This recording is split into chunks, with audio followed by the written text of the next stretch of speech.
Carts have been released, and the Speedsportz Racing Park is once again filled with the sounds and smells of the Rotax Max Challenge engines. DD2 Max ready for their pre-final. Let's take a quick look here at the overhead Kart Class Speedsportz Racing Park official track map. 15 turns in total here at Speedsportz Racing Park, and just shy of 0.8 of a mile in total length. Sector number 1, a flat-out S's section. That, of course, is full throttle as they're rolling through it. Then all the way down to onto the brakes down by turn number 4, and then on the run down the back straightaway. Full speed, pushing nearly 85 miles an hour in these DD2 machines, down at turn number 6, and then over at turn 7, 8, 9, 10, and 11. Another major passing zone. Switchback City with the back-to-back hairpins, and then the boot, the final corner on the racetrack. A last-ditch effort to try and make something happen, make some magic happen as they roll towards the front stretch. Again, just shy of 0.8 of a mile, 15 turns in total. DD2 Max now fully released. And Henry, Theo Ciccotti, Billy Musgrave, two seemingly high and low stories that yet to find themselves in parallel. Yesterday, Musgrave, an issue in the pre-final with a pushback bumper penalty, had to start at the back. Theo starts up front. Theo leads early, kingpin failure, goes out. Billy goes on to win, gets his 3rd consecutive race. Then qualifying today, Billy Musgrave with a problem, Ciccotti on pole, John Lucas Savalio, one of the top challengers for Musgrave through the championship, 2nd. Yeah, we haven't yet seen a head-to-head race-long fight between the two factory kart drivers. It's been a case of feast or famine. But of course, behind them, around them, a series of extremely talented Canadian drivers. Gianluca Savalio, Alexis Baerjon on the outside of row 1, the inside of row number 2. Lucas Perno, yesterday's pole man. They're coming to the line. And pre-finals are going to get underway, and that's a great jump from Ciccotti.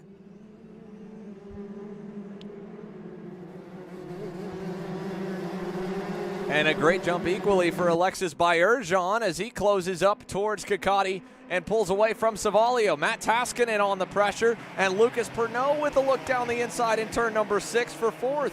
No changes in position yet, but a really good leap here for Theo Ciccotti to get out front. And much like yesterday's pre-final, Henry, Alexis Baerjon on the gas right off the rip here. You saw how much he rocketed away through turn number 9, and now this pack here, 3rd, 4th, and 5th. they've already probably fallen more than a second and a half away from the 2 leaders. Yeah, the question is now, can Bayerjon hold the pace? Can he maintain it? Because he's been very quick at the start. It's his first weekend, or this is his first 2 weekends in a DD2 kart, moving up from juniors last year, doing both senior classes. I was thinking maybe a little bit bitten off more than he can chew. It's a big learning curve moving up from junior to senior regardless, but then moving up from junior to senior and doing both senior classes in one go.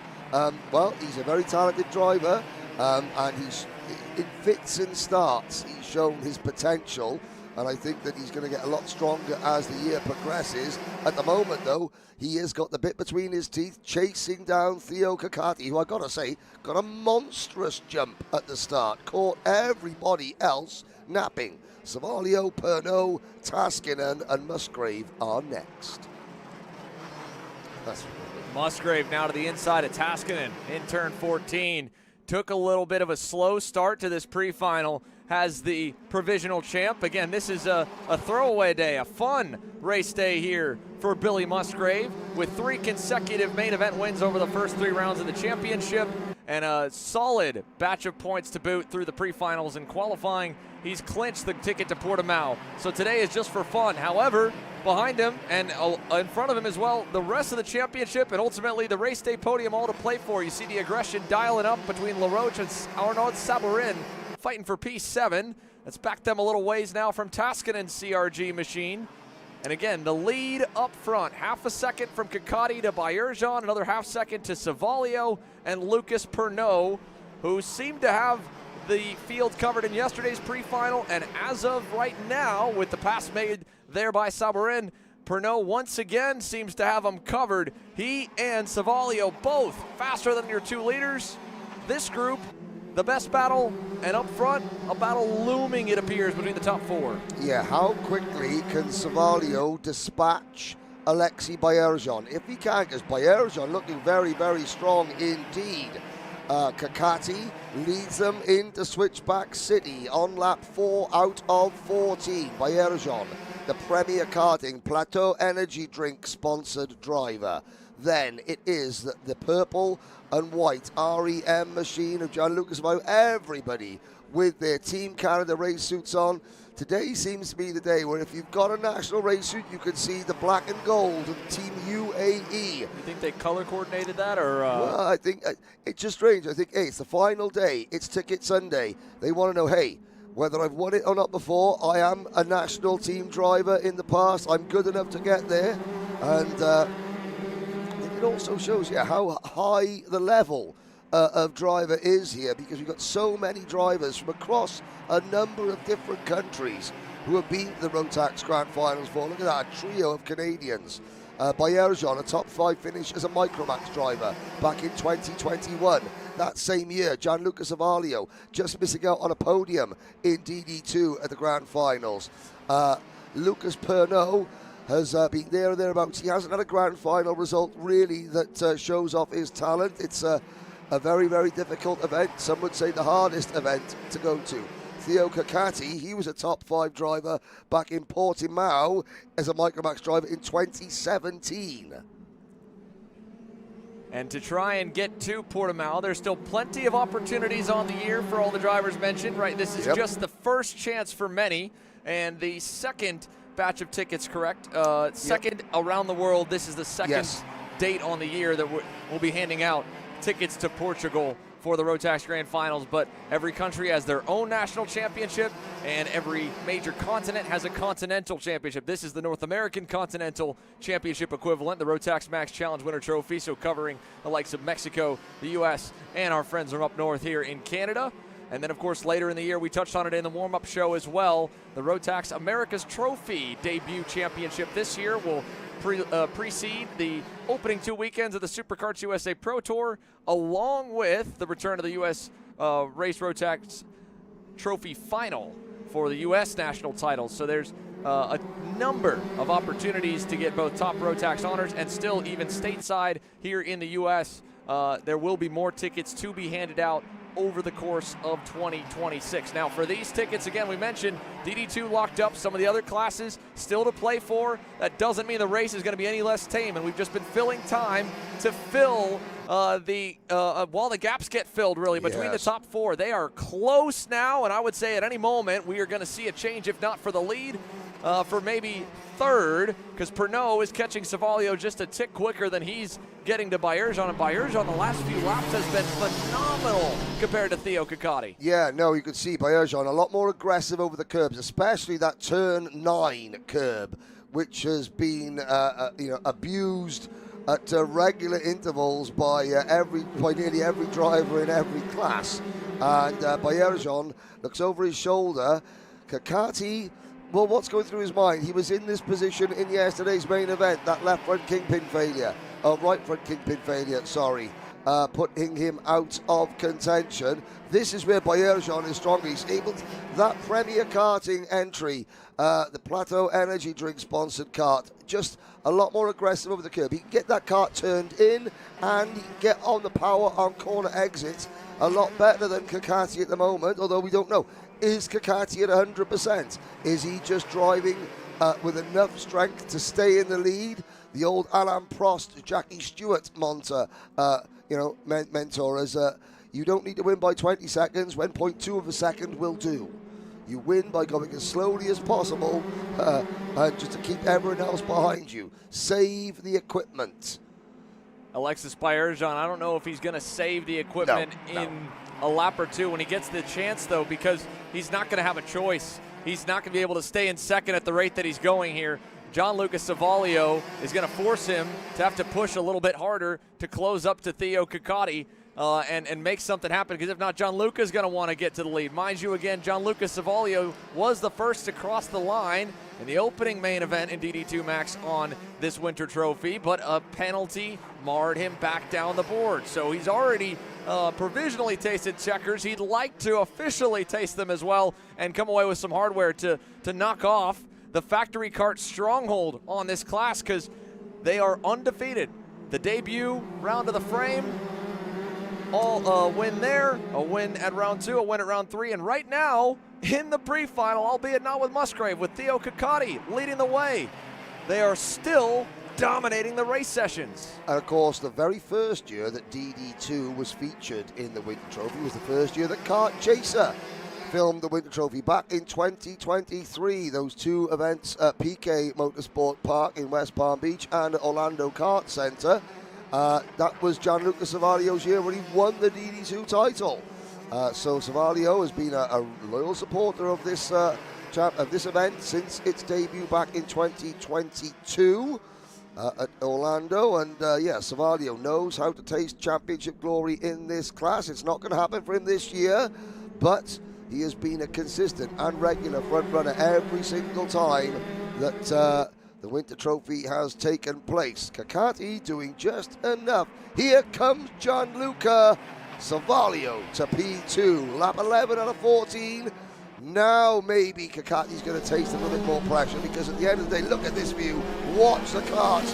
Curb abuse 101 from most of the DD2 runners, although not Bayerjan, who had fought back briefly, and now it's Savalio. This is going to help Ciccotti. Look at the lead he's got. It's only going to make it all the more intense for the last couple of laps here whenever someone gets clean air, but Bayerjan is not giving up the fight at all. He'll drive Gianluca to the edge. He won't be able to break his spirit, though. Savalio completes it with the inside edge into turn number 1. Now Lucas Pernod is the next one Alexis will have to deal with as they go down the back straight.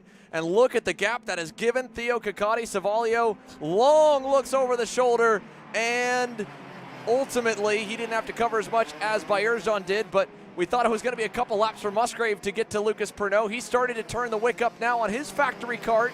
He won't have to try at all. In fact, he'll instantly start trying to rubber in or clean off that high side in turns 8 and 9, because he can see that the storm is brewing on the inside. He's already made that around the outside pass happen for the lead this weekend. He's teeing it up again, but this time we'll go to the inside in 13. Mark him back up to 4th. Pernod down to 5th. Yes, you know, Billy Musgrave, the All-American badass, looking at these three Canadians and thinking, oh, this looks like a stack of pancakes with maple syrup on it, and I am going to munch my way through them as they trip over each other. Now, Musgrave on the rookie, coming on to the back straight. Here we go. Yeah, he's got a good run. Equally, there's a looming battle back behind them for 6th. Arnaud Sabarin has been closing in slowly but surely on Matt Taskinen, about 2/10 a lap over the last few laps. He'll arrive around the same point that this battle will begin to explode, which is probably in half a lap or less. You saw Bayerjon starting to defend low again. That'll give Savalia some space, and once again, Musgrave has to go to work and get creative. Let's see what he's got up his sleeve here. Can he tee him up for another move, just like he did to Pernod? Oh, he didn't quite have the momentum that time into turn 13. And Lucas really got out of shape there in the boot. He'll lose a lot of time. White flag in the air, 1 to go. Musgrave's looking to the inside and 1. Oh, again, door slammed shut. Nearly twice the age Billy Musgrave is of the kid he's chasing right now. Young Alexis Bayerjon for 3rd. Inside row 2 is a prime starting spot for the main event, and both of them want it. Half a lap to go. Interestingly, there's experience. Alexis Bayerjon looking over his shoulder, defending. Musgrave not even attempting a move. He's thinking, oh, it's okay. I will simply size you up. And watch for the move into the buckle. Bayerjon gets the back end sideways. This has allowed Savalio to escape. Kakati is up the road, half a lap to go. What will Billy Musgrave do to the inside of the last corner, or is he going to try the up and under? He gets to the inside. There's your winner, Theo Kakati, and Musgrave does it on the last corner, passing Bayerjon. But that was still the most aggressive, the best full race that we've seen from Alexis Bayerjon. Fast at the start, still fast at the end. Indeed. Yeah, he actually, again, ends up just only a 0.5 off the best lap, but his average pace was rock solid. And he battled hard. Unfortunately, Musgrave's experience able to get the better of the youthful exuberance of the young Canadian. 4th for Bayerjon, 3rd for Musgrave. And again, while all that was going on ahead of them, Savalio able to squeeze a P2 back out of a not so ideal start, fading to 3rd. And Theo Kakati, flag to flag, no better way to put a good stamp to end off the weekend. Pole in qualifying, he'll be on the pole again in today's main event for DD2 Max. All 11 drivers able to finish, back to Matt and Martin Verville. Luka Posek had a pretty quiet run on his own in 9th with Derek LaRoche a couple seconds up the road, and Arnaud Sabarin did eventually get past Matt Taskinen in the late going there to take over 6th, so that'll mark Taskinen back to the 4th row, Sabarin up to the outside of row 3, and then Pernod on his inside. Bayerjon and Musgrave will be back alongside each other to begin the main the way that they ended the pre-final out of turn 14. And again, all chasing Dubai's Theo Kakati. Nice turnaround from Saturday. And finally, you're starting to see, Henry, just a little bit less in terms of the number of layers on out in the paddock. Still quite a bit of beanies and jackets on for sure. It's cold. It's not that cold now, thank goodness. The sun's been warming us up here down in Houston. It's not cold, it's fresh. I guess. Yeah. Fresh is the word. The battle between Savalio and Pernod for 2nd, that is getting closer and closer. Advantage Savalio with 1 race to go.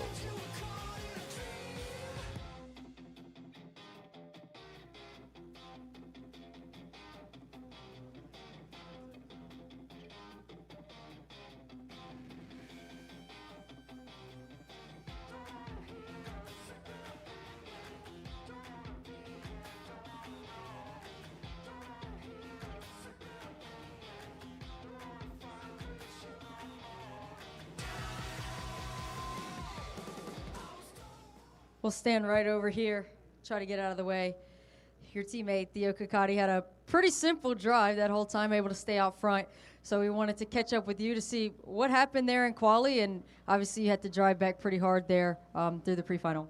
Yeah, in quali, I think they have a little lead O-ring or seal that goes between the silencer and the exhaust pipe. And yeah, I think the springs were just a little bit too loose, and I went over one of the curbs, and it just kind of popped out and broke the little seal, so lost a bunch of exhaust pressure. So just pulled it in.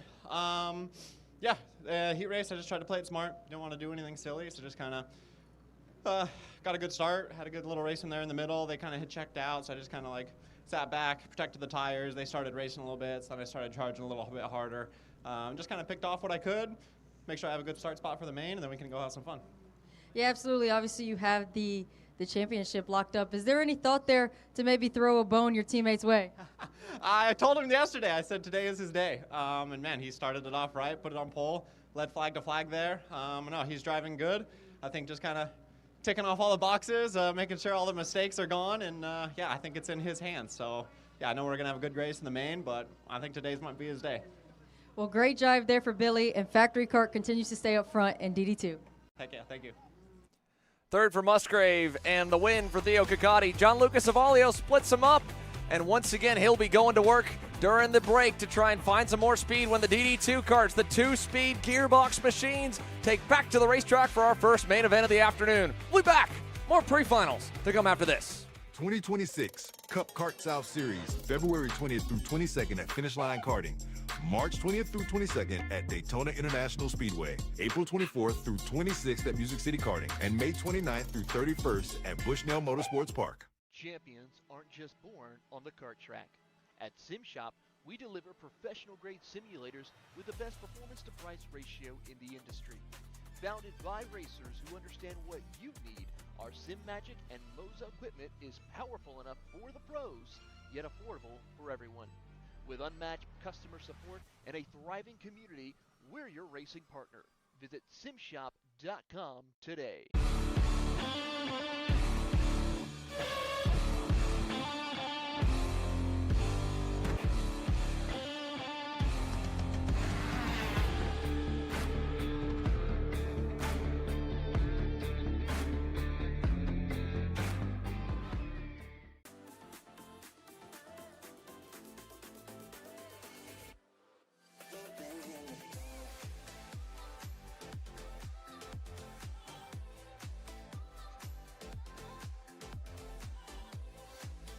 Are you looking to take the next step in your racing journey?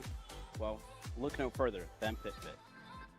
With 2 locations in Charlotte, North Carolina and Indianapolis, Indiana, PitFit trains drivers all the way from grassroots level karting to IndyCar and NASCAR, with top-of-the-line personalized coaching to improve physical and cognitive fitness. For more information on programs, check out PitFit on Instagram or Facebook today. Hey guys, I'm Chris G. I'm Kart Chaser's driver fitness coach, and today I'm going to give you 3 tips on how to strengthen your shoulders for more endurance and better stability in the kart. Here we go. Okay, so exercise number 1 is the front rope pull-through cable raises. Okay, now this is the upright cable row. What you are doing here is you're picking a straight bar, as you see, and we're working the side areas of our shoulders, the medial. Exercise number 3, the dumbbell shrugs. As you guys can tell, I like to pause at the top before releasing. It's great for your strength, for that wheel stability. It's great for those shoulders and that upper back area. Chris G coaching, race-ready training that carries into real life. That's what we do here. See you on the next one. Are you stuck with your kart racing? Not sure the ideal kart setup? Well, going to a track for the first time? Well, Kart Class has the answers for you. Our online portal has a wealth of experience and knowledge to help you.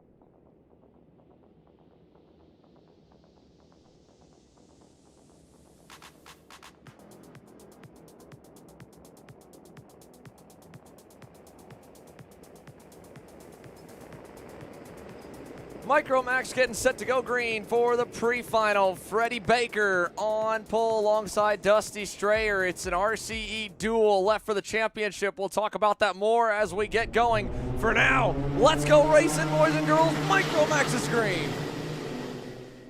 Oh, and Dusty right in front of the field. Got really out of shape there, Henry, but he hangs on to it, and now there's more chaos behind him. 2 and 3 wide through turns 4 and 5. Straya with the save of the weekend so far. That could have been huge.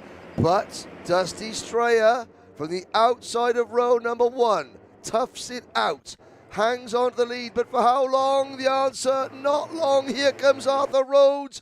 A little bit of a hip check as they come out of turn number 9 down towards the buckle.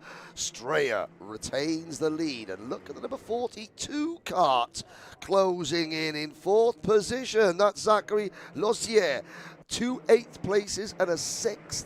Now up to P4, Max Santana trying to make up for yesterday's heartache. He looks at the move on Rhodes, can't make it stick. Straya leads comfortably at the end of lap number 1 out of 10. Here we go through the fast first complex. Santana up to 2nd. Rhodes and Baker, the 2 RCE teammates in the silver and orange. It's a head-to-head scrap for the ticket between those two. But you know what? The rest of the Micromax field have caught up, and they're going to have to deal with an awful lot of rivals as well as each other. Yeah, that's about 8 cars right now in that main group, and then it's only maybe a half second to the middle pack of about another 10. A big swarm behind Dusty Straya. Here's Grant Heckman with a pass on the inside of the 31 of Trey Sanders in the bright yellow machine. Moving to the end of lap number 2. It'll be 8 to go at the line. Dusty Straya's premier karting machine leads, and there's still probably 1 or 2 more moves getting completed all the way to 15. That was the 91 of Freddie Baker getting back up the board to 4th. Arthur Rhodes, though, up to 3rd and digging now through the S's. Yeah, and of course, the 2 teammates, the 2 friends, they terrorize the paddock in equal measure, as do most of the Micromax kids where they're not in their go-kart.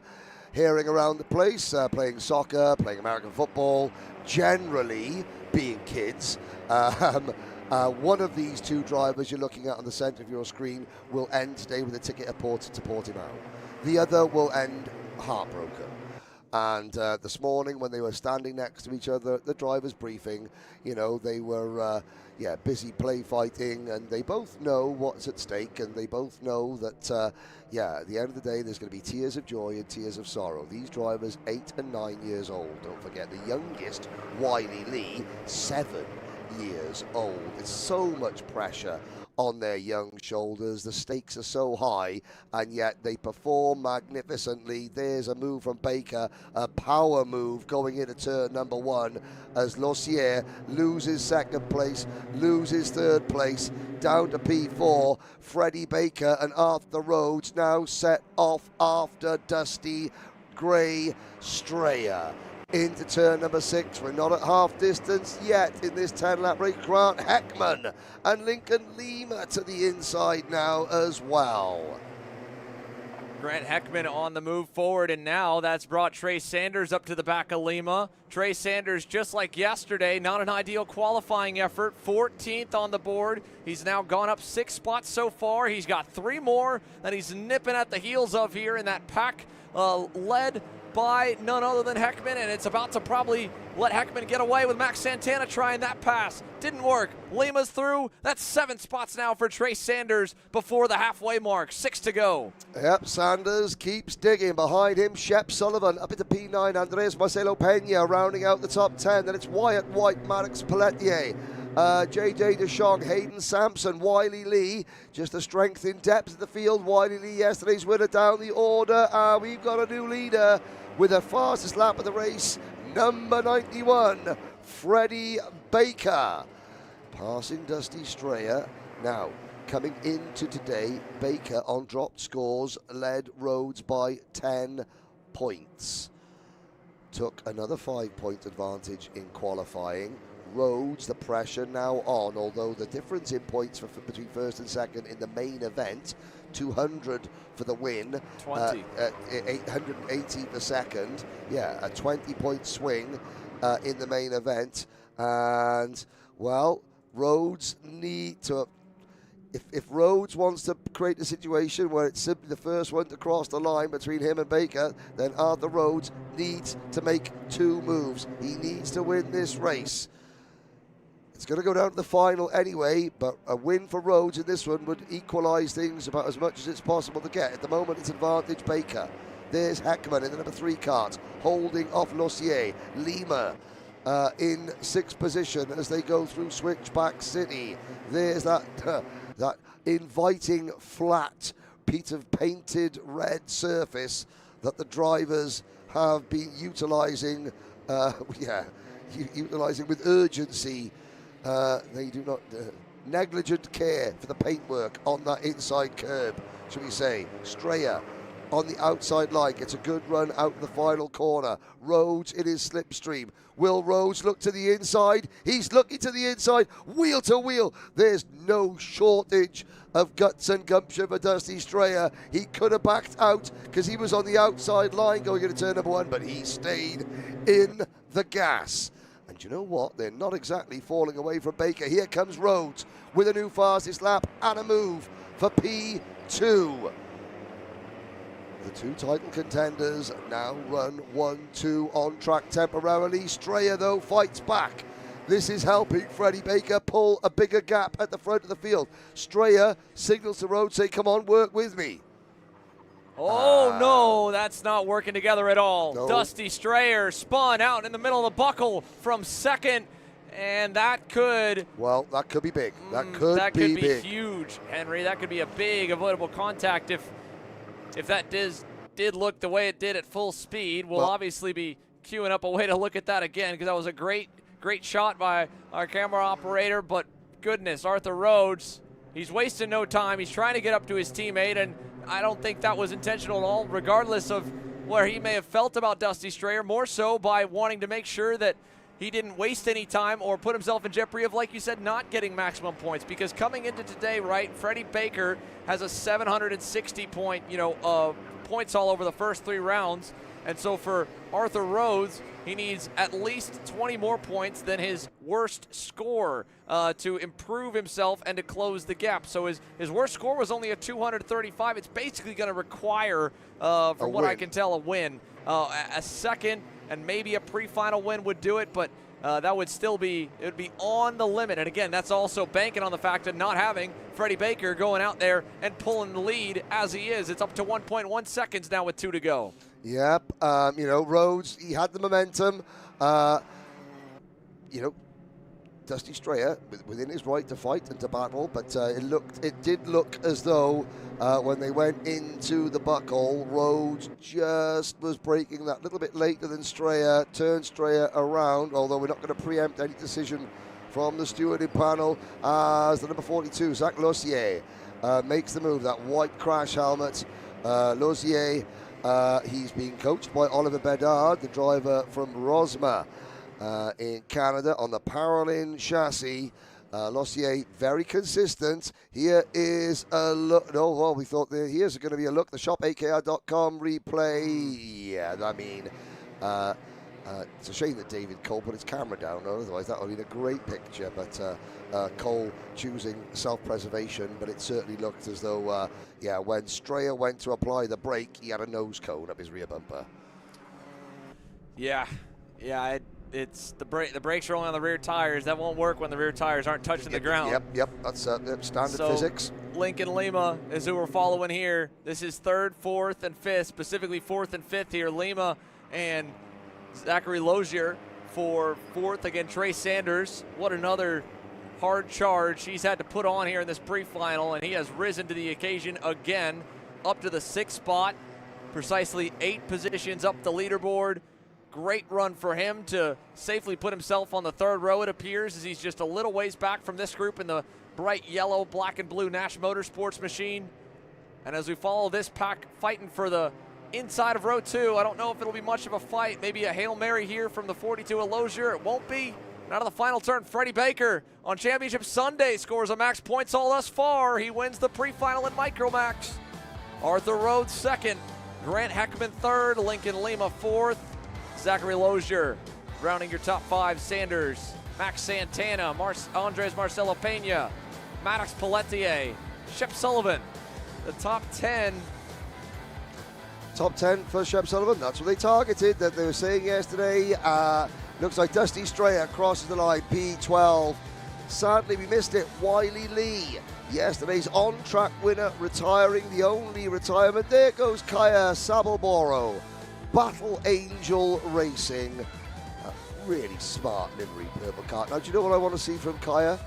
I don't want to see her get lapped in the final. She's a little bit off the pace, and the last lap of the finals yesterday and the day before, she was lapped. Let's see if she can do the 20-lap main events later on without getting lapped, because that's progress for Kaya. And even though she's the back, it's all about progress. Each of these drivers are just looking to improve their own personal performance. They're not going for a ticket or a podium. It's you race against your Micron, you race against your Alfano, just to say that, hey, and I left that track, I left it all on the track, and I got quicker and quicker as the week progressed. So there's a look down, the detailed look at the final results. Back to Kaya Sabelboro, last on the lead lap, but on the lead lap in the pre-final, hoping to keep that up for the main. 2 pre-finals now fully in the books, and Junior Max, as we get towards the middle, is ready for action. We cannot wait to bring you their pre-final. The biggest grid for the Rotax Max Challenge Winter Trophy is up next.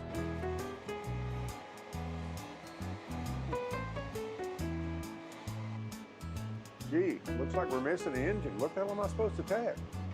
What do you mean? It's my Greyhound. It's all I need. Where's the rest of it? It doesn't matter. It's a Greyhound. You gotta make weight. Okay, you're good. Sitting by here with Kyle, our race winner. Tell me how you did it. You were blazing fast out there, and I mean, you don't even have a go-kart, man. Tell me about it. Yeah, you know, Norberg, Schmorberg, the Greyhound-powered Greyhound was great today. You know, it makes the difference. And the team's been working really hard back at the shop, and, you know, just shout out Greyhound. Thank you, Kyle.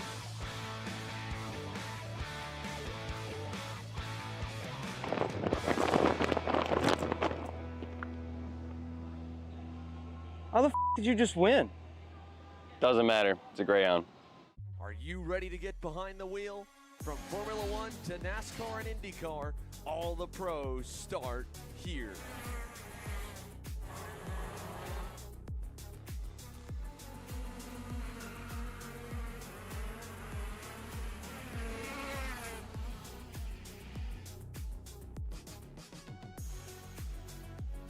For more information, check us out online at mcckarting.com or call us and go racing today. Macron Motorsports builds champions every day, drivers who won on the world stage. The Tillotson T4 Series is pure spec racing. Same engine, same chassis. When you win, it's because you were the best that day. Your edge is not the kart, it's the setup, the strategy, and the race team. With our Arrive and Drive program, you simply bring your gear, we provide the equipment and the championship winning support to every event. Stop wrenching, start racing. Your path to the T4 Nations Cup in Spain starts with us. For more information, contact us at macronmotorsports.net.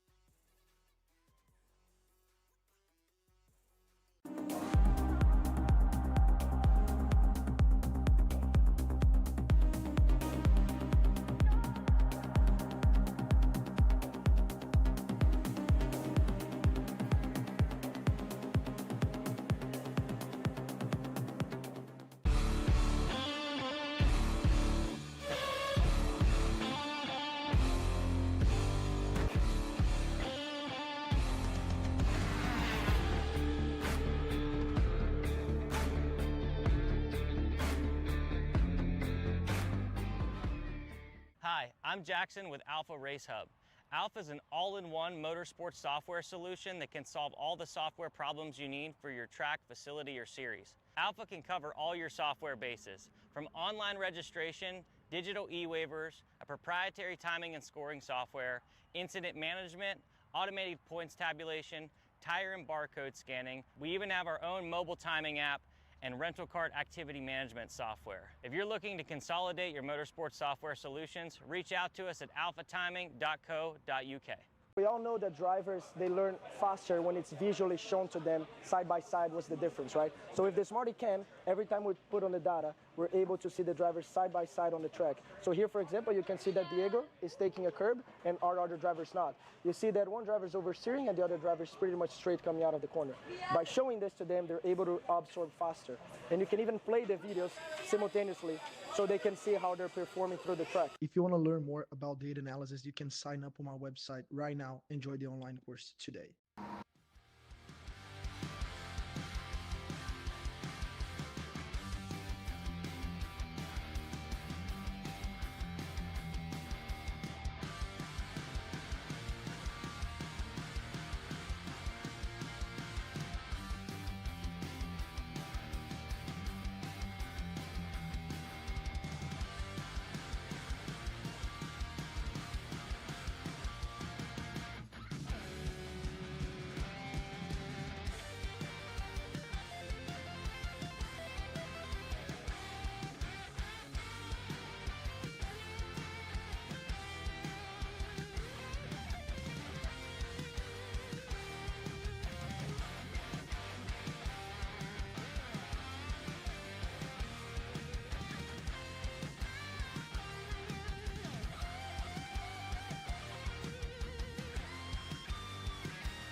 That's like when I saw, when last I saw Trevor when they were over here, we were both been out there. I tell you, you really done a great job. It's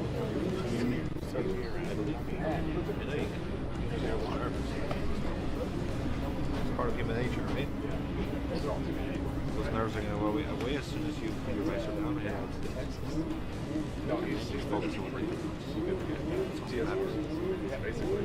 There's only one way to get tipped today. All right. Yeah. What is it?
Well, Micromax had a pretty calm start to their Sunday so far.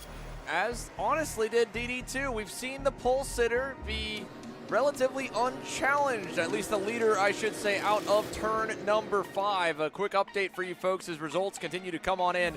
Unfortunate for Theo Kakati. Start line violation, jump start penalty for the DD2 Max Pre-Final winner. He has been given that time penalty that has pushed him down to the second row. He'll start third for the main. It'll be John Lucas Avalio that will start on the pole for the DD2 final, alongside Billy Musgrave and Kakati right behind him. And then, of course, what we just witnessed in Micromax, I can't think of anything that would knock Freddie Baker off the top step. My goodness, was he phenomenal. But I don't know, Henry. I just got a little feeling we won't see that here in Junior. I think we've got too many drivers with speed here on Sunday. Too many drivers, too many variables, too many talented names, both the front and just a little bit further down, because, of course, you're looking at the 2-ticket potential winners. Leo Da Silva, row 7. Benham Abernathy, the outsider, but still in with a shout on row number 4. And of course, we're going to see Darren Kidd and Aidan Hammond on the front row. I have to say that the two drivers starting on row number 2 in this race, Max Mitev in Kart 266 and Alex Chandler.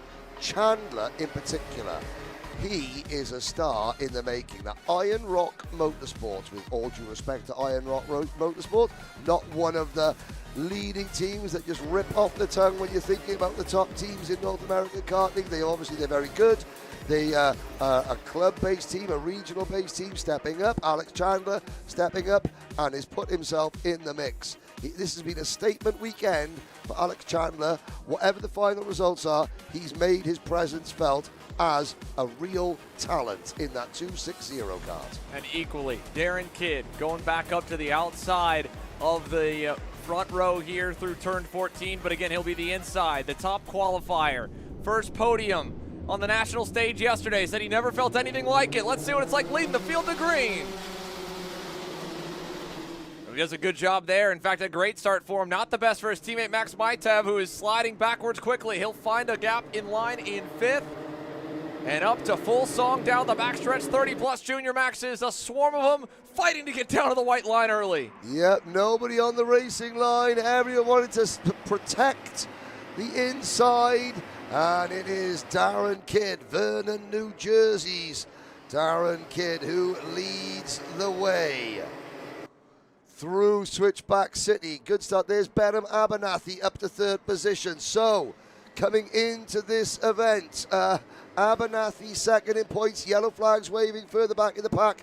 Where's Leo Da Silva? He started right in the middle of the hornet's nest. There's Max Mitev in the number 266 kart.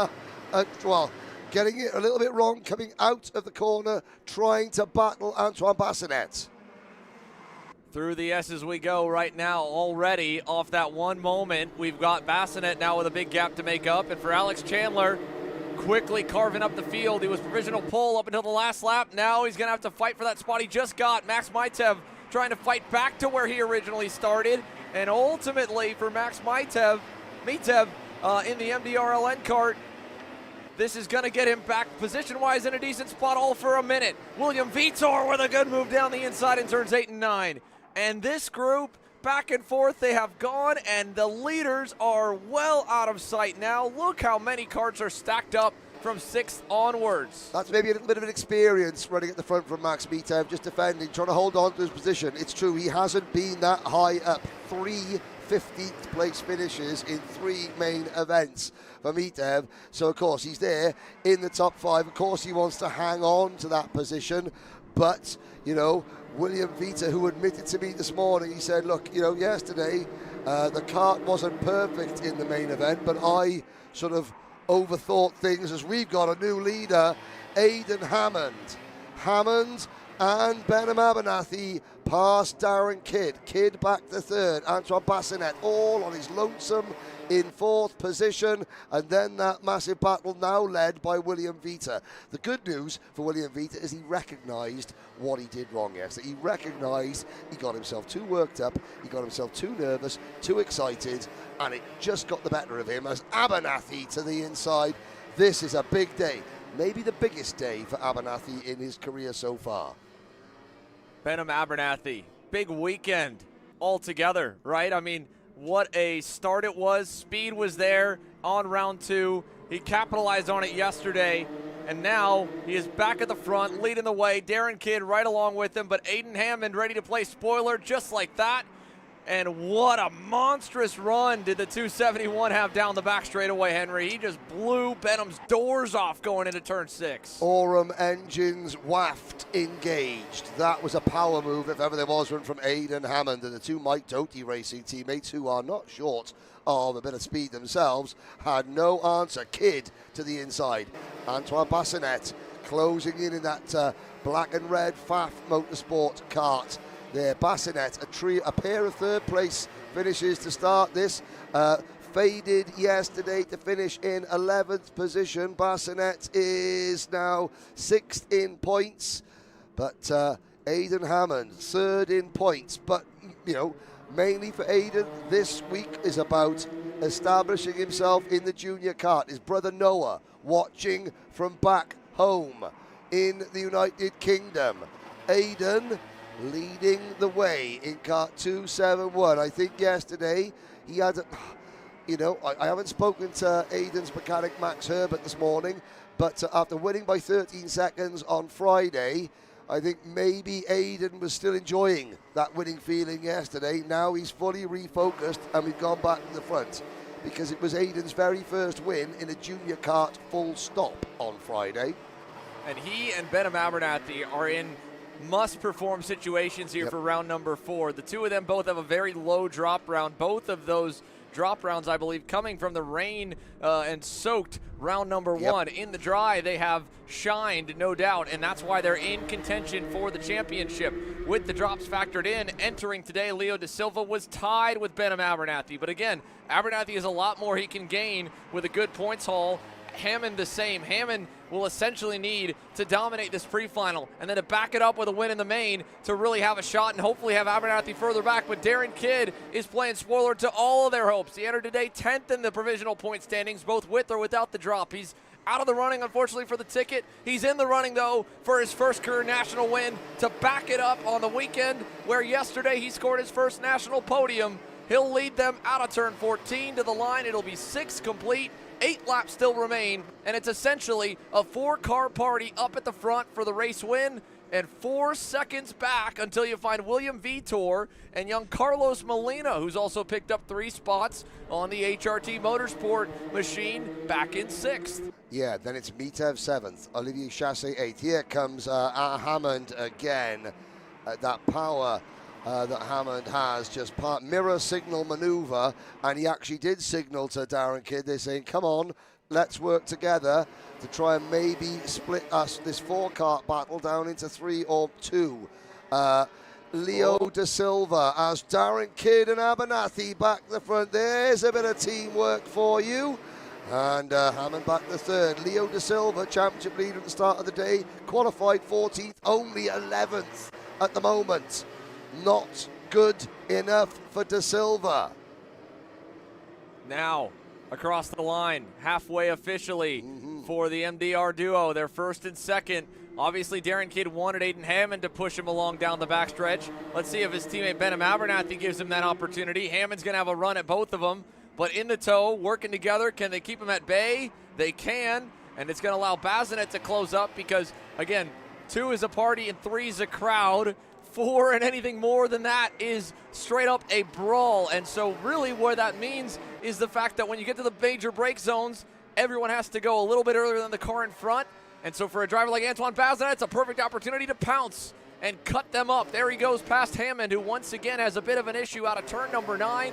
And as they roll to the boot, Aiden Hammond now down to 4th. Not what he needs here on Championship Sunday to still keep his hopes alive of getting a ticket to go to Portimao before the season truly starts here with the Winter Trophy. Here he goes back to 3rd. Yeah, Hammond and Bassinet, they're not helping each other in terms of their chances of victory. I mean, on that lap, Hammond's kart fell off harder than Jarrell Miller's toupee in the boxing last night. But he seems to have managed to regain his composure. Maybe it was just a case of a couple of missed apexes, but certainly he was dropping away from these 2 drivers before Bassinet made his move.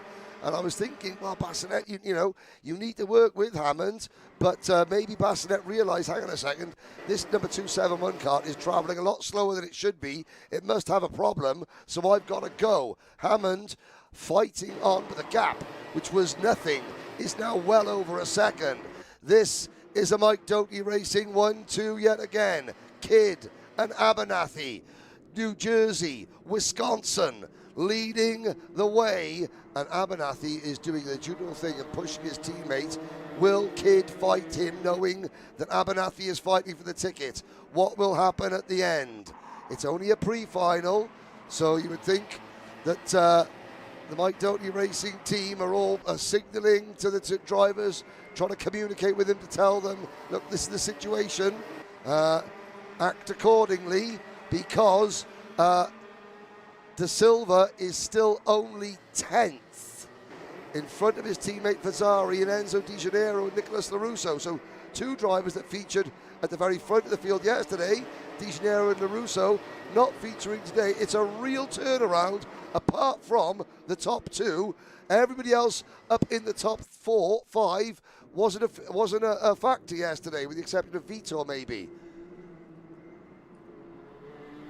And as they roll out of turn number 5, for Vitor, this session at this point is valuable data and maybe an opportunity to get to the second row, because he is gaining bit by bit towards Antoine Bazinet and Aiden Hammond. Last time by was about 0.2 better. We know that gap will accelerate when he gets closer. For the moment, he is still, again, 2.2 seconds away. Needs a lot to be able to get there, but as they run right now, William Vitor, 5th, would be inside of row 3, obviously. That'd be a decent place to fight from come the main. Hammond isn't out of this one yet. He had a couple of off laps, must have been a mistake, a driving mistake, couple of mistake apexes. He has dispatched Bassinet and is closing back in on these two. We're going to get a 3-way dance for the race win, because we're on lap 12 out of 14. Aiden Hammond incoming.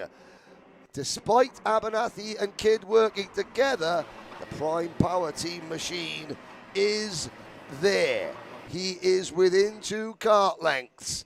And if you've seen the power that Hammond has got underneath the hood of that wagon, so to speak, then you know that Kidd and Abernathy might be in trouble when they get onto the long back straight, as long as Hammond gets a good run through the boot and then through the first complex of S's. Rolling out of the last turn this time by, 2 laps to go. Here, 12 laps complete. Darren Kidd leads the way. Benham Abernathy second. Aiden Hammond again continuing to roll up to him. The backstretch has been a strong suit for the power on that Prime Power Team OTK. He'll have a big run at him again. Abernathy knows as he checks over the shoulder, he'll be close, and Abernathy's going to have no choice. He'll have to go by Kidd now, and he does, and here comes Hammond to follow. Oh, he couldn't quite get it done in turn 7. That could be critical for Aiden Hammond's chances. Hammond has to outscore Abernathy. He's going to outscore De Silva as things stand quite comfortably. Kidd can play spoiler, although Darren Kidd's got his own motivation in mind. He wants that win, although it's not a main event, just the pre-final. The big bucks, so to speak, are awarded later this afternoon. At the moment, Hammond makes the move on Kidd. They're going to come to the last lap board. Kidd, high, wide and handsome, back round the outside of Hammond. Hammond punched the steering wheel. Maybe that was just a little bit of a miss in the engine as he came off the corner. That's the chance of victory gone. It's going to be second is the best that Hammond can do now as they head down the back straight for the final time. Darren Kidd tries to signal to Hammond to work with him. Fat chance of that on the last lap. There goes Aiden Hammond. Benham Abernathy is putting himself in a great position. Speaking of great positions, great positioning there for Darren Kidd. The up and under on Hammond for second. That was good. Now he's able to try and set himself up for a launch out of the buckle. His teammates well and away. Can they do it again as they did in yesterday's main? Into the boot for the final time. He covers off nicely. Hammond a little frustrated, a hand in the air, but it's Benham Abernathy who will score the pre-final win in Junior Max. Kidd second, Hammond third, 4th to Antoine Bazinet, and 5th to William Vitor. Carlos Molina in 6th position. Max Meatdev 7th. Olivier Chassé in 8th. Alex Chandler 9th. Leo Da Silva, round 1 winner. Championship leader, P10. 6 seconds behind his rival. Only gained 4 spots during that 14-lap race. Now, I don't know if there's an issue. I don't know how they're playing it, what their tactics are. Obviously, the situation on drops is different. Is it about time for REM and Leo Da Silva to press the panic button? Or do they all have things under control, even though it looks a little bit disastrous at the moment? Good drive from Robert Tronky Jr. First race meeting in a Rotax. He's got Christian Savalio mechanicking for him. Excellent work. So there you go. Benham Abernathy, first junior national win yesterday, pre-final win today, and the Mike Doty Racing crew 1-2 again in Junior Max.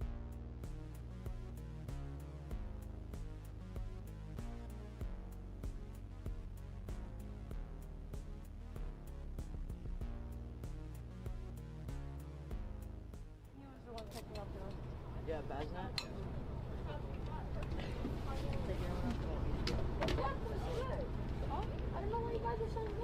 We'll give Benham a second here to take his helmet off so you can have you guys can hear him just a little bit better. Benham, fantastic drive there. We saw it was pretty sketchy there on those early laps, a lot of back and forth, commonly what we see in junior. But then as that race started to spread out, you sat comfortably behind your teammate. Kind of talk me through the reason why.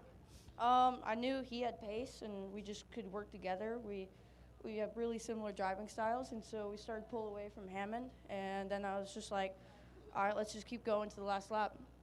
Yeah, you saw Hammond start to catch up there on that last lap, and ultimately you made the pass down the back straightaway. What was going through your mind through there, and is that something that you were planning on doing the whole time, or did you just feel the pressure coming on? I just felt the pressure. I mean, I was hoping to go to the last lap before we had the battle, and it was just going to be me and Darren, but he just really started reeling us in. So I felt like I needed to, and it worked out well. Well, you're sitting pretty solid for the final. How do you feel? I feel great. Good chance at the championship now. Well, congratulations. Benham Abernathy, your winner in Junior Max for the pre-final. 3 down, 3 to go. We've got a ticket to decide. Is that the man that's going to win it, Macaulay Bishop? Or is it going to be the veteran, Oliver Hodgson? We're going to find out very, very soon. Stay tuned. Cat food marketing. $9.99 a month. Dude, Caleb, wake up. Dude, we're live in 5 minutes. Let's go. Come on. What are you doing? Dude, I'm so sorry. Xander had me in a cat food marketing meeting till like 2 a.m. last night. Come on, man. Do you have anything I can drink? Dude, I got the perfect thing for you. Perico. It's a healthy energy drink alternative. Perico? Non-GMO? Gluten-free? Kosher? Magnesium? B12? B6? Yeah, it's good. B5? Biotin? And 0 sugar? Pericazo! Try Perico, made with natural ingredients, organic caffeine, and supports your metabolism. Try the new official energy drink of Kart Chaser.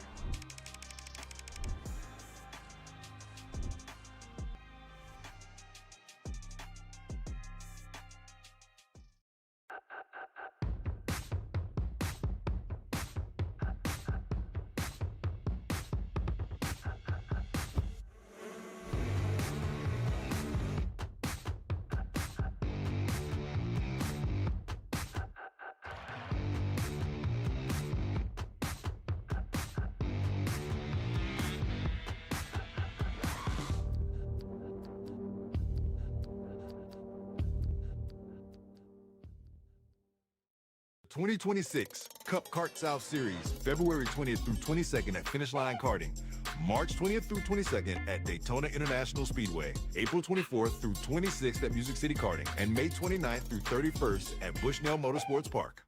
You know, I'm really starting to like this go-karting thing. Yeah, me too. Oh my gosh, can I show you this cute dress I just got? Yes, of course. Oh my goodness, it's so cute. I just love shopping. I love shopping too. Oh my god. Wait, did you guys say you like shopping? Of course. Well, dude, I have the perfect place to do that at. ShopPegera.com.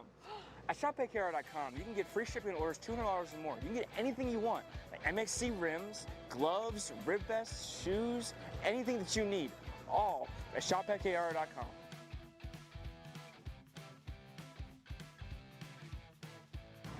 Who is he talking to? No idea. But we're gonna have to check it out. Sounds like a great deal. Sure does.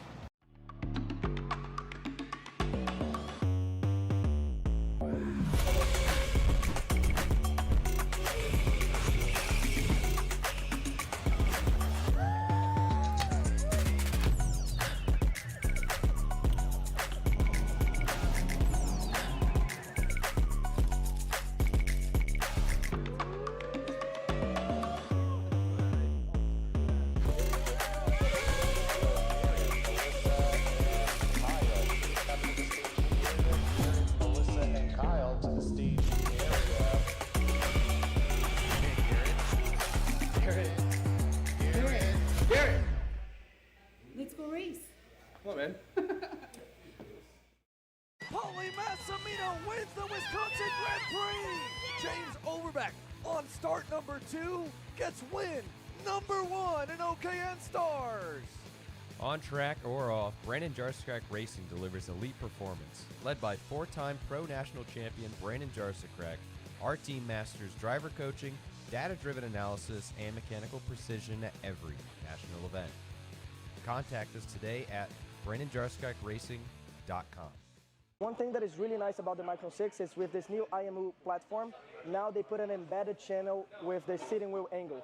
This channel is really nice to use if you're trying to understand how the drivers are behaving through the corners, if it's oversteering, understeering. But you need to be careful. Because we're measuring this at 100 times per second, when you look on the data, it's very, very noisy. So when you look on the data, we have here the steering wheel angle raw output in blue, and then we have to apply a filter to treat this data, and then that's the filter in red. If you want to learn more about data analysis, you can sign up on my website right now. Enjoy the online course today.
3.5 laps in, working through lap number 4 in Senior Max. Quite a bit of chaos unfolding already here, Henry. A bit of a wild start, and the racing has backed that up as we see Alexis Bayerjon and Ryan Gandor getting after it. Back and forth they go now through turns 1, 2, and 3, and then all the way back through the switchback section.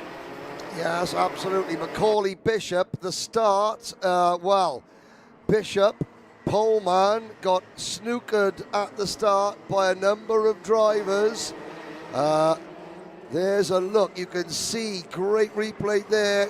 Diego Ramos outside passing Bishop. Ingrata also passing Bishop. Hodgson made the great start. Bishop just slow away. Ramos really, really quick on the reactions. And look at the red factory car.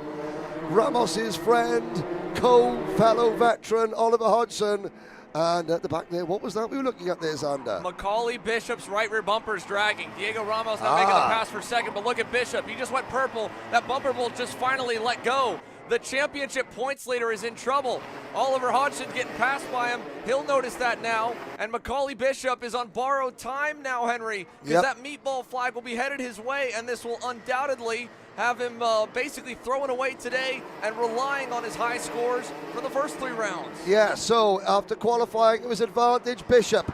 Now, Hodgson, he can smell blood in the water, and he cuts Bishop off at the pass there. Now, Bishop checks over his shoulder. You can hear the dragging. You can see the flag. Now, of course, if Bishop doesn't come in, that's a disqualification. If he comes in, it's a DNF. There's a difference in points between a DNF and a DSQ. So, and I don't know the rule, the regulation, or the layout, whether someone from that Pfaff Motorsport team, it's Macaulay's dad, Ian, who's mechanicking for him, can they get a bumper bolt, put it back in, and send him back out? Yes, he's last. They can't. It's game over. No hot grids here stateside. That's the one difference. They won't be able to bring him in and fix anything. So Macaulay Bishop, this one is going away, and now the pressure for Oliver Hodgson, it's a bit relieved, but truthfully, with the drop round of the championship, not so much. And again, it's a matter of time, unfortunately, for Macaulay Bishop. There's the meatball flag, and in he'll go. Cameron Nelson there, the next Pfaff Kart Sport machine, will inherit the 4th spot with Bayerjon and Galero Pizarro following, and the championship points leader. Macaulay Bishop realizing now he wanted a race win to cap off this incredible journey to the U.S. He'll have to try it from the back of the grid later in the main. Okay, pressure on Hodgson. Bishop in. Hodgson now needs to pass Ramos and get up to Aiden Ingrata. Take the win. Maximize your point score, Oliver Hodgson. Lightning can't strike twice in terms of the senior Rotax points leader suffering mechanical issues in the final day of the Winter Trophy. Aiden Ingrata, who leads this race, knows that feeling all too well. It's going to be a case of what can Bishop do from the back. I think we might be about to hear from a very disappointed Rotax Grand Final Senior Max champion. Macaulay, I won't keep you long. I know you've got to be devastated. Obviously, rear bumper bolt has pulled out. Did you know that it happened before you had the meatball flag, or you were still pushing? You were purple there, even with the bumper bolt out. So kind of talk me through when you realized. No, I didn't know until I got the meatball flag. But yeah, I definitely felt that something was wrong. So obviously, when I got across the start-finish line, it obviously explained itself. Yeah, quite unfortunate, but I mean, I done what I tried to do. Yeah, no, we'll see how the race plays out, but I'm sitting in a good position, I think. Yeah, absolutely. Diego Ramos was able to go from 22nd to the win. Obviously, he had a bumper penalty then, but you can definitely do it for sure. So definitely keep your hopes up for the final and carry on that pace. Yeah, I mean, if he can do it, then I don't see why I can't do it. Also, I'll try and do it without getting a bumper, which I think I can do. But, yeah, no, definitely had the pace to win the pre-final at the earlier opening laps, but obviously it's just unlucky. Okay. Well, hopefully you have better luck in the final. Thank you. Heartbreaker for the points leader, Macaulay Bishop. Now, again, pins and needles. It's one thing, again, for a driver of his caliber, now a Rotax Grand Finals champion, of course. you know, to be able to deal with the pressure and the nerves of fighting for a title, just fighting for a race win with the helmet on out on the racetrack. But it's an entirely different feeling and batch of emotions he's probably much less familiar with, of watching his championship hopes be, you know, potentially dashed or held up from the fence line, because that's the position he finds himself in now. Oliver Hodgson, the driver's seat he sits in, he's in control of his own destiny at this point. Macaulay Bishop now can't do anything but potentially take points off the board. Oliver Hodgson, we said it might be a couple of laps. He's inching closer and closer to Diego Ramos. In a lap or so, he should be able to get there and arrive on the scene. And then a second result here. Again, the pre-final, far less points paid out. However, it's 5 markers per position upwards from here for Hodgson. So he's at 65. He didn't get the 5 bonus in qualifying. The minimum number of points he needs to score on the day is 45 better than his lowest score on the week thus far, and that is at 225. Ultimately, it's probably still going to come down to having a need to win the main, but he'll equally need a massive result for the pre-final. The better he does here, the better the chances are of being able to potentially end up with a second in the final. Ramos is going to wave him by. He'll let him go. And a classy move from the veteran Diego Ramos, saying, hey, I don't have anything for Ingrata. Maybe you can go get him. Yep, and indeed, I think that, you know, that's one veteran helping another.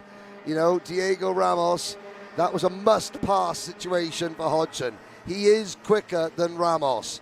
That wasn't just Ramos, you know, team orders rolling over. They're on different teams, for goodness sake. That is Hodgson, who had just set the fastest lap of the race.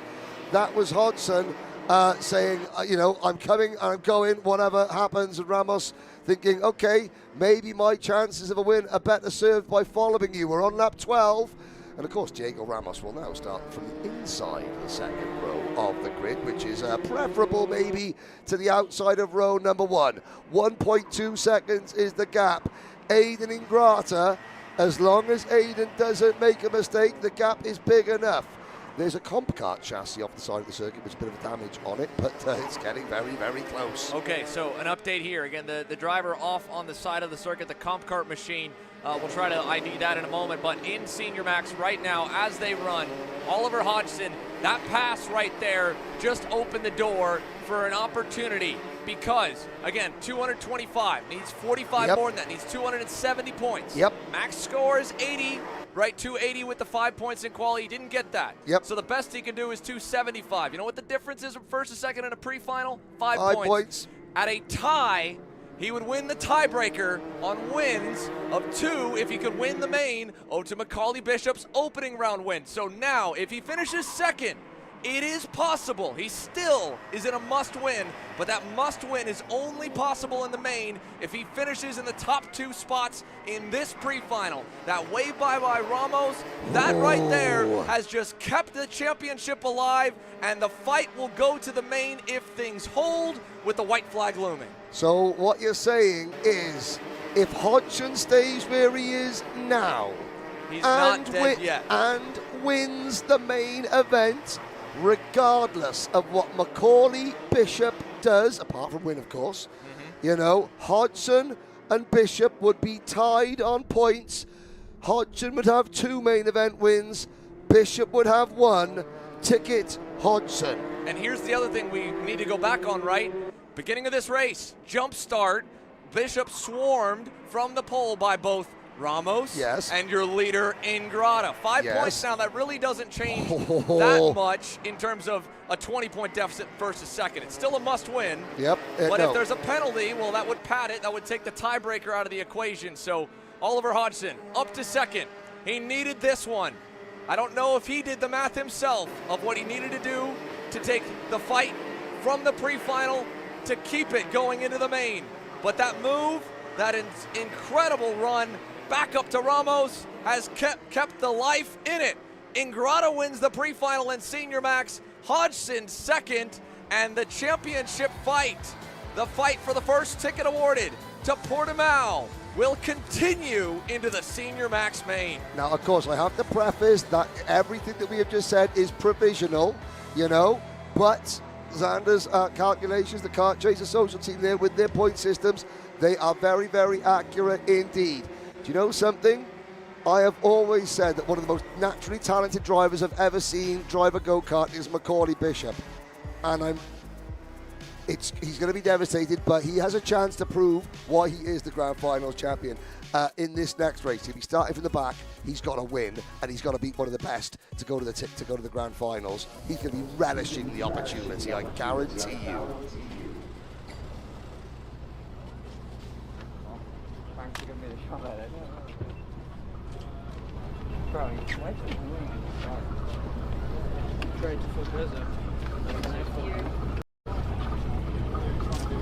We will catch up here with Ollie. Obviously, Aiden had a great drive, and so we're going to let him get settled in. But some newfound information that with that P2, the championship hunt is still alive 100% as you head into the final. So how does that feel?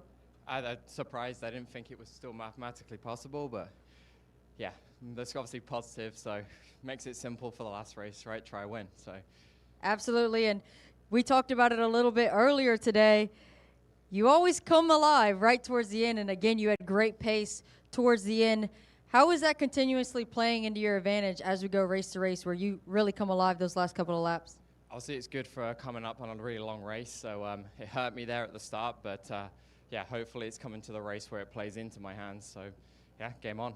Yeah, in a must-win situation here to clinch the championship. So the championship hunt here in Senior Max is still alive as Ollie heads off into the final. Again, folks, Senior Max. Oh. The championship fight is not done yet. It's clinched in DD2, it's clinched in Mini, it's clinched in Masters Max. But in a wild one, beginning with a rough start for championship points leader Macaulay Bishop getting swarmed by the field, a bumper bolt breaking, and Oliver Hodgson on the flip side charging through the pack, getting to second. That's exactly the move he needed. The fight is on. This is Henry. Henry feels sad. Henry feels sad because it's time for his next big race and his go-kart is in bits. Henry doesn't know that Acceleration Kart Racing is the United States' #1 shop for all of your karting equipment needs. Henry also doesn't know that Acceleration Kart Racing can deliver anything from tires to race suits and even wheels directly to your front door or to the racetrack itself quickly and efficiently, with tech support available 6 days a week. Poor Henry doesn't even know that Acceleration Kart Racing offers free shipping to mainland USA on selected product if you spend $200 or more. Do yourself a favor. Go to accelerationkarting.com and make sure that you are never left stuck on the pre-grid with Henry. Be smart and don't be like Henry. Kyle, what are you doing? It's got my new Greyhound seat. You don't even have a cart. Doesn't matter. I have a Greyhound. Who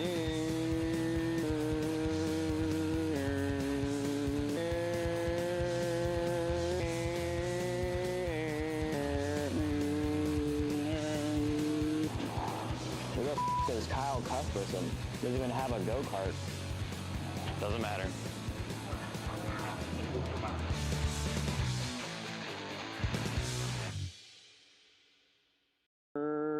Cuthbertson through on Turney. Turney in the dirt. 2026 Cup Kart South Series, February 20th through 22nd at Finish Line Karting. March 20th through 22nd at Daytona International Speedway. April 24th through 26th at Music City Karting. And May 29th through 31st at Bushnell Motorsports Park. Champions aren't just born on the kart track. At SimShop, we deliver professional-grade simulators with the best performance-to-price ratio in the industry. Founded by racers who understand what you need, our SimMagic and Moza equipment is powerful enough for the pros, yet affordable for everyone.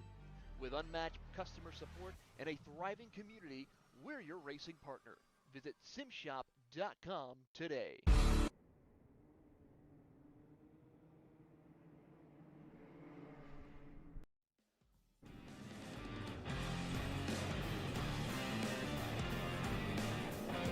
Welcome back, ladies and gentlemen. Speedsportz Racing Park in Houston.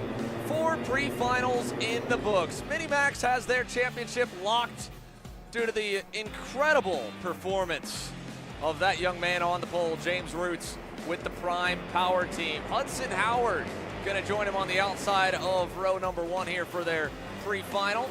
It'll be Lincoln Lima, hot off again that Micro Max Pre-Final where he was battling inside the top 5 and starting even better in Mini, alongside his teammate Matteo Pai for row number 2. Row number 3, Yusuf Adi and Mason Brody. Then you've got Kimo Ahmad, Cristobal Ricci Ochese, Dutch Westbrook and Josh Wheeler round out your top 10. Oliver Aubrey and Mace Lasek on row 6. Christopher Simon and Tyler Blackwood are up next. Once again, hello to Christopher's grandmother, Mary Simon, the Governor General of Canada. Hello, I hope you've got your Kart Chaser t-shirt on and you're cheering from your office. Ailey Latorno and Liam Astalis round out the field. Xander, these last 2 races, we're not talking about a race within a race, it's the head straight fight on the track.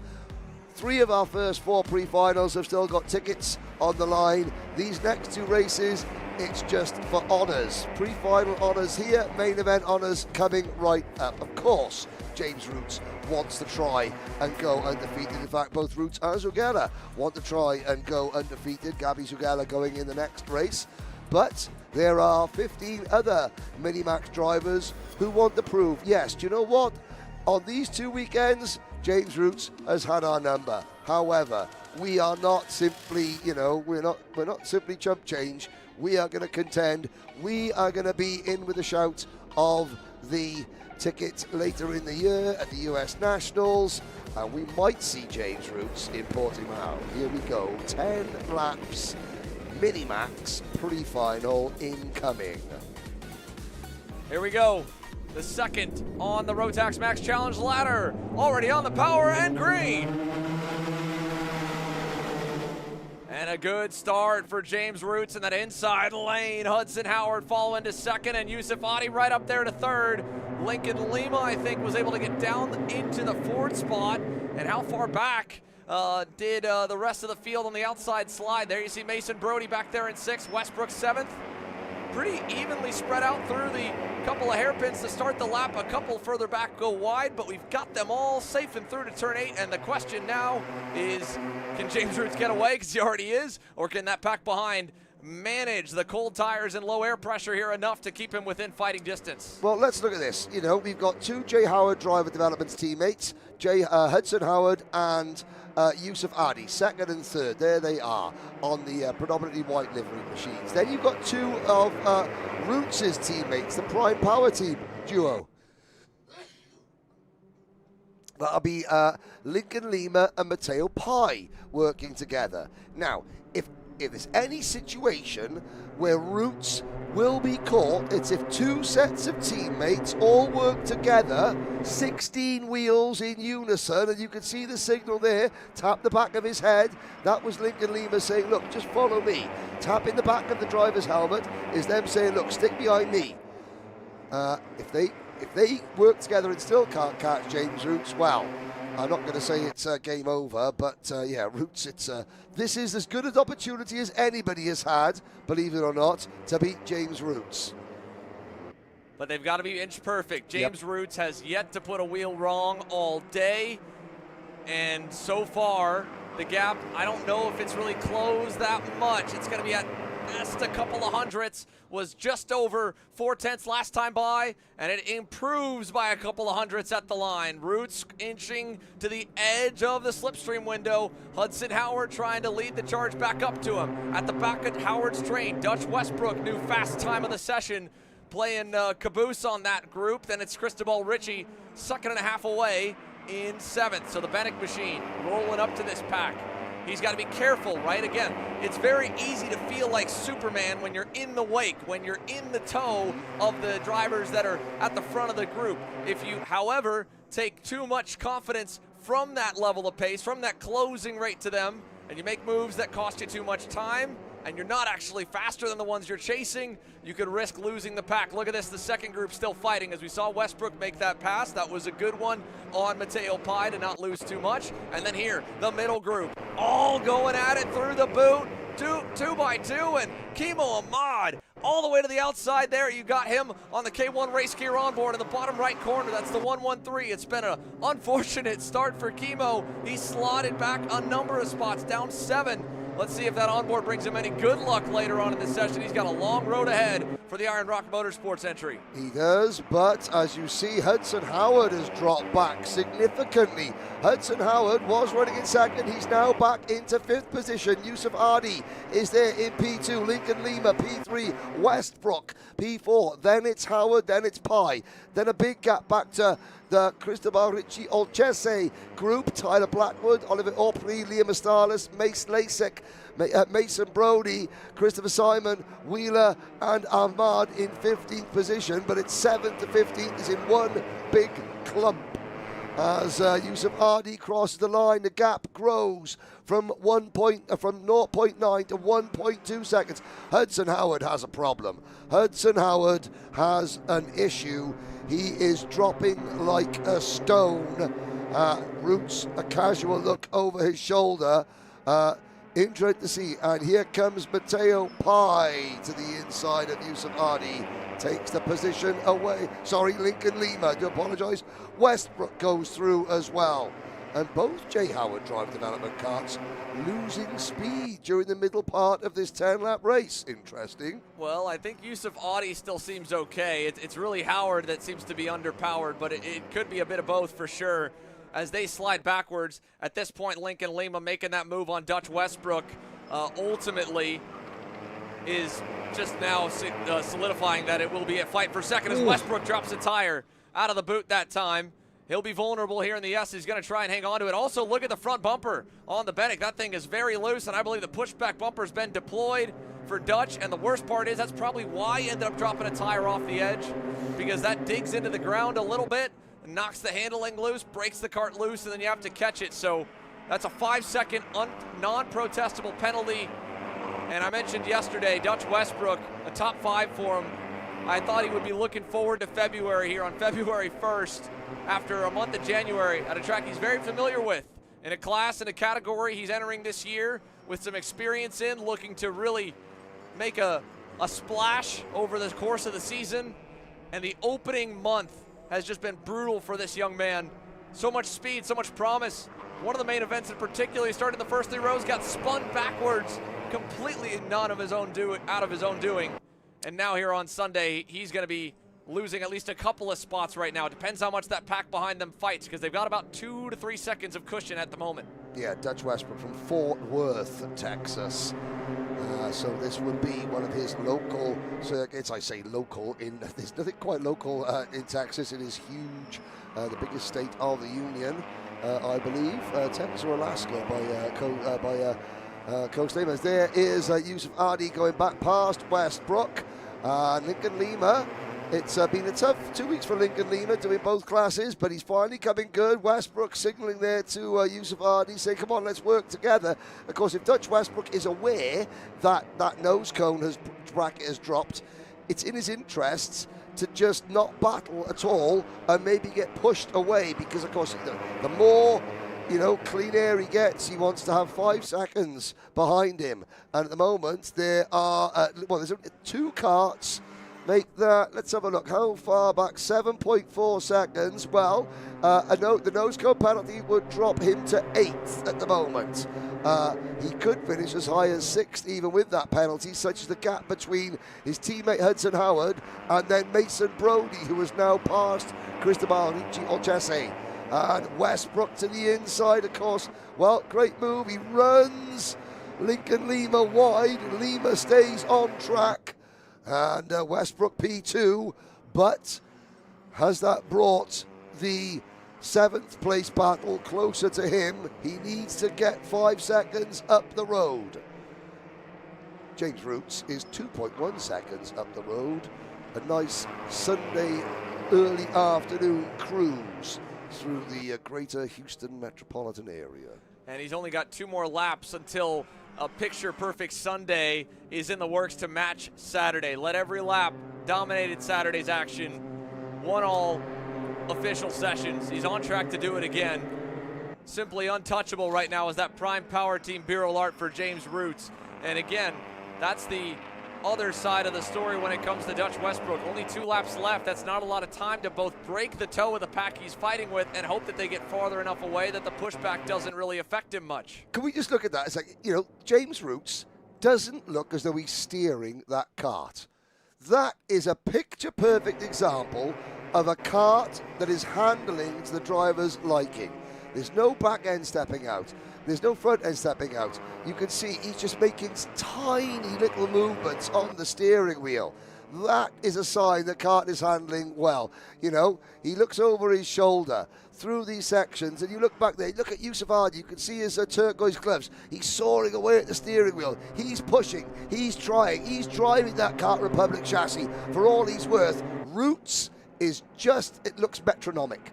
Absolutely metronomic as Westbrook defends from Hardy. Lima in 4th position. That number 132 Prime Power Team kart is on rails. And I've got to say, after his win in one of the main events in last year's Winter Trophy, James Roots' 2025 season did not develop as he thought it might. He actually came into this event a little bit low in confidence. I think it's safe to say, confidence restored, tick, checkbox answered. He has been magnificent. And his teammate trying to race for 3rd in the line. Roots wins the pre-final in Minimax. Who's going to get the checkers for 3rd? Adi by about a half-tenth over Lincoln Lima. Gave him a little thumbs up at the line. Good race between the pair. But he never took his foot off the gas either, did James Roots. Nope. Goes purple on the last lap. Still digging, trying to put the exclamation point on a picture-perfect run at the Winter Trophy. Henry, just to demoralize the opposition a little bit more. I'm going to ask you this because I was already wrong yesterday about misremembering the years, but I don't believe, at least in the years that we've covered the Rotax Max Challenge Winter Trophy, there's been someone that swept all 4 rounds? No, that's correct. We've never had a complete clean sweep. We've had 3 out of 4, but not 4 out of 4. And 2 realistic drivers that have a shot at it. That man right there and Musgrave coming up later in DD2 Max. James Roots. Zugella as well. And Gabby Zugella in Masters. You know. So Roots victorious. Mini-Max concluded. And one more pre-final remains before opening ceremonies following a very short break. And one last run through the gauntlet of the Rotax Max Challenge Winter Trophy divisions. Kimo Ahmad gave us a great shotgun view all aboard his Iron Rock Bennick, trying to charge back up the board. We'll hope some better luck for him in the final to get closer to that young man. James Roots, when we return.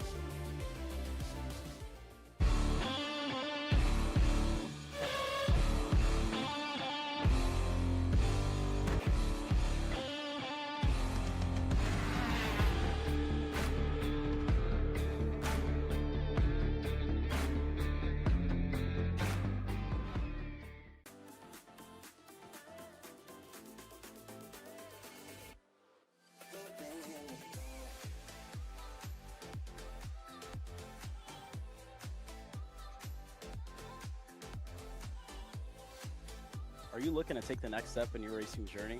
Well, look no further than PitFit. With 2 locations in Charlotte, North Carolina and Indianapolis, Indiana, PitFit trains drivers all the way from grassroots level karting to IndyCar and NASCAR with top-of-the-line personalized coaching to improve physical and cognitive fitness. For more information on programs, check out PitFit on Instagram or Facebook today. Hey guys, I'm Chris G. I'm Kart Chaser's driver fitness coach, and today I'm going to give you 3 tips on how to strengthen your shoulders for more endurance and better stability in the kart. Here we go. Okay, so exercise number 1 is the front rope pull-through cable raises. Okay, now this is the upright cable row. What you are doing here is you're picking a straight bar, as you see, and we're working the side areas of our shoulders, the medial. Exercise number 3, the dumbbell shrugs. As you guys can tell, I like to pause at the top before releasing. It's great for your strength, for that wheel stability. It's great for those shoulders and that upper back area. Chris G coaching, race ready training that carries into real life. That's what we do here. See you on the next one. Are you stuck with your kart racing? Not sure the ideal kart setup? Or going to a track for the first time? Well, Kart Class has the answers for you. Our online portal has a wealth of experience and knowledge to help your kart racing. From kart setup advice to track guides that are targeted specifically to your circuit, or the driver coaching aspects with mindset, racecraft, and driving techniques. If you want to take your karting to the next level, visit us at kartclass.com.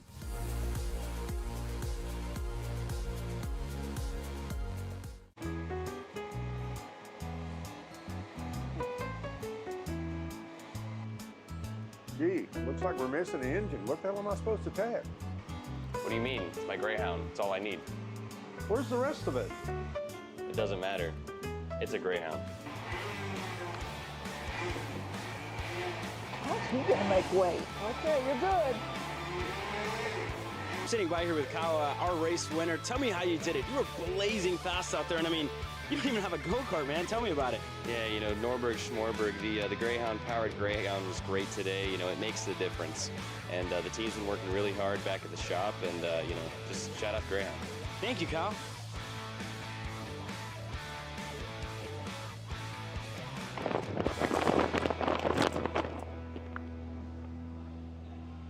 How the f did you just win?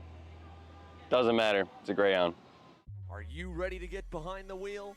From Formula One to NASCAR and IndyCar, all the pros start here.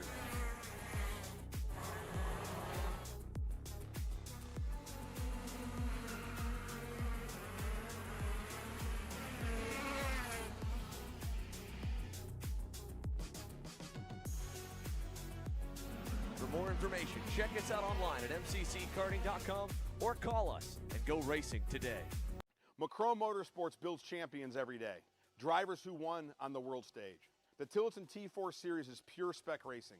Same engine, same chassis. When you win, it's because you were the best that day. Your edge is not the kart, it's the setup, the strategy, and the race team. With our Arrive and Drive program, you simply bring your gear, we provide the equipment and the championship-winning support to every event. Stop wrenching, start racing. Your path to the T4 Nations Cup in Spain starts with us. For more information, contact us at macromotorsports.net.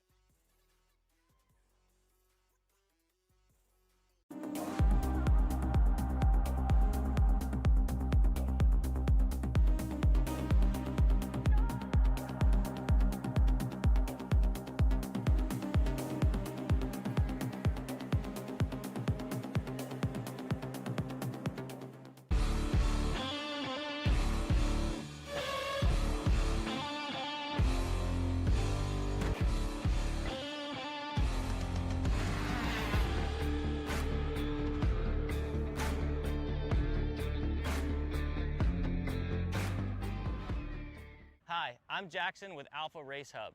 Alpha is an all-in-one motorsports software solution that can solve all the software problems you need for your track, facility, or series. Alpha can cover all your software bases, from online registration, digital e-waivers, a proprietary timing and scoring software, incident management, automated points tabulation, tire and barcode scanning. We even have our own mobile timing app and rental cart activity management software. If you're looking to consolidate your motorsports software solutions, reach out to us at alphatiming.co.uk.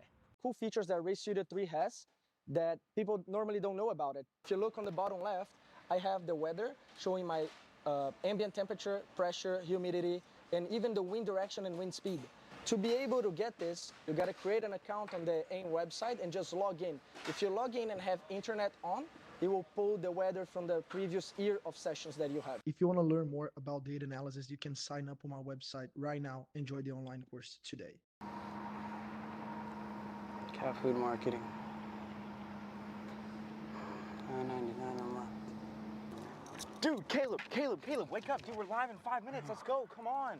What are you doing? Dude, I'm so sorry. Xander had me in a cat food marketing meeting till like 2 a.m. last night. Come on, man. Do you have anything I can drink? Dude, I got the perfect thing for you. Perico, it's a healthy energy drink alternative.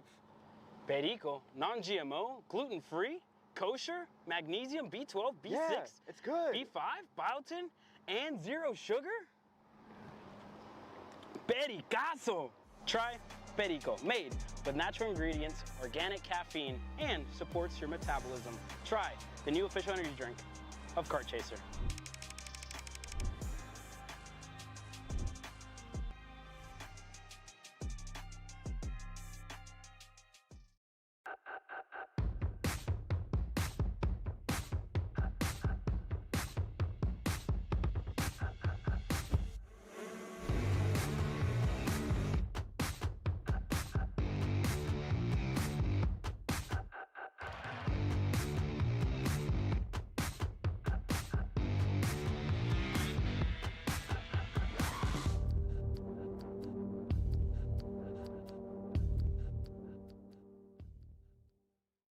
2026 Cup Kart South Series, February 20th through 22nd at Finish Line Karting.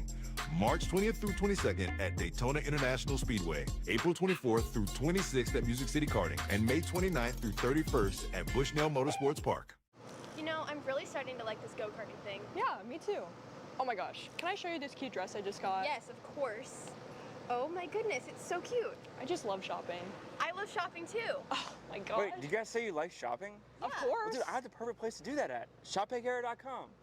At ShopPayCara.com, you can get free shipping on orders $200 or more. You can get anything you want, like MXC rims, gloves, rib vests, shoes, anything that you need, all at ShopPayCara.com.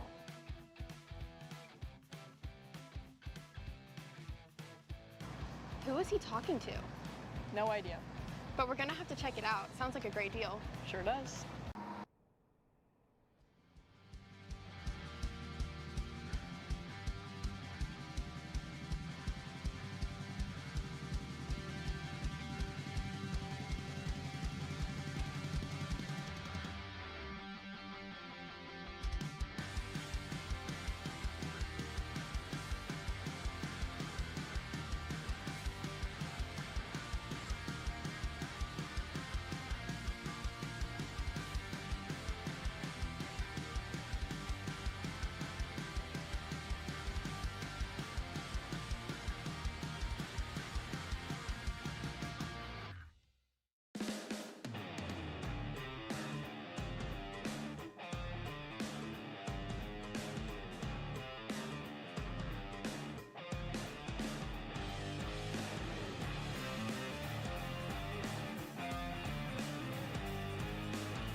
Masters Max action set to be the final, pre-final of the weekend, and of course the last main event as well to close out the 2026 Rotax Max Challenge Winter Trophy.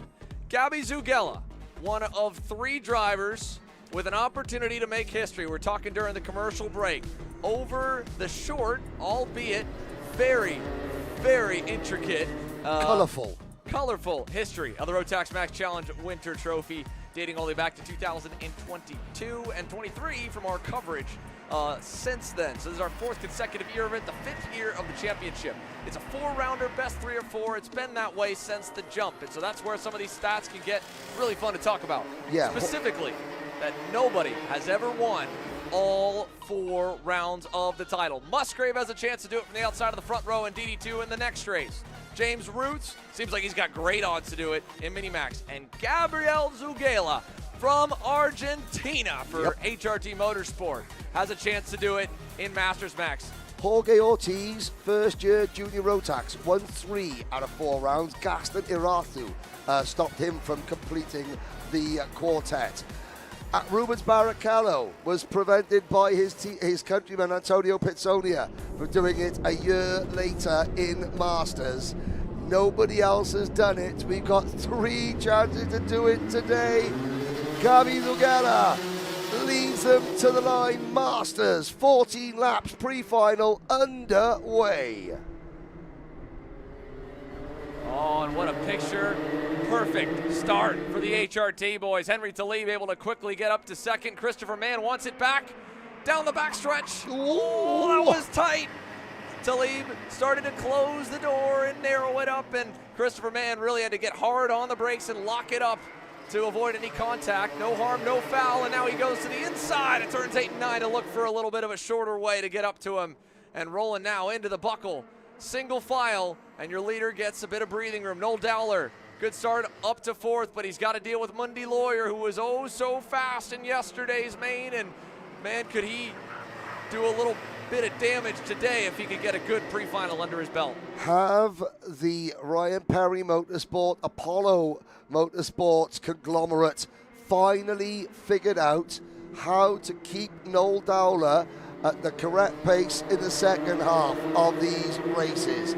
Fast in the first 50%, nowhere in the second 50%. Mann makes the move on Taleb for P2. Dowler and then Lawyer. Cleveland, Dominic Legrand, Simon Protour, Michel Legrand, and Sylvain Chenard look for the move. There, Taleb tries to go back on Dowler. Dowler is there in third position now. Taleb going backwards. Dowler chasing Mann. They're both chasing Zugella, who's had a great opening 2 laps and is already out of slipstream range and up the road. Rolling down the front stretch now here, Gabby Zugella nearly a second up the road from Christopher Mann. Noel Dowler in third as they roll into turns 4 and 5. Henry Talib, Mundy Lawyer, and again, evenly matched in terms of the gaps beyond second. Here's a look back for fourth, and we see one for second. We will not. Lawyer to the inside for fourth, and trying to follow him for a moment was Billy Cleveland. He could not do it. Talib back to the 5th position now. Yep, and Dowler looking aggressive. Dowler up over the curve there. Christopher Mann unfazed as they come through turn number 9. Out of Switchback City into the buckle. And that number 535 Kart. 3 decorated drivers. In fact, the first 5 drivers have all been, in fact, the first 6 drivers have all been the grand finals before, representing in order Argentina, United States, Canada, Peru, and Ecuador. This is an international event, and it is represented here in Masters as Dowler checks over his shoulder. New fastest lap for Noel Dowler, 53.916, pushing Christopher Mann up towards Zugella. Mann was himself only a 10th slower than Zugella. Look at the run that Dowler gets through turn number 9. No dice. Up towards the buckle. Now that move from Dowler that didn't quite happen. You saw Christopher Mann just had to jink a little bit sideways when he saw Dowler in his peripheral vision. That's going to help Zugella pull away. Dowler's got to take advantage of his momentum now. Now he gets to the inside, all wheel to wheels in the final corner. Didn't happen again. Now we'll look at the gap. It grows to 1.1 seconds. Inching away, just as he did yesterday. Another fast time for Gabby Zugella. Puts a 10th and a half up on the field. Only driver remotely close to him is the man back in 4th in the colorful Evolution Motorsport machine. Mundy Lawyer has a 53.8 on his lap chart, and he is closing in on Noel Dowler, who is trapped behind Christopher Mann, and you can see there, he was all over him going into turn 8 and trying to follow the line through. Couldn't quite really make anything out of it. Into the buckle we go. We'll be getting to the line this time with 5 laps completed and working our way towards the halfway marker where Gabby Zugella is probably just going to be watching that screen on the front stretch, counting down the laps, saying, how much longer do I have before this one's secured? How many more laps can I maybe learn a little more about my HRT Motorsport X-Pre, because he's got no challenge, no pressure. Mundy Lawyer did just barely pip him for fast lap, but again, he's buried 2 seconds back and 2 karts between them. It's very rare for a kart driver to be in the position that Zugella, that Roots, and that Musgrave are in. They have succeeded in the championship. They've done what they want to do. They you know, that is it. All they do in the race is now it's test against themselves. It's how fast can I drive? My mind is clear. There's no thoughts about points, no thought about what ifs and buts. It is simply a case of this is me and my machine versus the racetrack. And you can see that Zugella and Roots, that lifting of the pressure has, if anything, made them go even quicker, made them even harder to beat than what they were when the pressure was on, when there was the tickets, the championship scenarios playing through their heads. It's quite remarkable indeed. 3 karts battling over second. It's an increasingly distant second place behind Zugella. Here comes Dowler. He jinks to the inside. He knows that Man is good at the brakes, so he ducks back in so he doesn't affect his run through Switchback City, because Mundi Lawyer is poised and waiting. And that line from Dowler has actually hindered both himself and Christopher Mann the last couple of laps, because Dowler's not quick enough, or he's not quick enough to get to the inside fully and make the pass, but Mann is adjusting his line to avoid a potential collision. Right, because to go narrower, to shorten the track, he's having to brake earlier than Christopher Mann just to make those marks on the inside, to do that lower line. So to go deep enough for him, and yet at the same point not totally miss the corner. I mean, that's a razor edge. Christopher Mann's going deeper naturally, right? So he's going to have to go deep enough and then adjust basically to Christopher's line. And I'm sure at the same point Noel's thinking, well, I don't want to blow the corner, end up in all that clag, all the marbles on the outside of turns 8 and 9, and be struggling for a lap or two to clean them back off. Here we go again, but of course Mann then can't get the corner exit that he wants, because there's the nose cone of a kart there. Now there is a great look at Zugella coming out of the buckle. And pretty soon this battle is going to have a 4th member of it. It's going to be Billy Cleveland closing in the second of the Racer's Edge Motorsports kart. Behind Cleveland, the black race suit, black crash helmet, the Dominic Legrand. Henry Taleb has faded in the second of the HRT Motorsport karts. Pro Tour, Legrand and Chenard continue to run. All 10 karts that started this race are still running and running cleanly. Cleveland is the man on the move. 53.773 for Billy Cleveland. New fastest lap. And still, Zugella, now Dowler's got a better run. Now Dowler can get alongside. But no, Mann on the outside has the momentum and the inside line for the run into the buckle. And all that does is serve to bring Cleveland closer. Mundi Lawyer sitting, watching, waiting. This is only lap 9 out of 14. 5 laps of this 15-turn track to go. We start lap 10 now. 10, 11, 12, 13, yeah, 5 laps. Well done, Henry. I can do maths. Through the first complex. Down towards turn number 5. 4 karts as one. Cleveland is fastest again. At 68 years young, Billy Cleveland is outpacing the field. Lawyer to the inside of Dowler. Are we now seeing the drop-off that we've come accustomed to from Noel Dowler as he slips back 1 position?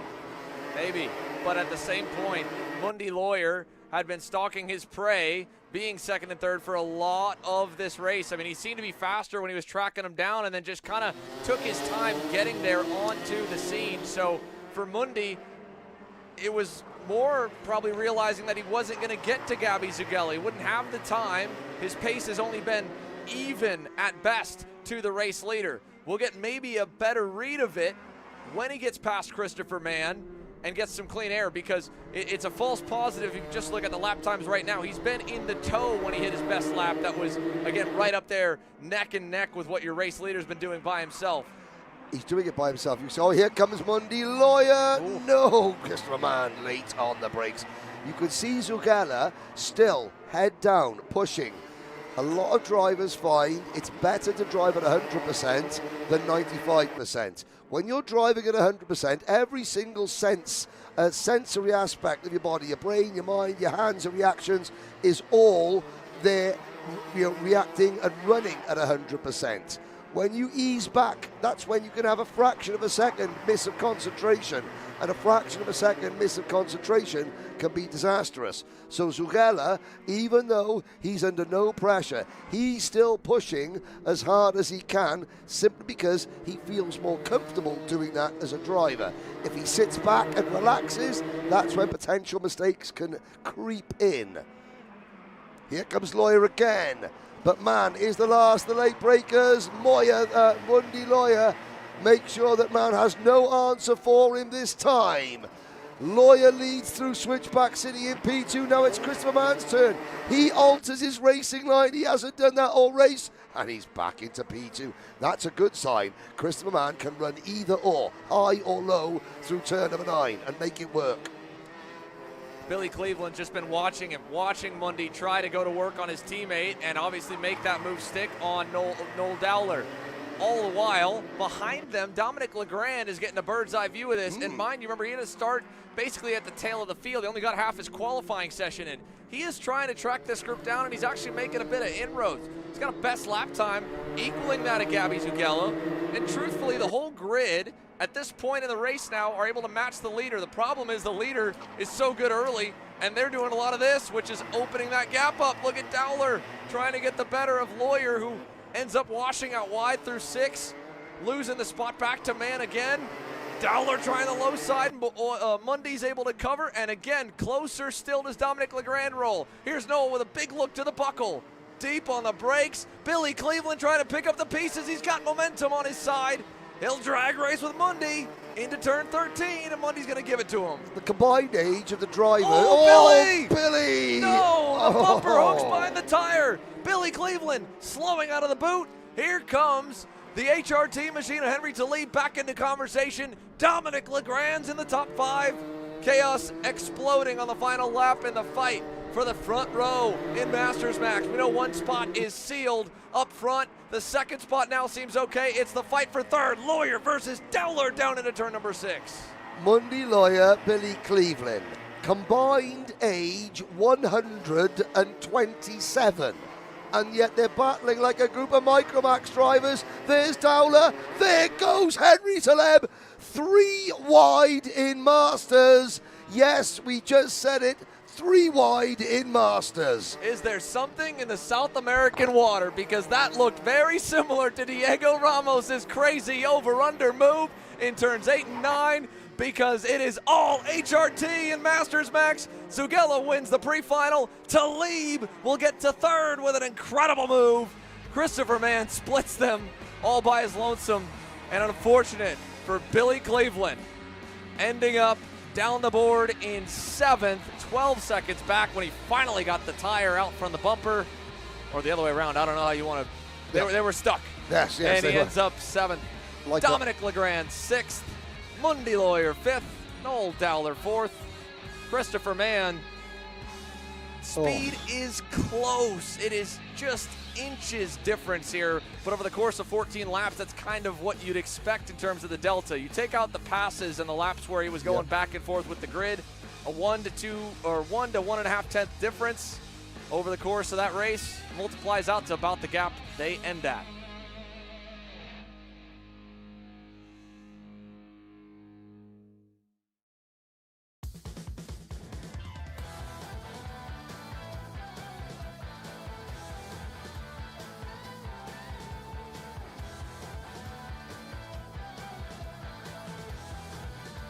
Gonna catch up here with Christopher Mann.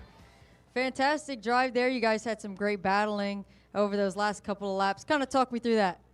Yeah, was struggling and knew they were right behind me, so had to go a little bit defensive because they kept sticking their nose in on the slower stuff, and they were right there, so made the best of it all. Well, pace was good. All of you guys were able to keep Gabby within distance on the timesheet, but obviously it looks like it takes you guys a little bit too long to get fired up. He's able to pull that gap. Do you have anything that you can maybe go back to the drawing board and keep him in sights for the final?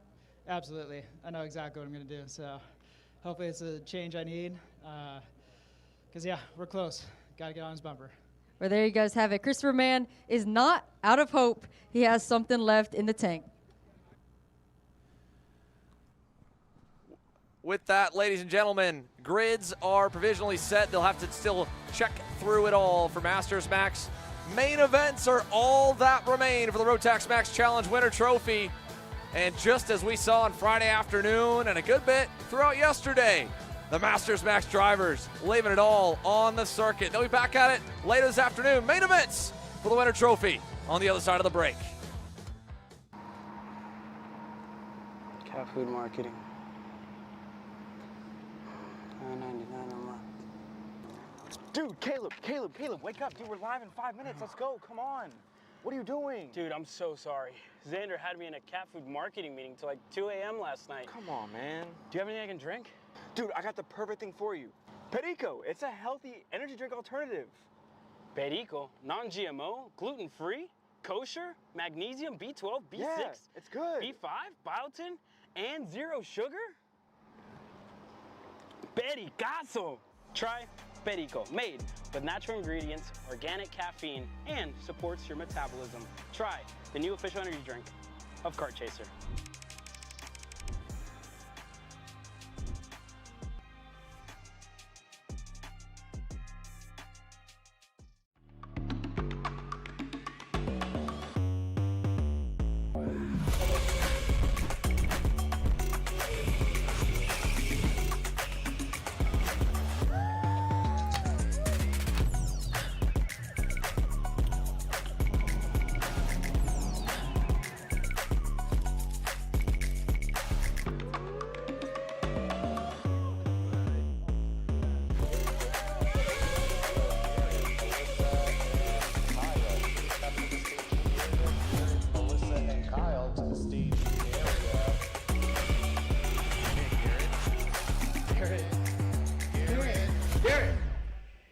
Let's go race. Come on, man. Paulie Massimino wins the Wisconsin Grand Prix. James Overbeck on start number 2 gets win number 1 in OKN Stars. On track or off, Brandon Jarsekrak Racing delivers elite performance. Led by 4-time Pro National Champion Brandon Jarsekrak, our team masters driver coaching, data-driven analysis, and mechanical precision at every national event. Contact us today at BrandonJarsekrakRacing.com.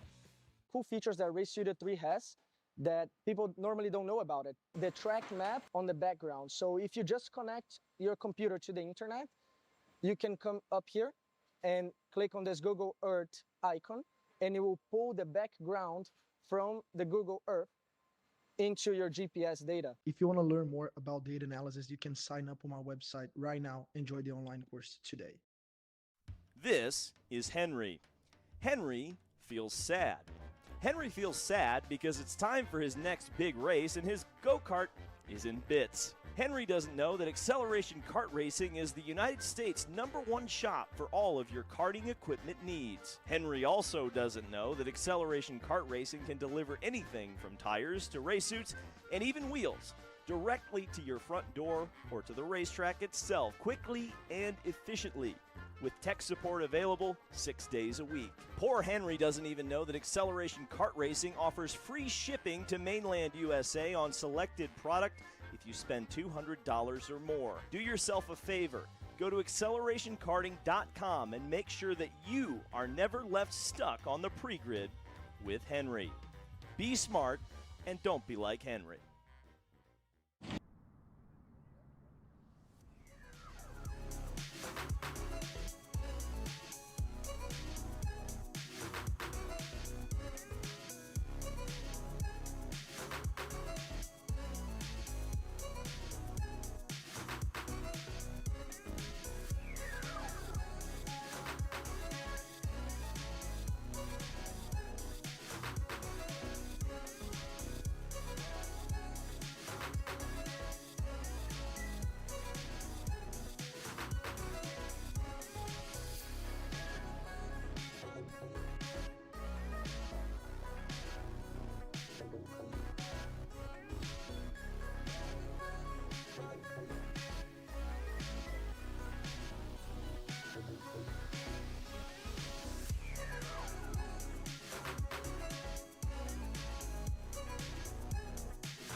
Ladies and gentlemen, our final batch of main events are ready to go. DD2 Max making their way to the grid. Before we get started, we'd like to ask that all of you in attendance, please rise and remove your hats for the playing of our national anthem.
Engines fired up, and so are we. What a batch of opening mains did we have yesterday, Henry. Great racing and battles throughout the first four finals. DD2 Max kicked it off, as they will again today. Their final time to warm those tires up here in Houston, Texas.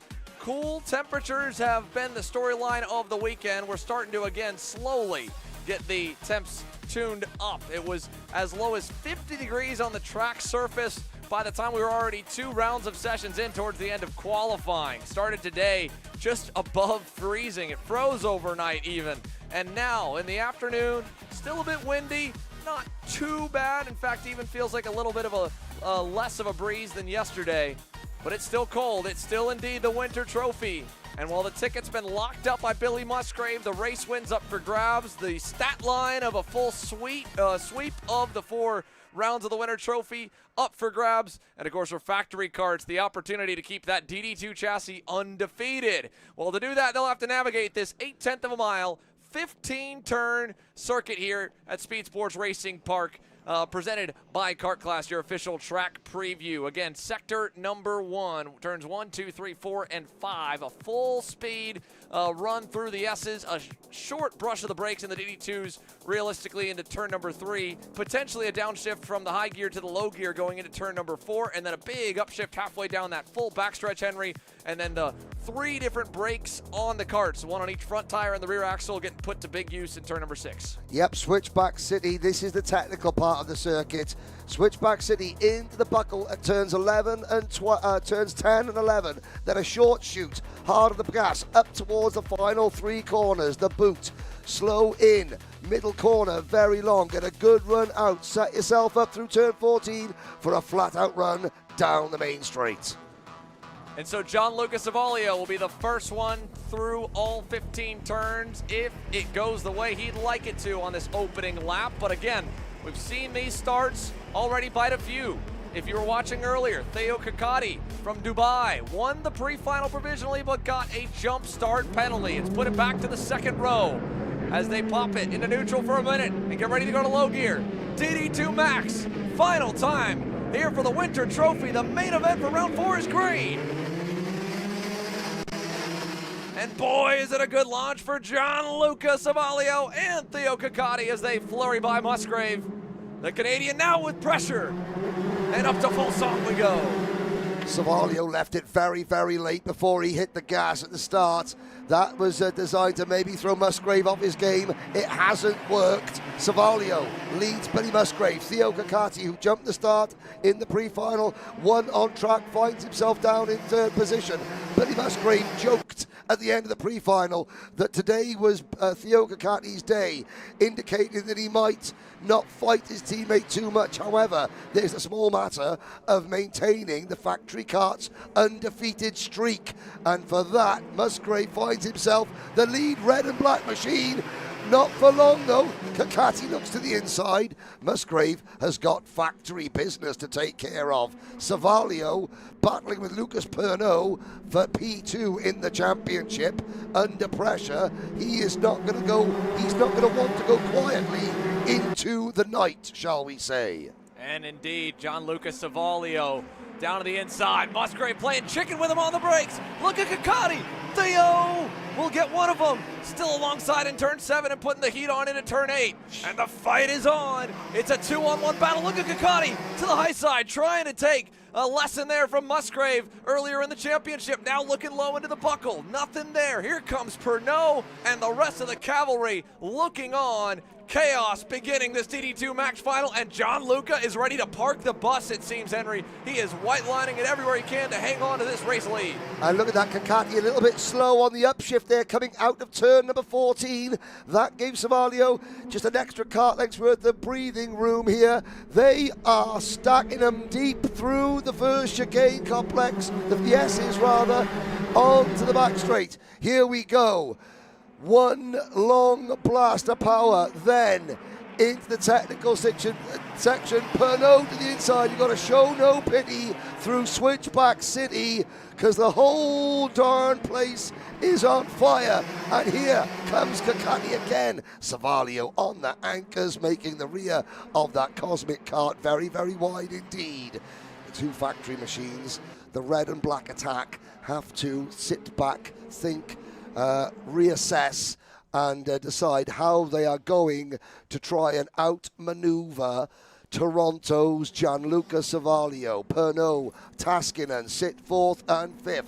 Then a gap back to Arnaud Saborin in 6th. Baerjean in 7th. Laroche, Posick and the Vavils round out the top 10. 1.3 seconds. Cover 7, count them, 7 DD2 karts. We're not even a quarter of a way through, and already this is shaping up to be one of those 20-minute highlight reel packages. Yeah, there is so much to break down already. And again, Theo is winding up for that outside move in turns 8 and 9. He just can't quite stick it. Now he's going to look and cut Gianluca. A huge break there in the buckle over at turn number 11. He could have really forced the issue. He didn't want to throw the race away for himself either. Early going, right? We're working the end of lap 4. 16 laps still remain in DD2. Yes, Kakati was on course for a victory yesterday. Retired, won the pre-final, on the track today, jumped the start.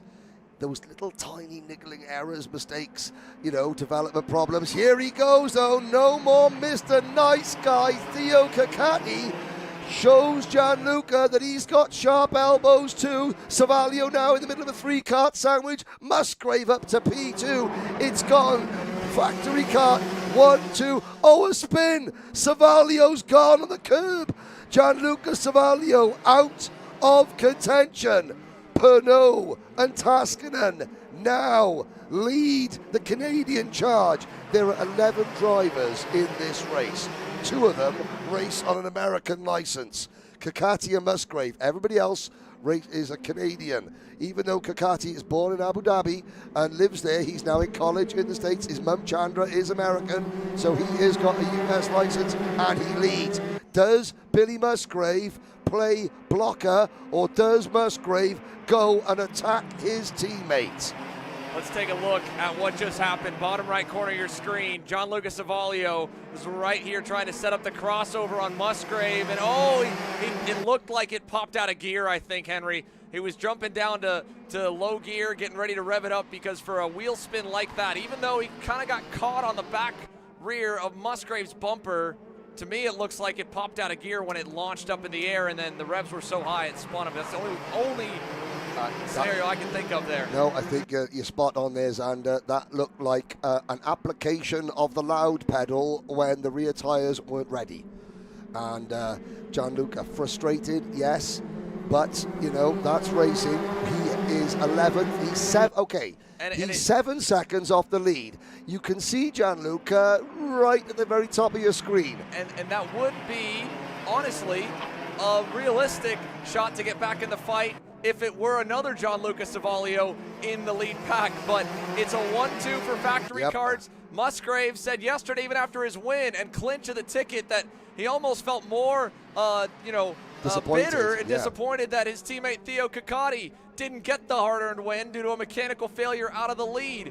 And so now, the man who has built this brand up and become an icon, a symbol of the red, white, and blue, it appears, more than most over the last 2 seasons especially, Billy Musgrave has got probably a smile on his face under that red Stilo helmet right now, because he's watching Kakati hit his marks, do all that he's tried to coach him up to do here, and doing a phenomenal job. And Theo, again, a globetrotter much like yourself, Henry. He was in action halfway around the world 2 weeks ago, has spent the last 2 weeks here. We weren't sure exactly how much U.S. activity we get to see out of him after he finished his year in Vegas in the craziest of ways possible with a flip, and then continuing to, after he flipped his own go-kart back upside right, and then continued to drive forward and make the main event in that KA senior class. But here in DD2 Max, halfway around the world from home, Theo Kakati is charging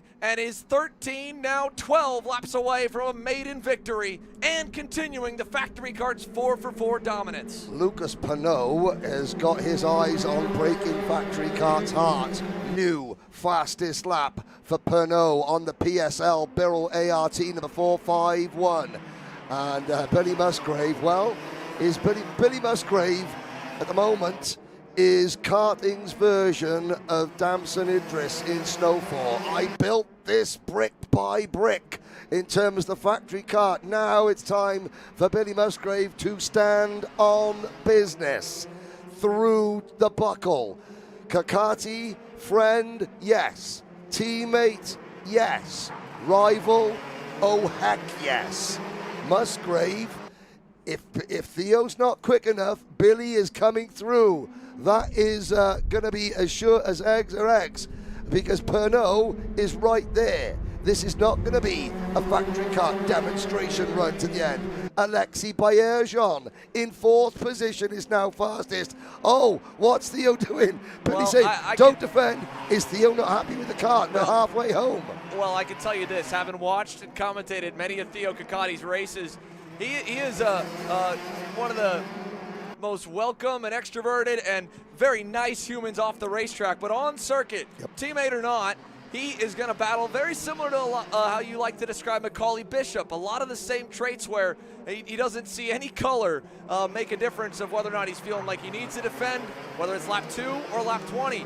But in this case, again, I think he's doing it just at the right moments, right where he feels a little vulnerable, right where Musgrave's gotten close to him. He's not overly going offline. He's not leaving himself vulnerable by going too far off the grip patch, corner by corner, and then ending up with tires muddied after a full lap. And now He's going to give some faith to his teammate behind him. Musgrave's trying to give him the opportunity, and there, Billy really got tripped up as Theo opened the arc by a lot. Yep. And it's opened the gap up quite a bit. Now Bayerjan is getting into it with Pernod. Pernod down to fourth. Alexei Bayerjan. Now here's a wild card. Pernod, a veteran. Musgrave, a veteran. Kakati, a veteran. Bayerjan, class rookie. No airs or graces. During the break, he glugged down a Plateau energy drink. He is fired up and ready to go. Taskinen runs P5, 3.3 seconds off the lead. Saborin, Laroche, and the recovering Gianluca Savalio. Do you know what I said on lap number 4? On lap number 7, rather, when Gianluca Savalio was 7.2 seconds behind the race leader. He's now 7.7 seconds. He's not going to catch this group unless Theo Kakati starts parking the bus. But have to say that it's unlikely. Bayerjan gets a wheel off. That was almost a repeat of the Savalio incident. Yeah, I don't want to say that it was a coordinated effort between Theo Kakati and Billy Musgrave, but the way that it's worked out with Billy kind of having a bit of a hiccup behind Theo, it just so and happens. Theo open up. I don't know if you could coordinate a move to work out like that at all, but how it has played out, where it just got them tight enough back from Pernod to Bayerjan to give Alexis an opportunity to pounce. Him going for it, being the young and energetic and, definitely exciting rookie that he has been over this winter trophy. It's given a comfortable gap, but only a little bit of comfort. Alexis Bayerjan is still purple. He is still faster, even last lap, than Theo Kakati. Musgrave picked up a 10th.5 on his teammate. I don't know if they'll be able to pull some more magic off again like they did a couple laps ago, because if not, I think Theo Kakati is really going to be in trouble. Well, I mean, I'm looking at the line that Theo Kakati runs through turn number 6 generally. There was an element of trust. He knew that Musgrave was behind him, and that gave Kakati the message, okay, I'll take my line. Billy takes a tighter entrance. He's not going to nudge me. He's going to stand on the brakes, because this is what I can. So if anyone else was behind Kakati during that, that wouldn't have happened. There would have been an issue. But because it was Musgrave behind Kakati, Kakati knew, okay, I'm going to take my line. Billy will react accordingly. And it did work. It worked for the time being, because, yeah, higher arc in, lower exit for Kakati. Musgrave, that KZ mentality of turning a little bit early, later on the brakes, that is what helped him. Bayerjan, that worries me from Bayerjan coming out of turn number 8. He's soaring away at the wheel there, getting the power down as early as he possibly can. It was funny. He's being helped. Mark Baines isn't involved in the DD2 aspect of the Premier karting team too much, but he's working with Alexei Bayerjan this weekend as well. I got a lift to the track with Mark and Alexei yesterday. I said, tough day, Alexei. Mark Baines looked at me and goes, it'll be a tough day today if you don't pull his finger out. You know, there was a few other words involved as well, but that was the pull his finger out, he has done. But I think that's a great point about his hands, Henry. The junior chassis across the board, when utilized in full-size class, full-size chassis, but in the junior ranks, running at 320 to 330 pounds, that doesn't really ever end up boding for tire degradation. We don't have motors that are beefy enough at that weight and power ratio to see a penalty for being a little bit quicker with your hands than in comparison in senior. And especially in these heavy DD2 packages, you'll start to see this. Yep. As the race goes on, if your hands are a bit too busy, those tires will heat up that much quicker with the heightened weight, right? The minimum weight for Senior Max, an extra 35 pounds on the Junior Max minimum, and then DD2 Max another bit more, combined with, of course, the heavier engine, right? So that is where Alexis Bayerjan, and for most rookies, I think, coming up, that's the part they equally have to learn. They probably don't touch on enough. We talk about the difference of racing, drivers they've looked up to, the mentality part of it, right? Yep. The fact that, again, you're going up against drivers who do this for a living, someone who's in racing this category as long as you've been driving, period. When you go back to kids starting at 5, and Billy Musgrave has been in senior for over a decade and a half. But the other part, in terms of simply driving the piece around the racetrack, is that you have to manage your equipment. You have to manage the tires, and we're starting to see whether that's the case or something else, the pace ultimately is fading for young Alexis Baerjan with now 4 laps to go. Yeah, and the only way you learn how to manage your tyre on any different type of track surface, any different weather condition, trial and error. You learn by using your tyres up too soon and realising, okay, go back, analyse, what did I do? What could I do different? Next opportunity, Billy Musgrave, I mean, I suppose one of the things, if you bend it, you mend it. Well, at least Billy, Well, I don't even think he was intending to do anything there, Henry, except for one, and that is to shift the sound of the motor to Theo's right ear to get him worried a little bit about a move. That little shimmy to the inside. Either that, or again, that's potentially talking a bit higher level mentality that may not really be as much of a factor. The other part, that we've touched on quite a bit, is the fact that Speedsportz Racing Park, so many of these corners, you're really turning the wheel for quite a while. And these karts have just a touch of aero understeer when you follow someone this closely. And we've seen in the past, over the many events that we've raced here in these higher horsepower, heavier classes, that running behind someone trying to use the curbing to rotate the kart's been helpful. However, one kart right now that's rotating fine but has a broken part is Matt Taskinen. The CRG driver was in the top 5, and that is a broken left rear bumper bolt for him. Yep, so Taskinen out. That will promote Saborin into 6th. Savalio will move into 6th. Saborin to 5th. Savalio's now within 7 seconds. There's Taskinen at the top of your screen coming in.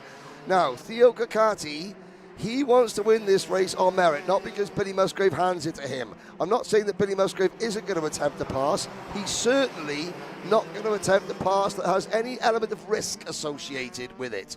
But Theo Kakati, with Lucas Pinot bearing back down on him at some point, maybe in the next 2 laps, Musgrave is going to do what a man's got to do. Let's see. I don't know what he's thinking. Theo's looking down at his kart a couple of times. I'm wondering if Theo's maybe, those mental anguishes, something's not quite right. The pace. 50. Right. Is he worried? Are the thoughts creeping into his head? He's been leading for quite some time under pressure. Is he watching the lap counter and thinking, oh man, hopefully I don't suffer the same fate as I did at round 3? Now, I thought at first, again, Musgrave might have been fading low for either to get the sound of the motor into Theo's right ear to the inside ear, or ultimately to get out of the dirty air with the inside tire a little bit. Go use the curb to rotate the go-kart, because following that close, he couldn't do the exact same mid-corner speed that Theo could. But now, seeing the way that they went through turn 6, convinced Musgrave is protecting. He's playing a little bit of blocker. It's not overzealous, but I think he'd be much happier if Theo can hang on for half a lap more, and it's a factory kart 1-2 with Musgrave in 2nd, and Pernod knows that, and he's putting the heat on. Yeah, is Billy Musgrave. He's defending 2nd position for order book-based reasons tomorrow morning. Back when teams phone up and say, how long would it take you to build me one of those DD2 factory karts? Yeah, although Kakati, something's not right with Kakati's kart. He keeps looking down to his right-hand side of the main straight. But it doesn't matter. 2 turns to go. Final lap. Theo Kakati to the lead. Musgrave with an over-under, trying to salvage 2nd. To the line, Pernod wide, and Theo Kakati wins in DD2. Musgrave 2nd, and Baerjan steals the last spot on the podium. A Hail Mary move by Lucas Pernod to try and get 3rd, ends up falling to 4th. And for Billy Musgrave, the stat of one driver sweeping all 4 rounds of the Winter Trophy will still be unclaimed, but the stat of a chassis winning all 4 rounds and the stat of the DD2 factory kart model remaining undefeated is going in the books. A 1-2 after starting the weekend, starting the 2-week stint with a pair of 1-2s in qualifying last Friday. Now 9 days later, Theo Kakati reaps the reward, wins the final round of the Winter Trophy in DD2. Musgrave 2nd, and Alexis Baerjan concludes his DD2 opening championship with a podium. Told you it was your day today. Good driving. You got a little nervous there in the middle. Oh, the seat. Yeah. When I dropped the tire, and then it broke. Yeah, a little too much curve. Yeah.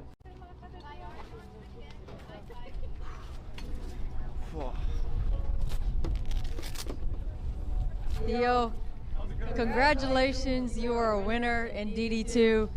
I imagine you're overwhelmed, but talk me through that session. Oh, I'm so happy. It's been a long week. Gotta thank Billy though. He really helped me out that race. 1-2 finally. We've been working all week for that, and finally we did it. So just out of words. I'm just so happy. You know, that's it. We saw you looking at the right side of the chassis. Those last couple laps on the straightaway, what's going on there? Nothing much. Just taking too much curb. I dropped the tire one lap and just a little bit of scraping, but thankfully my teammate was behind me and he kept me comfortable. You know, I was getting a little bit defensive in the beginning, and then he's like, just get your head down, and I'm like, yeah, settle in, and then the kart went, so it was perfect. Well, congratulations, you're a winner here in DD2, and the bumper is perfectly fine, so that is awesome. We're gonna head down to Billy. I imagine he's just as ecstatic. The factory kart sweeps all 4 finals, and you bring home the championship. That's gotta feel great. It feels amazing. Man, hats off to Theo. He drove awesome. I'd only really catch him when he started getting nervous or make mistakes, but once he kind of settled down and got into his rhythm, I mean, I was there, I had pace, but I didn't want to do anything silly. And I knew, man, I mean, the goal was to bring it home 1-2 at one of these races, and yeah, that's what we did. So did you give it to him, or did he earn it? No, he earned that one straight up. That was a good race. Well, congratulations, Billy. 1-2 for the factory kart and a full Rotax Winter Tour sweep. Thank you very much. 1-2 for factory karts here at the RMC Winter Trophy, and Alexis Bayerjan will join them on the box. My goodness, a last-ditch 200 feet effort for the young Canadian will send him back north with some hardware.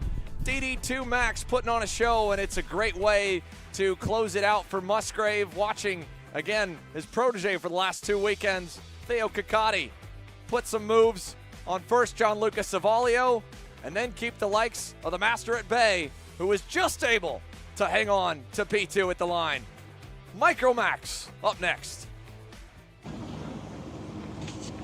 Kyle, what are you doing? It's got my new Greyhound seat. You don't even have a cart. Doesn't matter. I have a Greyhound.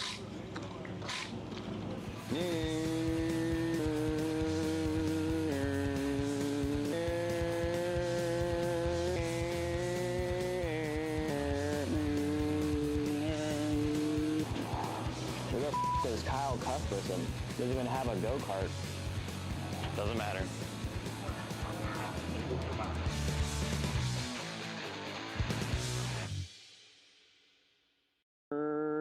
Cuthbertson through on Turney, Turney in the dirt. 2026 Cup Kart South Series, February 20th through 22nd at Finish Line Karting. March 20th through 22nd at Daytona International Speedway, April 24th through 26th at Music City Karting, and May 29th through 31st at Bushnell Motorsports Park. Champions aren't just born on the kart track. At SimShop, we deliver professional-grade simulators with the best performance-to-price ratio in the industry. Founded by racers who understand what you need, our SimMagic and Moza equipment is powerful enough for the pros, yet affordable for everyone. With unmatched customer support and a thriving community, we're your racing partner. Visit simshop.com today.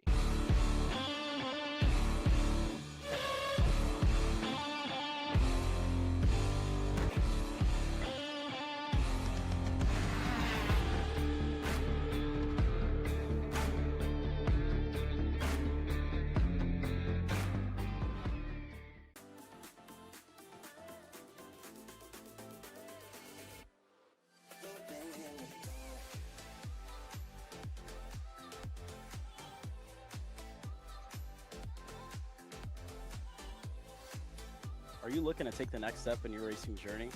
Well, look no further than PitFit. With 2 locations in Charlotte, North Carolina, and Indianapolis, Indiana, PitFit trains drivers all the way from grassroots level karting to IndyCar and NASCAR, with top-of-the-line personalized coaching to improve physical and cognitive fitness. For more information on programs, check out PitFit on Instagram or Facebook today. Hey guys.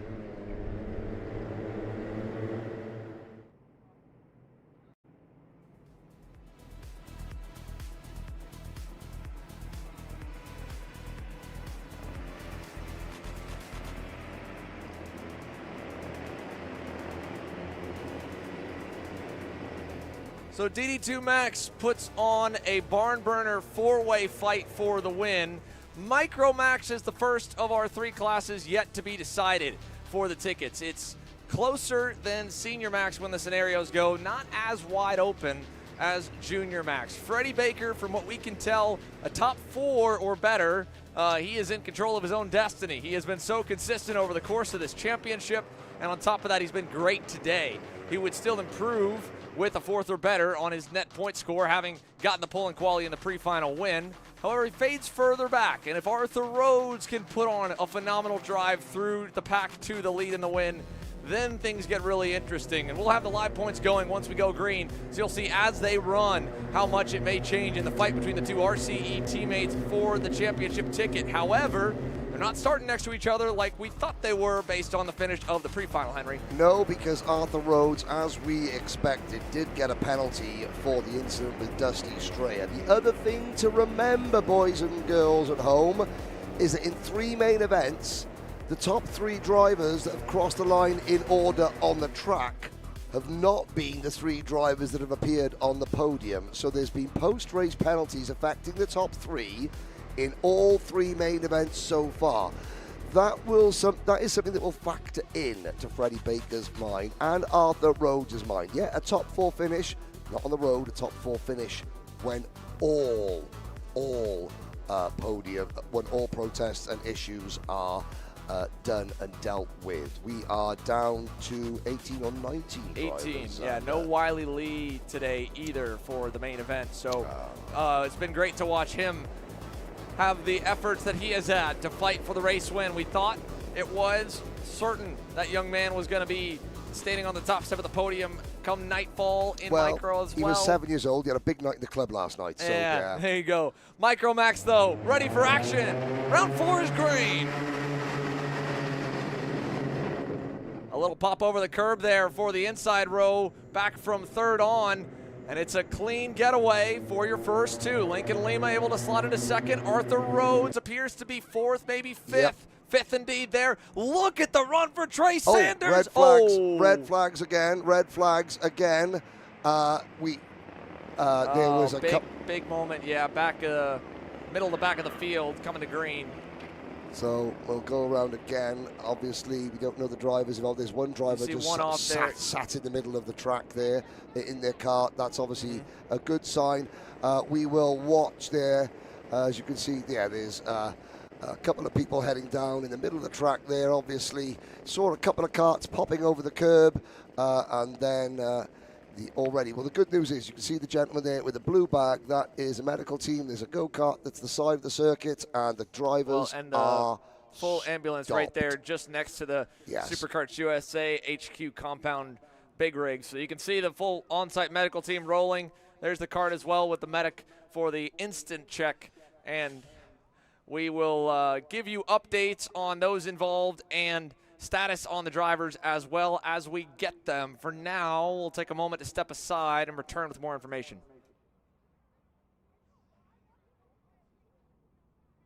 I'm Chris G. I'm Kart Chaser's driver fitness coach, and today I'm going to give you 3 tips on how to strengthen your shoulders for more endurance and better stability in the kart. Here we go. Okay, so exercise number 1 is the front rope pull-through cable raises. Okay, now this is the upright cable row. What you are doing here is you're picking a straight bar, as you see, and we're working the side areas of our shoulders, the medial. Exercise number 3, the dumbbell shrugs. As you guys can tell, I like to pause at the top before releasing. It's great for your strength, for that wheel stability. It's great for those shoulders and that upper back area. Chris G coaching, race-ready training that carries into real life. That's what we do here. See you on the next one. Are you stuck with your kart racing? Not sure the ideal kart setup? Or going to a track for the first time? Well, Kart Class has the answers for you. Our online portal has a wealth of experience and knowledge to help your kart racing. From kart setup advice to track guides that are targeted specifically to your circuit, or the driver coaching aspects with mindset, racecraft and driving techniques. If you want to take your karting to the next level, visit us at kartclass.com.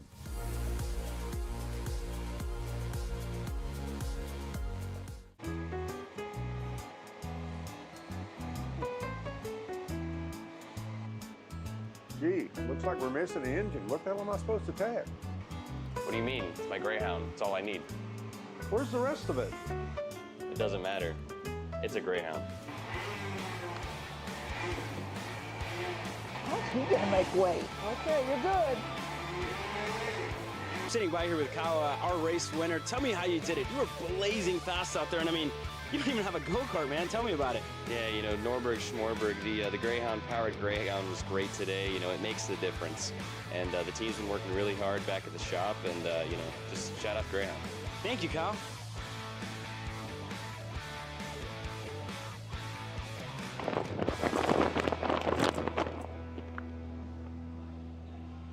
How the f did you just win?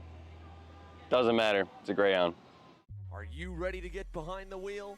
From Formula One to NASCAR and IndyCar, all the pros start here.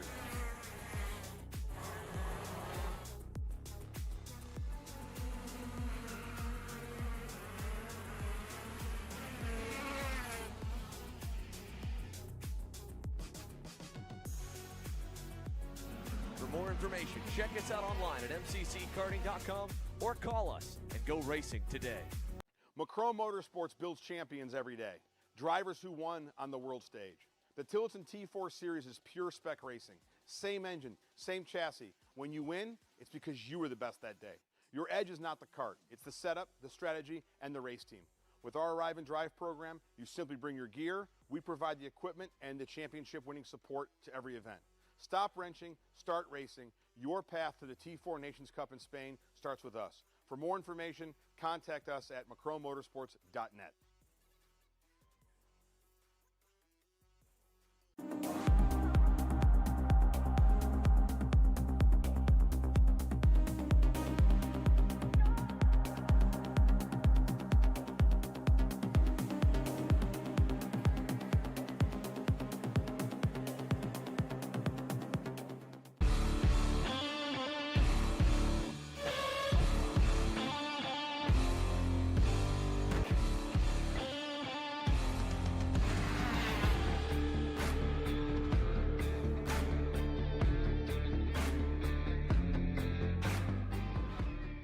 Hi, I'm Jackson with Alpha Race Hub. Alpha is an all-in-one motorsports software solution that can solve all the software problems you need for your track, facility, or series. Alpha can cover all your software bases, from online registration, digital e-waivers, a proprietary timing and scoring software, incident management, automated points tabulation, tire and barcode scanning. We even have our own mobile timing app and rental cart activity management software. If you're looking to consolidate your motorsports software solutions, reach out to us at alphatiming.co.uk. So in motorsport, every detail matters, but we need to try to avoid using expensive and fragile sensors. So I'm gonna show you how we do it. So this is a comparison between the sensor in curve and the accelerometer in blue. So we can read how hard the driver is applying the brake and how easy he's modulating his release in order to understand how the driver's braking. The sensor costs hundreds of dollars and the accelerometer is already in your dash, so you don't need to buy anything. If you want to learn more about data analysis, you can sign up on our website right now and join the online course today. Cat food marketing. $9.99 a month. Dude, Caleb, wake up. Dude, we're live in 5 minutes. Let's go. Come on. What are you doing? Dude, I'm so sorry. Xander had me in a cat food marketing meeting till like 2 a.m. last night. Come on, man. Do you have anything I can drink? Dude, I got the perfect thing for you. Perico, it's a healthy energy drink alternative. Perico, non-GMO, gluten-free, kosher, magnesium, B12, B6, Yeah, it's good. B5, biotin, and zero sugar? Pericazo! Try Perico, made with natural ingredients, organic caffeine, and supports your metabolism. Try the new official energy drink of Kart Chaser.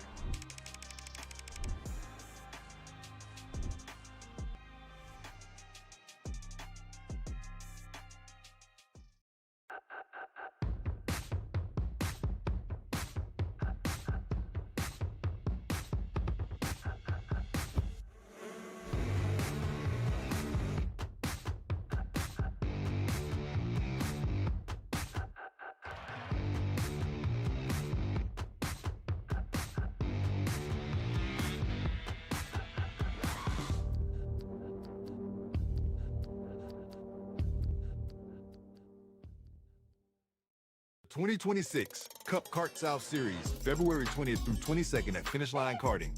March 20th through 22nd at Daytona International Speedway. April 24th through 26th at Music City Karting. And May 29th through 31st at Bushnell Motorsports Park.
As you can see, ladies and gentlemen, this Micro Max main event, our second of the 6 on the order, has been red flagged. An incident at the start of the race involving 2 drivers in particular, Polo Santos and Wyatt White. Our on-site, on the boots on the ground pit reporter Cameron Reed has a bit of an update for us. Cameron, take it away. We have gotten an update from our local staff that both the 24 of Wyatt White and the 28 of Polo Santos are both alert and awake and being checked out by our local medical staff. So yeah, both drivers are all good and might have a little bit of bumps and bruises, but all good for the most part. Good to hear. It was a scary incident. We obviously won't be showing you the replay. However, we are ready to show you the on-track action for the 16-lap main event on tap for Micro Max. As soon as they confirm the last bits of the lineup and clear the circuit of the medical team and get us back underway. For now, here in a short holding pattern and ready to get back after it for the final 5 main events of the Rotax Max Challenge Winter Trophy.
Well, as you can see, all carts fired initially. Heartbreak here for the number 22 of Vettel Baker. The MSL Racing CRD has come to a rest in the infield grass.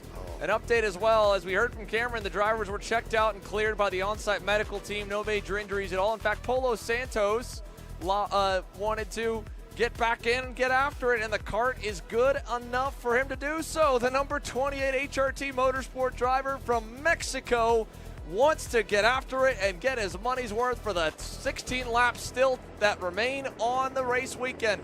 Wyatt White again was the driver involved also. He's checked out, he's okay. So sadly we're down to 17 from our original 18. We've got them all together. We're ready to go again. Micromax main event. Round 4 is green.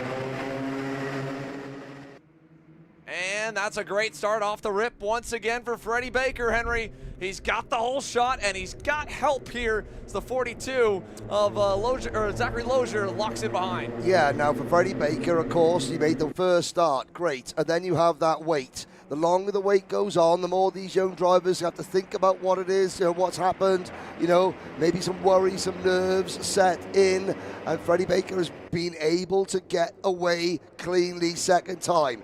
This time, his teammate Arthur Rhodes has had a less than stellar getaway. He was 4th or 5th on the aborted start. Now he is down to about 6th or 7th. Lincoln Lima goes into P2. Significantly, however, look at the gap.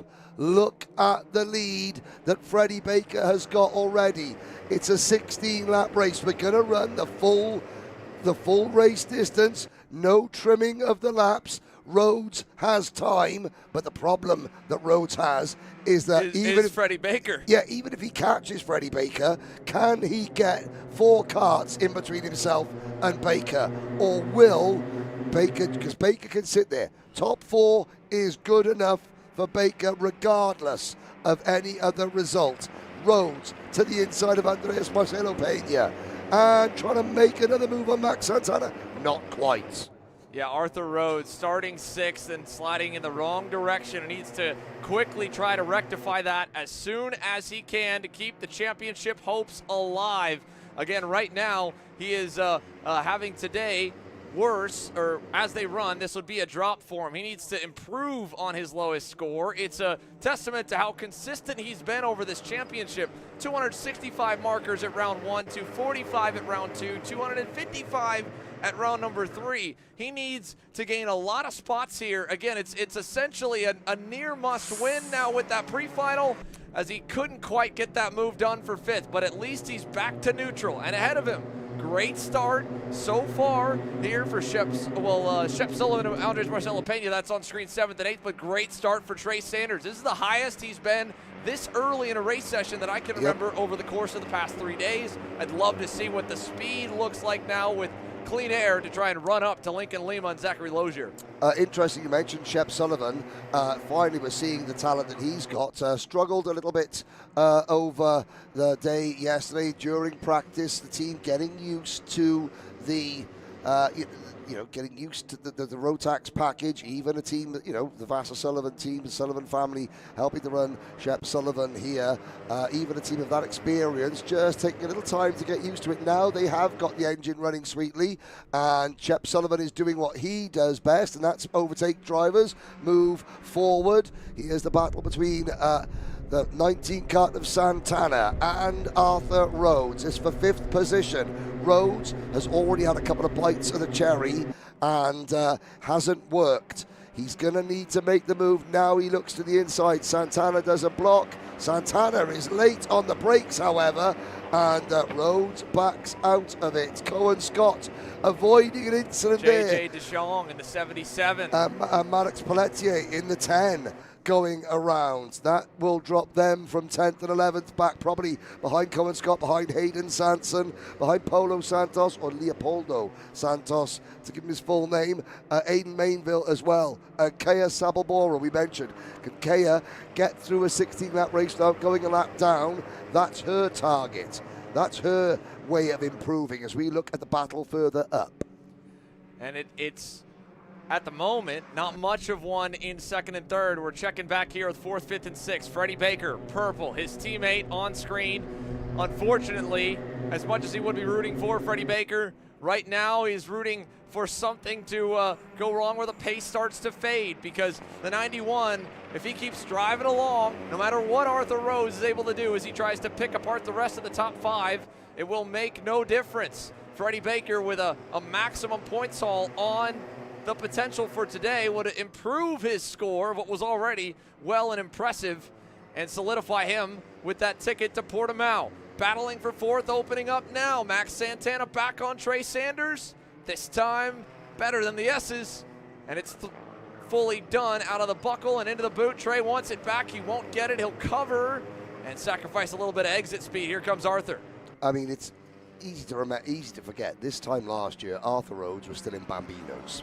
A lot of these drivers were still in Bambinos, kid karts, whatever you call them in your country. You know, they have jumped onto the sort of the main categories in karting. If you were the traditional categories, starting at cadet age, even though before in the 1990s it was 11 years old, and then suddenly the age goes back to 8. Now it's 7, and the Bambinos are starting at 5, but still. These are still very, very young drivers. Rhodes, I guarantee you that when we go to the end, before Cameron Reed interviews the winner, if Freddie Baker on lap 6 out of 16, it's a long way to go. I guarantee you, before Cameron Reed gets to Freddie Baker, Arthur Rhodes would have run up and given him a big hug, his teammate. That they're good friends, they understand what's at stake, and they're very, very mature, these young drivers. You're going to have heartbreak and heart and again, like you said, joy. moving up, right? Yeah. First championship on the international stage in the micro category for 8 years young Arthur Rhodes. To be the vice champion to your teammate, who's got a little bit more of experience on you, just a touch. A couple of months, yeah. Yeah, a couple of months on you. To be only 45 markers as they run behind him here, if the race were to end as is nothing to hang your head low about, and especially for the both of them to go 1 and 2 on the RCE chassis debut. We've been talking a lot about the factory kart chassis in the full-size category for DD2, especially this weekend, equally in Senior Max, with an opportunity to sweep the 2 headline marquee divisions of the Rotax Max Challenge Winter Trophy, with the likes of Oliver Hodgson coming up later.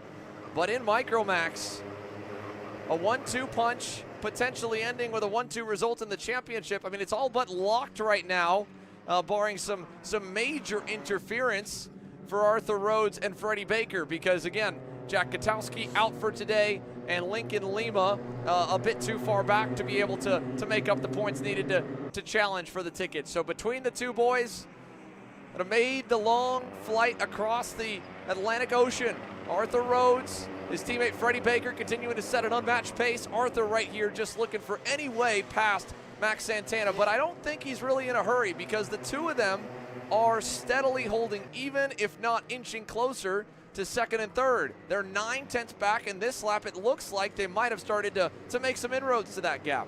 Yeah, at this point, half distance, lap 8 out of 16 will be at the 50% mark. When they cross the finish line, or they cross the start-finish line next time around, Baker, 2.2 seconds to the good.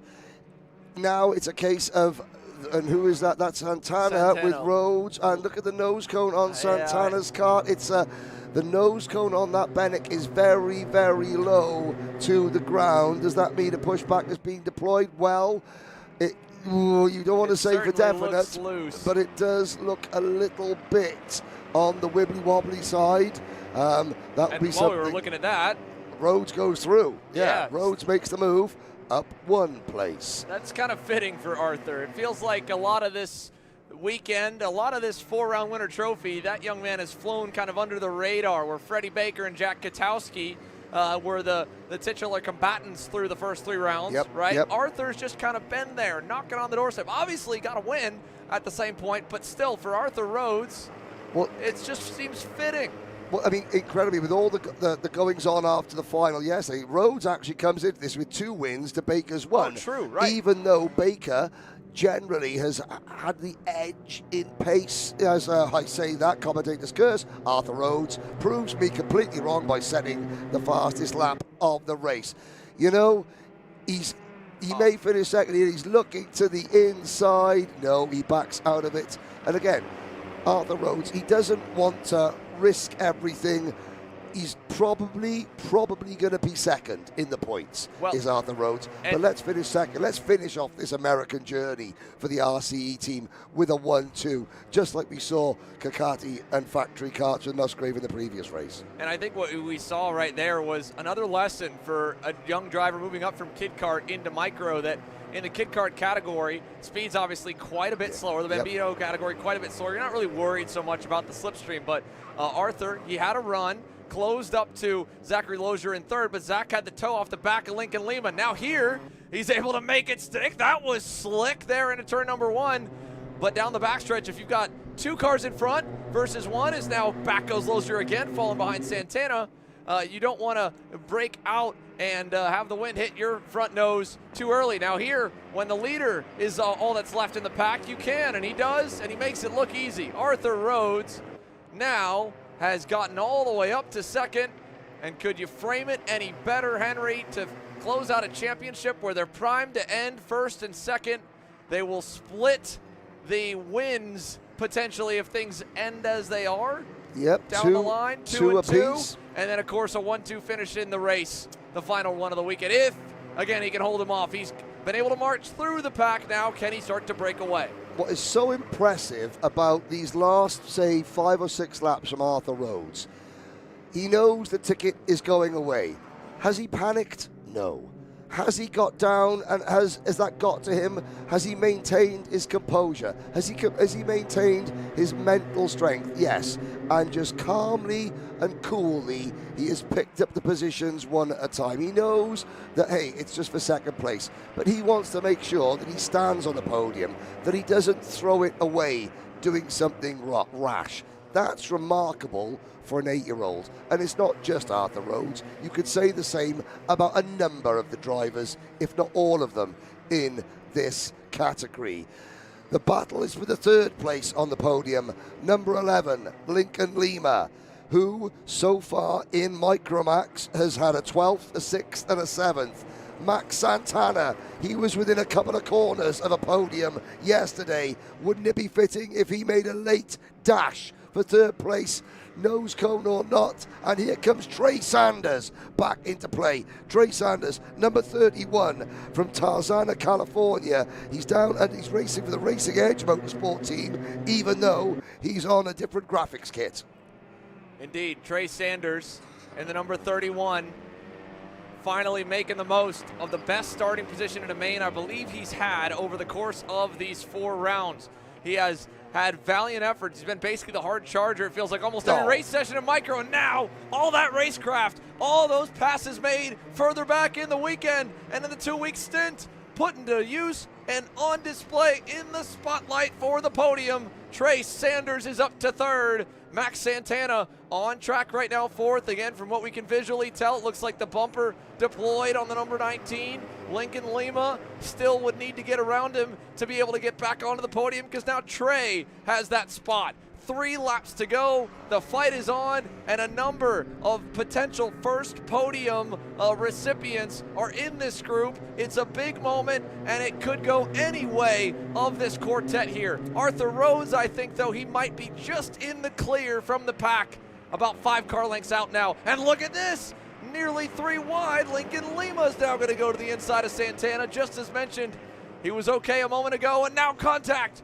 Lozier gets the elbows out in turn 7 to get by. Yep, Santana, I think, may have sort of started to lose his cool ever so slightly. Trey Sanders, on his side of his go-kart, on his racer, he proudly has a snippet of a Lebanese flag. His grandmother is from Lebanon. He's very, very proud of his Lebanese heritage.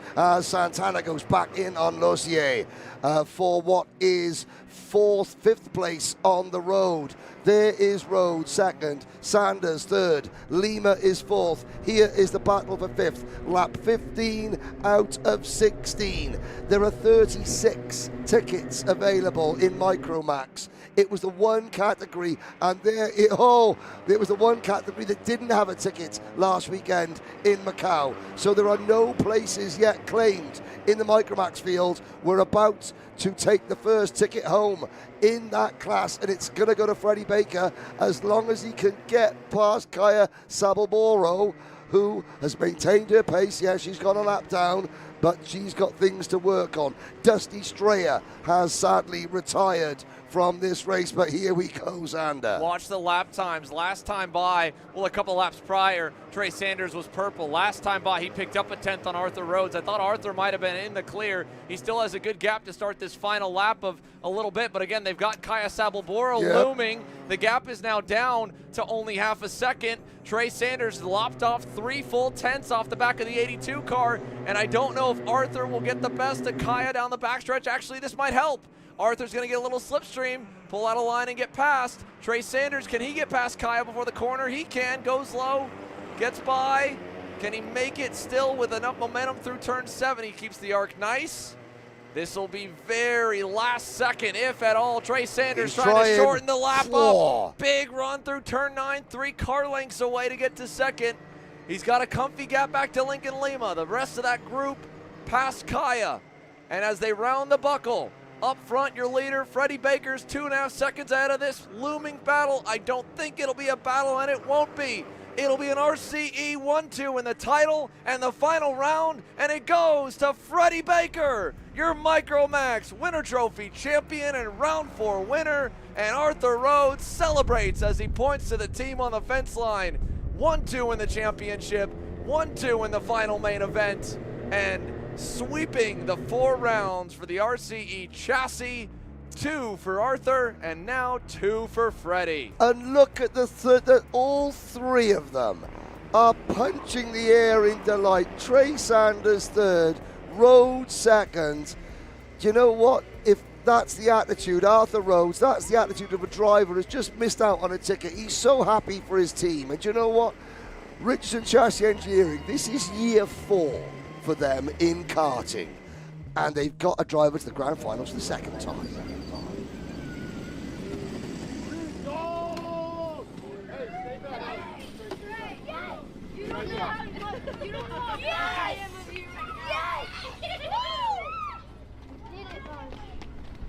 Yes! Good job, boys!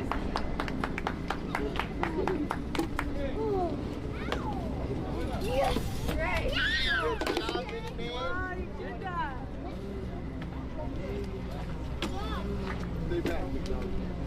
Yes, Trey! I'm so proud of you. Freddie, awesome job. You were able to bring home the race here today and also the championship. So you'll be going to Portugal. How does it feel? Good. Feels really good. Well, how do you think you're going to get all these trophies home on the plane? I have no clue. You have no clue? You think your team might help you out a little bit? Yeah. Well, awesome job there. Who would you like to thank? My dad, my granddad, and RCA. Well, there you guys have it. Freddie Baker, your champion in Micromax.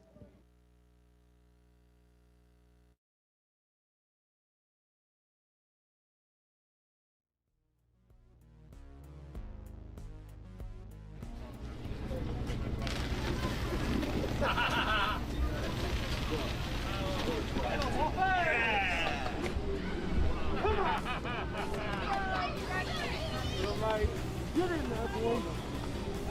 All time. You are the man. Yeah. Brilliant drive. Push it over you. How do we feel? You didn't even break a sweat, man.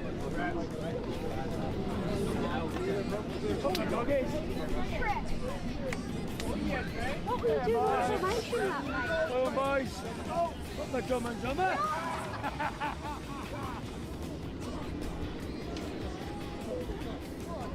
Ciao, buddy. Daddy, what's in the floor? Micromax, done and dusted. 2 main events in the books. Junior Max, ready to roll here from Houston. Kart's back on the circuit as we quickly make up for a little bit of lost time, and there's a lot of time now with 2 out laps for Henry and I to bring you through the lineup and begin to set the stage for the championship. Benham Abernathy and Darren Kidd for a Mike Doty Racing lockout of the front row. First and second in yesterday's main, first and second in today's pre-final. And for both of them, their career best finish on the national and international stage yesterday as well. Let's see what today brings for the pair with Aiden Hammond knocking on the door of a potential ticket along with Benham in the fight. We'll get to that. He starts on row 2 alongside Antoine Bazinet for Faf Kart Sport.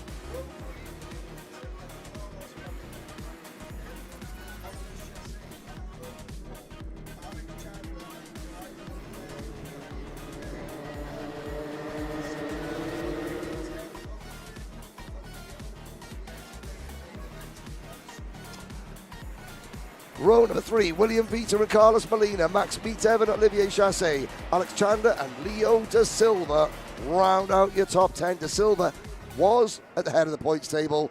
Is he still at the head of the points table? He's got some work to do. He has a high drop, is his one saving grace. 240 points, his lowest score over the first 3 rounds. Benham Abernathy and Aiden Hammond both with a rough go at the opening stage of the championship last Saturday for round number 1 in the wet. But they've been great over the 2 days this weekend for rounds 2 and 3. It's still pressure on to perform here in the last session of the championship. They both need as many points as they can muster. And again, we'll give you the live points as they run throughout the duration of this lengthy main event. Junior Max, 30 plus on the grid, and they're forming up now out of turn 15. Benham Abernathy on the right, Darren Kidd on the left, looking for green. We've got it. Saw a hand up there from Benham. I don't know if it did go green. It looks like it has by timing and scoring, and they're racing like it is, so we'll call it that way down the backstretch. Abernathy, your leader, one driver a little wide on a 5, kicking up dust in front of the field. Who was that? It looked like one Alex of the HRT Chandler. Oh, Chandler indeed. Chandler. And Hammond, Aiden Hammond up and going off the bat through turn 6, new leader. Very, I mean, it was equal start away from the start from between Kidd and Abernathy. Darren Kidd almost thought about making a move. Abernathy now going backwards up into P2. Antoine Bassinet for the Faf Kart Sport team. Kidd now 3rd. William Vita looks like he is up in the 4th place. Abernathy is back to 5th. It's not gone well for Benham on this, the opening lap. Metev is next in line. Side by side, a very, very busy mid-pack in Junior Rotax as we complete lap 1 out of 20. Hammond, Bassinet, Kidd, Vita, Abernathy. And now the points situation comes a little bit clearer, Xander. Indeed it does. But however, it's going to change a whole lot over the opening few laps. William Vitor now makes the move for 3rd. Darren Kidd back to 4th. Abernathy back to 5th. And he can't slide too much further back because, again, Leo Da Silva's drop is as high as it is. And up front, Aiden Hammond needing to get to the front, needing to win this one, essentially, with how good Abernathy's running and how good Da Silva's drop is. However, it's a new leader. Faf Kart Sport to the point. Antoine Bazinet leading us to the boot in a mad scrum. 5 karts all in the main pack. Here comes Metev to make it 6. Vitor to the inside of Hammond. Abernathy trying to follow. Benham's on the outside into 1. He'll have to give way, and he gets in line in front of his teammate. Back in tow to P4 across the timing line. 2 laps complete. Faf Kart Sport to JHDD with Jay Howard Driver Development, then to the Prime Power Team, and a trio of MDRLN karts back to Metev, and then it's the championship points leader into today, Leo Da Silva, but it'll all change now. Vitor the leader, and trying to follow is Hammond, but he'll lose 3rd in the process. Abernathy gets that one. This is driver coaching. You're watching the result of driver coaching in terms of what William Vita's doing. Yesterday, he starts with a pole in the main event. He said, yeah, the kart wasn't 100%, but I beat myself. I got myself too worked up. I got myself too nervous, and I threw it away. Harley Keeble, his driver coach, would have sat him down. They would have gone through the data traces. They would have gone through the footage. They would have looked at everything, and Harley would have told him, okay, what did you do? William recognized it. Harley said, this is how you need to approach this type of race. And my goodness me, William Vita listened last night, and he has set off with a fire underneath him.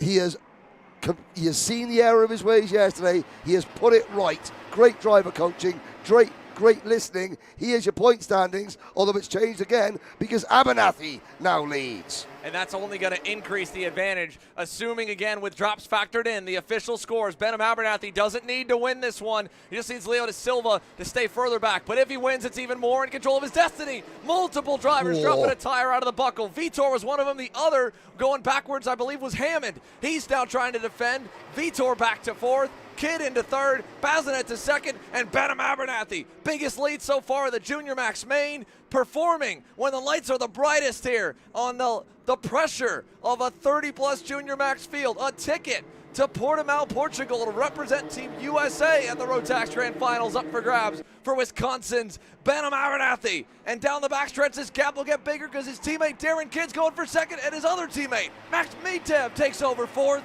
And now goes for third, and he'll lose the fourth spot back. Vitor back in command. And watch for Leo da Silva just behind Max Mitev on the first. There's da Silva to the inside. Oh, and he shows Mitev the door there. Mitev backs out of it. Da Silva, like he did yesterday in the main event, marching forward step by step. But he's got a few more steps to climb, and those steps are going to get steeper and bigger, and until at some point he can't walk up them, he's going to have to start jumping over them. Now he passes Vita. Hammond has faded back to seventh. Da Silva scrapping for his life up into P4. Abernathy looks comfortable at the front. And again, Da Silva needs more than that. He needs essentially to get all the way up to the lead with how far back he was in the pre-final. He's covering off for Vitor. It's still early going, but Benham Abernathy with the early getaway, with a teammate locking into second here, who's more than likely and already shown the willingness to work together to build a margin, doesn't bode well for Da Silva having the fight come to him. He's going to have to drive his tail off to reel in the leaders from 1.5 seconds back as Max Mitev gives him a little bit of space behind William Vitor, making that pass back on Aiden Hammond, who again is hanging on. Mitev way wide in the marbles there in 13. Did he hang on to it? He goes wide again in 14. He'll lose a number of spots all over the place. Cameron Reed mentioned it earlier this morning, getting out into all that dirt and debris and tire buildup on the outside of one turn sends you again to the outside of another, and before you know it, you feel like you're on ice, and it takes laps, not one, but multiple at that point for it to clear off. Now, Darren Kidd, was that in the script? Takes the lead away from his teammate. Now, have the Mike Doty the Mike Doty team, have they done their sums? Are they aware of the points implications? It's obviously a very fluid situation. We're on lap 7 out of 20. There's 13 laps to go. Bassinet in third. Da Silva runs fourth. And again, with that move, that all of a sudden brings the Titans the gap a little bit. It was up to 60. Da Silva up to fourth. It doesn't really matter right now until he gets up until the at least second. I think actually until he gets to the top spot, it won't really be close enough to how good he's been in the first 3 rounds. However, again, for Benham Abernathy, he can't slip too far back right now.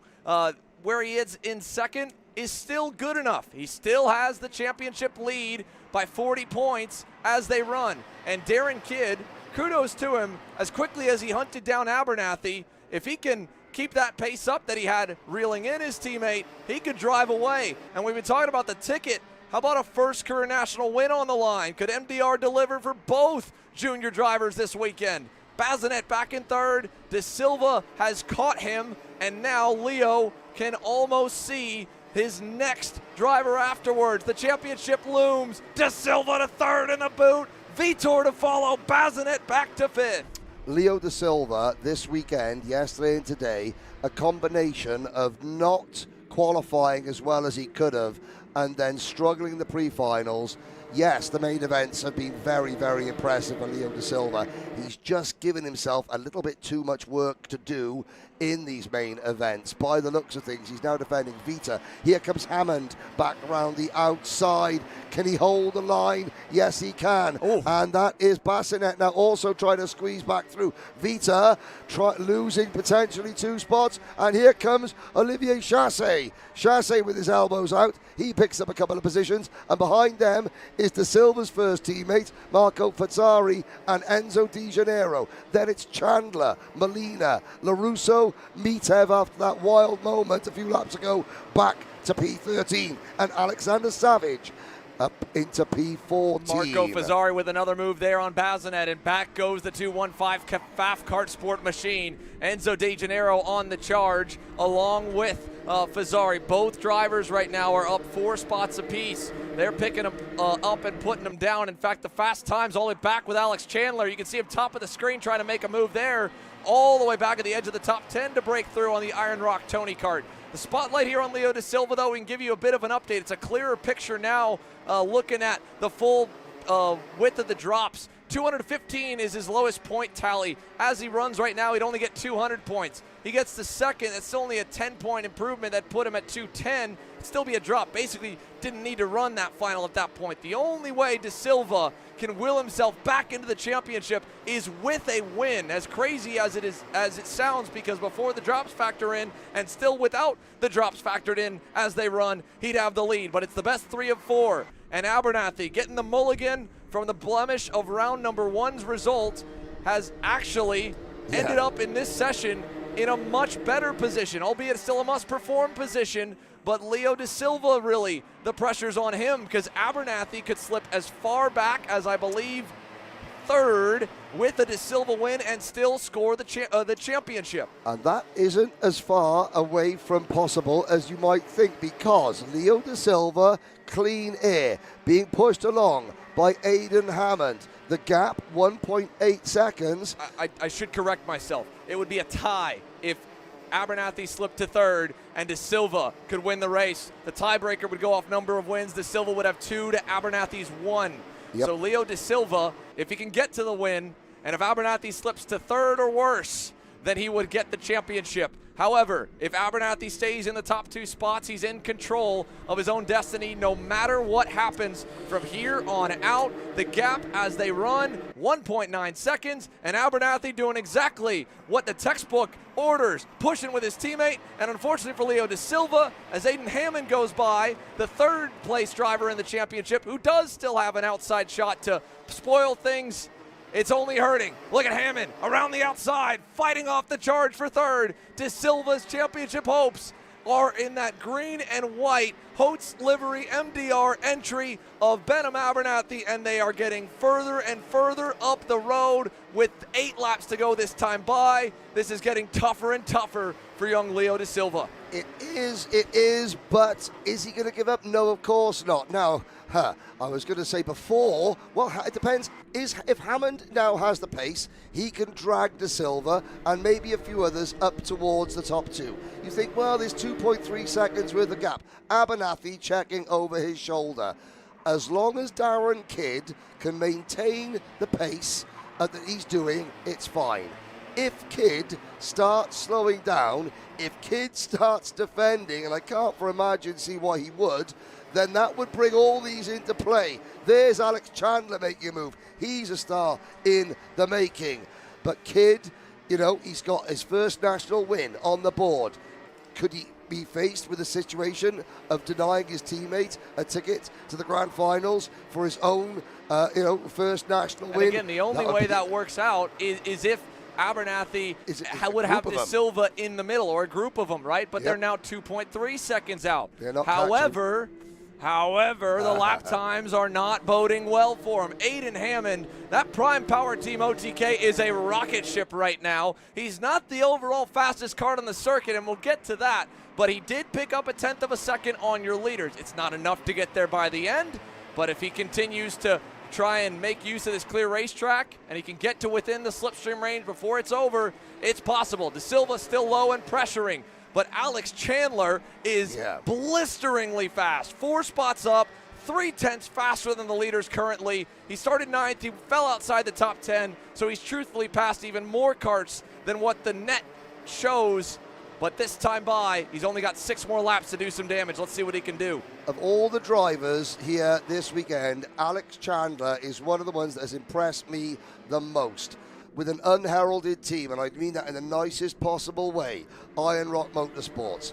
He's there, he's on his own in the team in this class, and yet he has every single time he's been asked a question, he has answered it against some of the biggest names in the world of Rotax karting in North America. Olivier Chassé, big moment there, trying to make a move to the inside of, I believe, Marco Fazzari for 7th, and he ends up losing about 5. And look at this, back for 3rd. De Silva versus Hammond again. Leo's back in front of it, defending now to the buckle. Hammond behind him, and Alex Chandler is going to have to get creative because these two have already traded blows a number of times. De Silva now protecting. I'm not sure if he's fully aware of all the championship implications. If he knows that if Ben Abernathy stays ahead of him at this point, he would clinch, and he would end up as the vice champ. So, this is now down to Mike Doty Racing, team management. Don't tell Kid to defend. Tell them to keep going. Here is a Shop AKR replay, and we are looking at Chassé up and over. So it was really more so him side by side with Enzo De Janeiro in a game of chicken, and then he ended up onto the left rear of the 206 of Marco Fazzari. Now, I did just get one more update here, Henry, and this changes things a lot. Unfortunately for Ben Abernathy, well, let me get to that. Let's call this here. Chandler now to 4th, De Silva 3rd, Hammond back to 5th, and Vitor looking.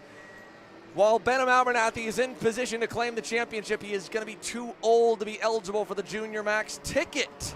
So the vice champion honors, and the true ticket from the Junior Max category to Portimao appears to be in the hands of De Silva versus Hammond. Can you clarify a little bit that? They can occasionally. Like in the UK, if the junior champion is too old to race in juniors, they give him a senior ticket. They have to apply to Rotax, and Rotax have to approve. That could be the situation here, where the junior champion is too old. He's a champion, not a vice champion. He could be able to apply for a senior ticket. They would have to apply to Rotax and explain that. But in the UK, there is a precedent. Several times that has happened where the British junior champion has raced as a senior in the grand finals.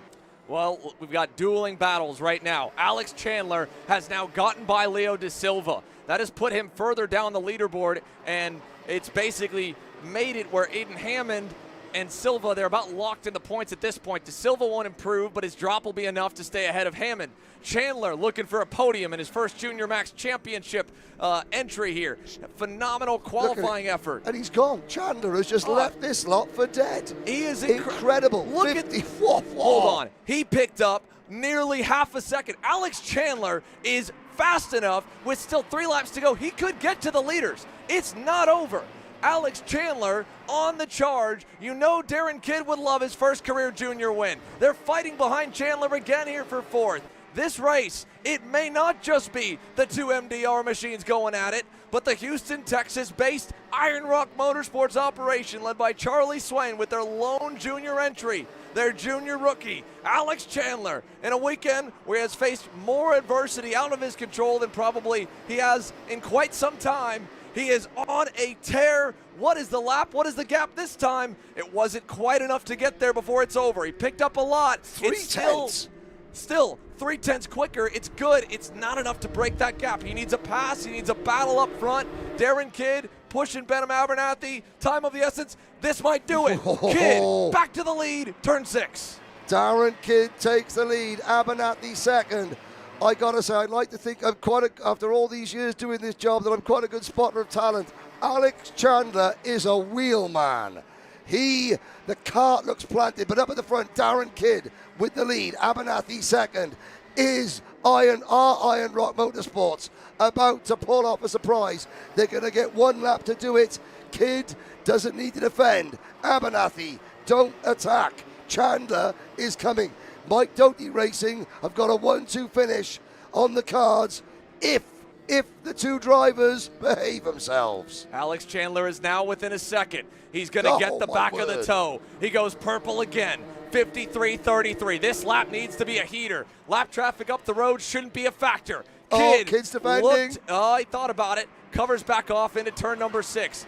Darren Kidd has never won a national race before, and he loses the lead in 7. Back and forth they go to 8 and 9. Crossover move. Kidd gets the inside. Darren back in front. Here comes Chandler. Benham Abernathy looking into the buckle, goes wide. Can Chandler find a gap? 3 karts, 2x2, back to single file, 2 turns to go. Watch into the Chandler. boot.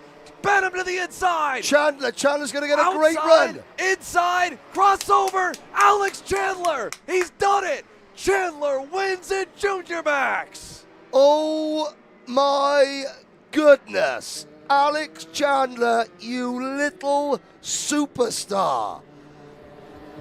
Does he know?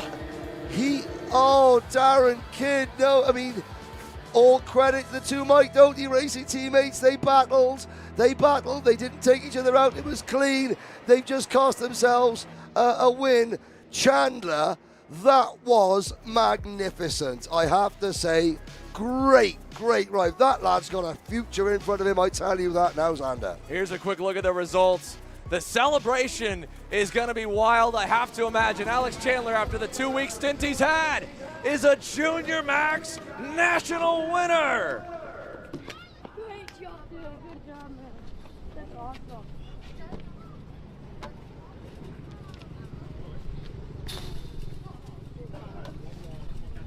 Alex, you did. Holy, I thought you cut off too much speed when you went down there.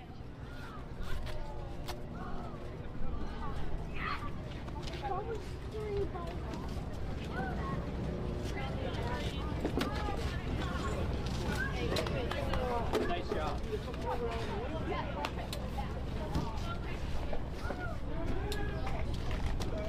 Nice job, Ben.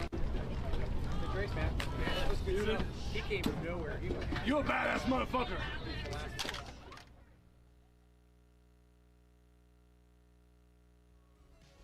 We'll give Alex a second here to take his helmet off. As you can see, everybody's flooding to the gates.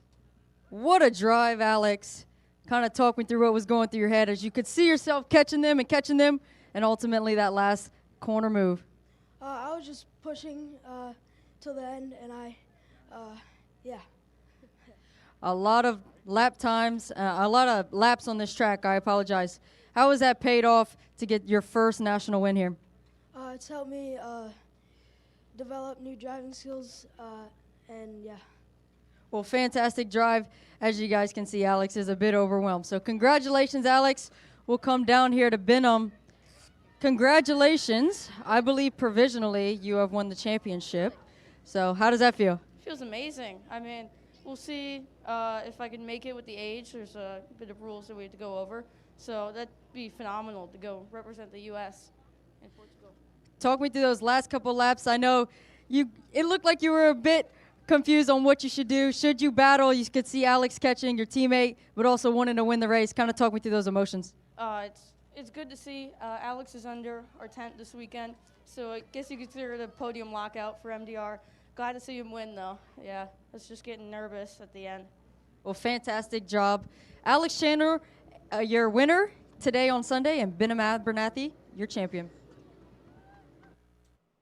What a finish to Junior Max. Senior Max already out onto the racetrack now. Benham Abernathy, provisional champion. Junior Max in the books. And a barn burner finale. Mike Doty Racing. Well, with this weekend's contingent, they've got indeed. That's a podium lockout in full. 1, 2, 3. Darren Kidd, third. Abernathy. And, of course, an incredible charge for Alex Chandler. I mean, he was unreal. At points, more than half a second faster than any other go-kart on the racetrack. Tracks down a 2-second plus deficit in a matter of 4 laps. First ever championship in the junior category, by the way. Alex Chandler setting the bar pretty high for his rookie year. Now, let's talk about Senior Max, the marquee single-speed division on the Rotax Max Challenge. Aiden Ingrata getting ready to lead your field to green. It was last year that this championship broke his heart. He led the points coming into Sunday by a comfortable margin over his teammate at that time, Lewis Goff. And unfortunately, mechanical woes right off the bat in the pre-final hindered his championship hopes. Goff ended up with the title. In Senior Max here, the points, they're simple. We'll run them during the race, but all you need to know is the Macaulay Bishop Mechanical DNF has basically made it an almost impossible feat for him to improve on his score, and for Oliver Hodgson, making it up to second in the pre-final. If he wins this main, he'd tie in the points and win on a tiebreaker of 2 main event wins to 1.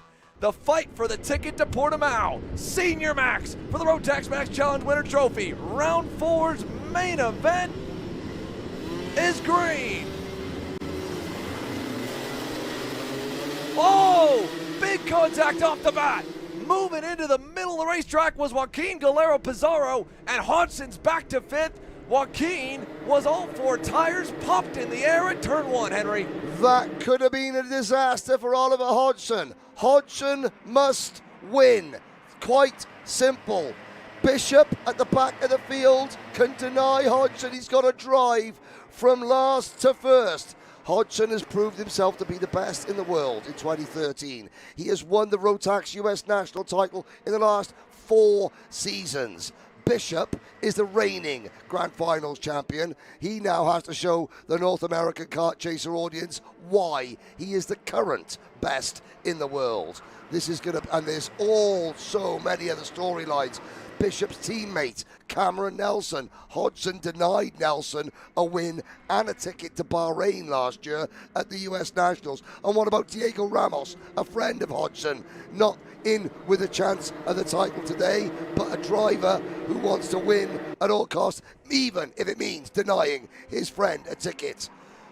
Yeah, for Diego Ramos, similar story to last year, trying to hang on and score as many checkered flags as he can with the way this championship's unfolded. For Oliver Hodgson, he's got Joaquin Galero Pizarro defending early and starting to open up a gap up to the top 3. Not what the factory karts driver needs, but at the same point, the good news is Ramos is covering the inside as well. Your update on Macaulay Bishop. Up a 10 lap places. and a half in to 20th. We'll see how far he gets up the board. This time by Hodgson with a big send on Galero Pizarro for 4th. And up ahead of him, big crossover. Cameron Nelson had his heart broken by Oliver Hodgson and Paulie Massimino at the Rotax US Trophy Final for the last time that we saw him. His debut in October at Newcastle Motorsports Park.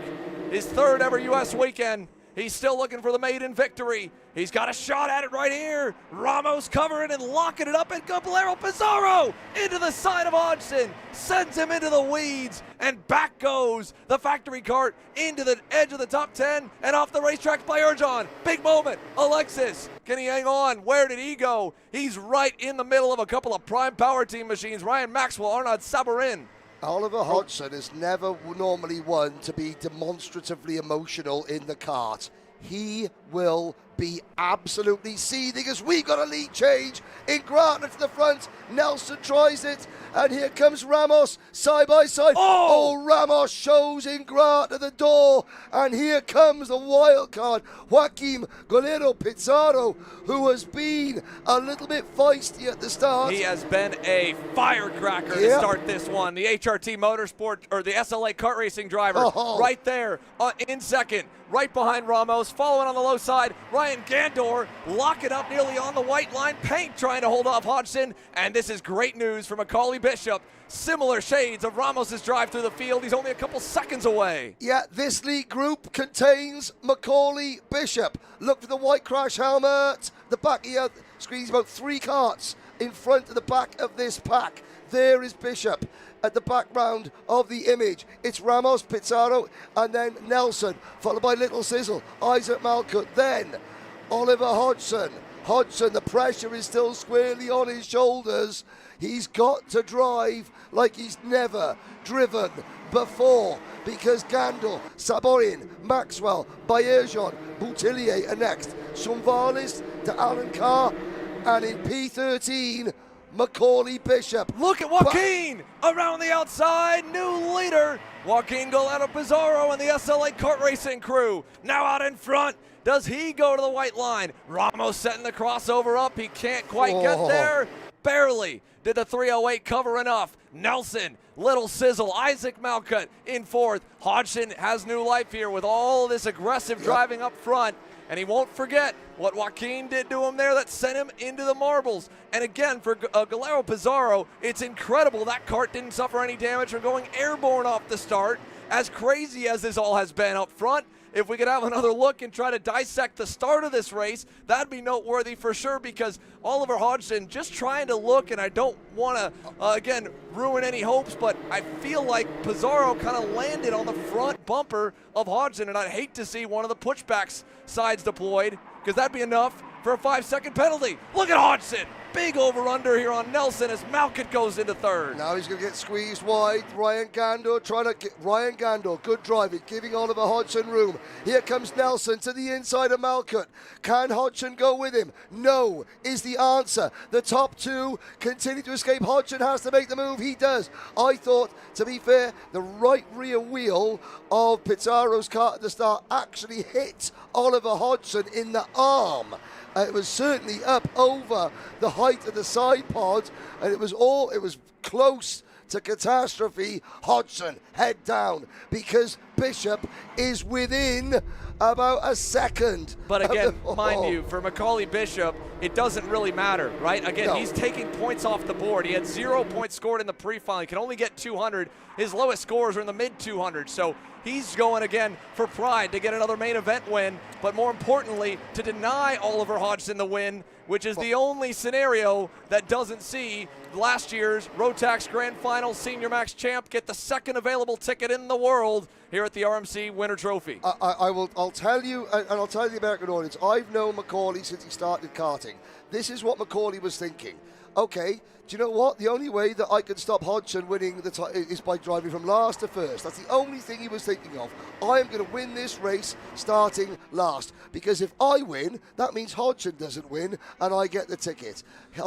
Bishop would have only been thinking last to first. And Macaulay Bishop on cue, Henry, just went purple. 53.025, new fast lap of the session. There's the bright white helmet. He's in that second or third group, if you will. Hodgson looking for third, slowly picking him apart now with a nice move to the inside of Cameron Nelson. I think Hodgson's all good from what we can see on the bumper there, so no issues to worry about. Now the question is, can he start to get up to the lead? Ramos has gone back around Pizarro as Joaquin started to fade back a little bit on this lap, losing the lead at the end of last time by. William Botillier up the board a little bit as well. He's the next to the REM machines. Ryan Gandor, of course, currently in the fourth spot. Nelson fifth, then Botillier's group that contains Macaulay Bishop. Let's take a look here at the Shop AKR replay in the bottom right. Look at the start. Look at Joaquin with a huge launch and over onto the left rear tire and into the pipe of Hodgson. He ends up launching off of the side, I think, of Ingrata. Ingrata was slow to get off the line. Ramos went to the left, Pizarro to the middle, and as Ingrata was just slowly moving to the left, he had no idea Joaquin was there, and Joaquin ramped up and over Ingrata's left rear tire. Here's Bishop, another move, slicing and dicing. That'll be another one. That's on Ryan Maxwell on the 334. Bishop has made a name for himself for just these magnificent drives where he doesn't know how to spell second place, does Macaulay Bishop. He loves driving more than anything else. I spoke to him at the start of the week and said, you feel differently now that you're a Grand Final champion? He went, no, not really. You know, winning's great. I just love driving a go-kart. I want to do laps and laps and laps. He loves this sport and loves driving. The winning comes naturally at the end of because he's got such an amount of talent. Hodgson, what will that do to Hodgson? One of the best in Rotax history to do this. What will it do to him mentally when he sees Bishop catching him? Because Bishop almost certainly will. There are now 4 karts between Hodgson and Bishop. At the start of this race, there were 28, and we're 10 laps in. You can see the gap estimator on the bottom of the screen. Hodgson should arrive on the scene of the top 2 drivers in less than 2 laps if nothing changes. If they battle at all, he'll be there. And already is Ryan Gandor picking up the pace to try and go with him. Then it's Pfaff Kart Sports Cameron Nelson. And now from the back of the grid up to 6th, shades of Ramos from Friday with a couple less laps on those Avinco tires. The points leader coming into today, Macaulay Bishop, on the charge, up to 6. That's 21 spots gained, and we only just got to halfway 10 down, 10 to go. Ramos your leader. And in fact, in the live points as well, Diego Ramos, if he were to win, he would leapfrog all the way to third. And as they run right now, he'd end up 5 points behind Hodgson for second. If Hodgson is able to get around Joaquin Galero Pizarro, then that would obviously increase a little bit from Ramos. It would knock him to only 20 away from McCauley. Again, he needs to win. That's that last 20 points from P1 to P2. Looking back, Bishop closing to Nelson, Nelson closing to Gandor. That's really the last obstacle for Macaulay Bishop.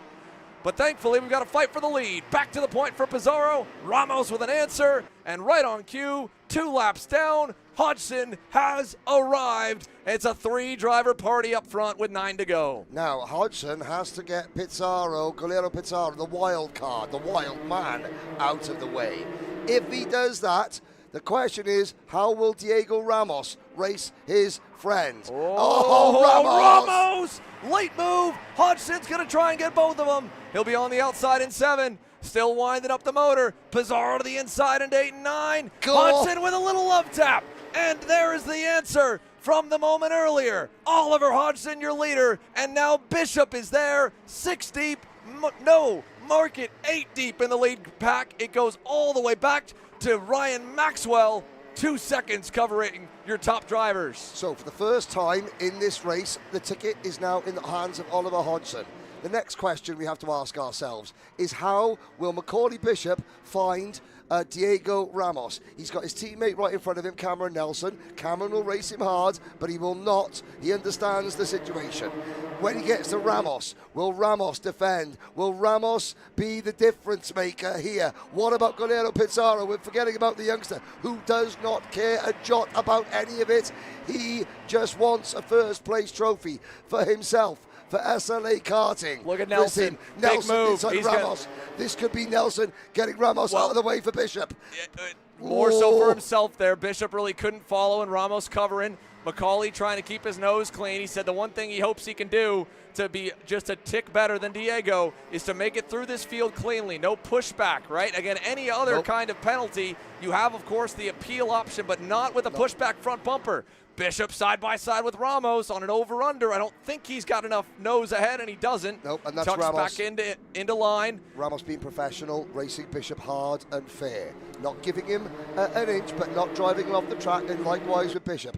Yesterday on the podium, Bishop said, congratulations, boss. Man, he was looking. He was looking for it, and again, Diego's got to be careful about being too reactionary with the moves, but it won't matter. Bishop finds the gap on the inside. Ramos feeds him a wheel. Bishop into the dirt. Here's Gandor. All that forward progress now is halted, and Oliver Hodgson now has a little bit of breathing room from the back of Cameron Nelson and Macaulay Bishop. He still has plenty of time. He's there. The speed is there, and this time by the loop, 6 laps remain. Hodgson just needing to cover. Again, as much as he'd love to drive away, and if the gap is big enough, he'll go to the normal line.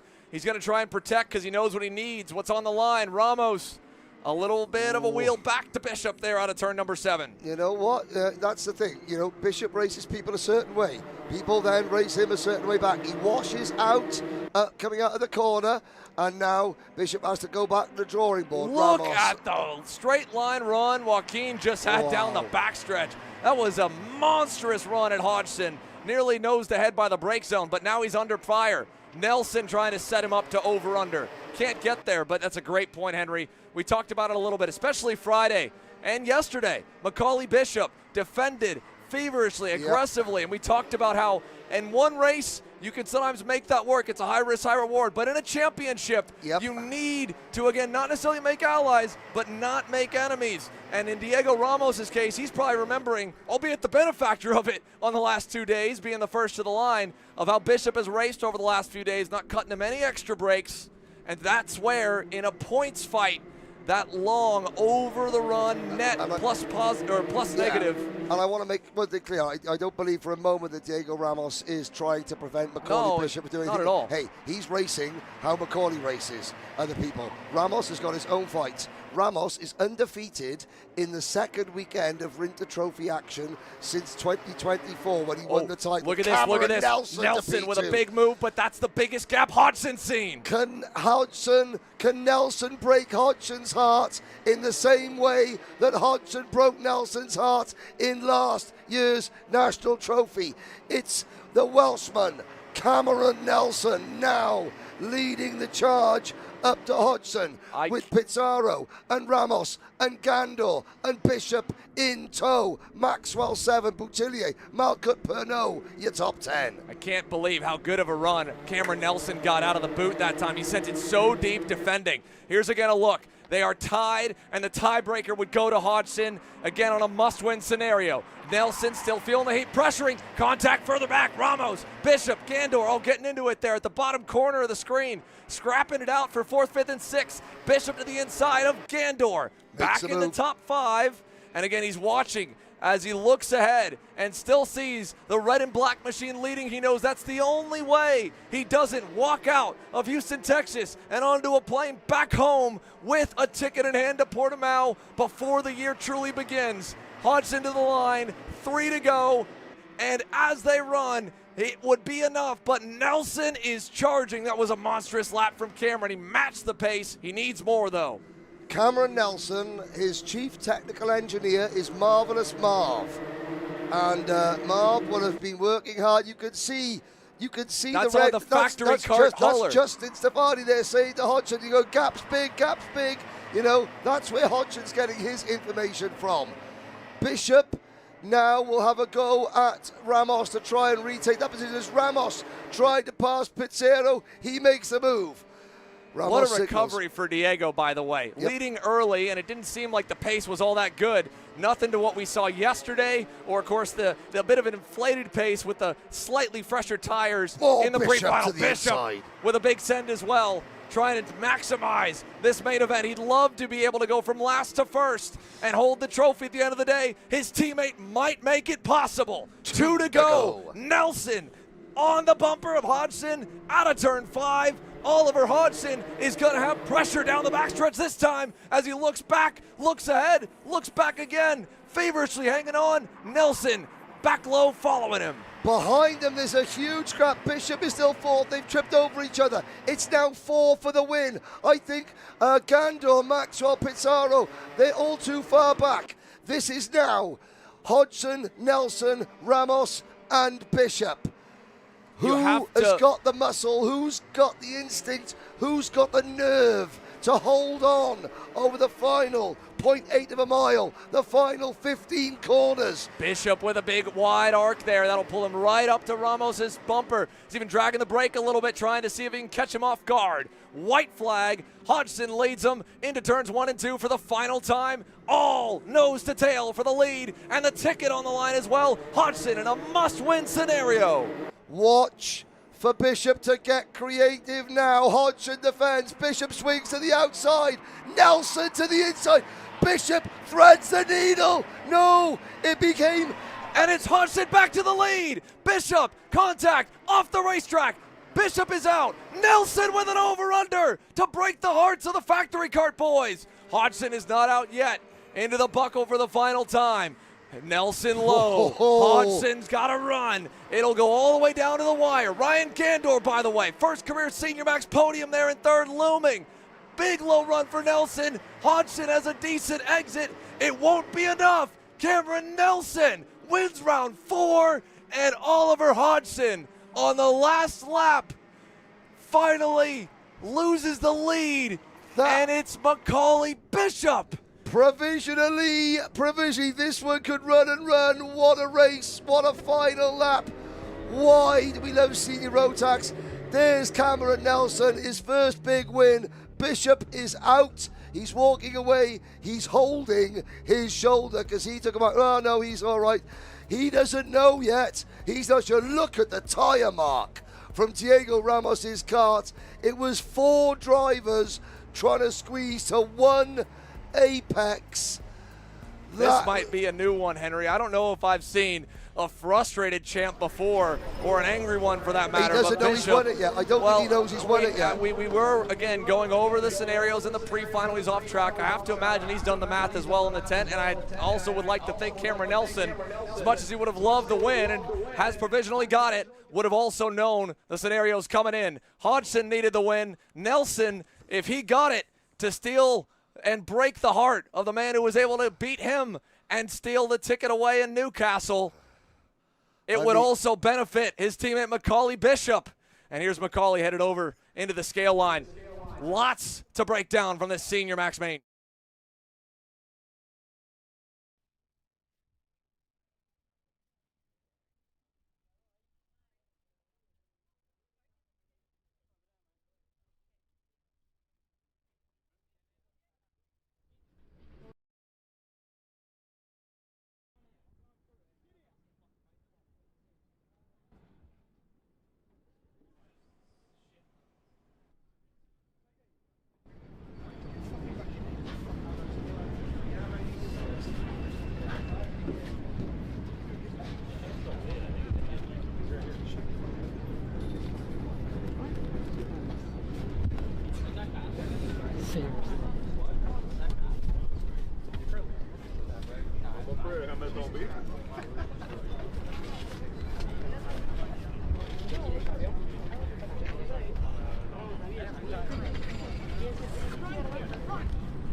As we walk down the scale line to find your provisional winner, Cameron Nelson. Cameron, insane last couple of laps. Kind of talk me through what happened there. Yeah, it was a good start, to be fair. We were just not single file. There was a little bit of scrapping, but it was a lot calmer than the final laps. And then we got to the final laps. I didn't really think, I would have won it or even been in the top 3 where I was in the middle of the race, but we picked them off.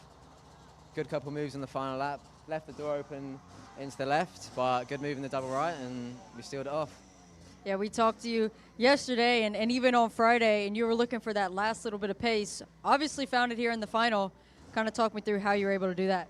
Yeah, for sure. Yesterday definitely wasn't the best of days.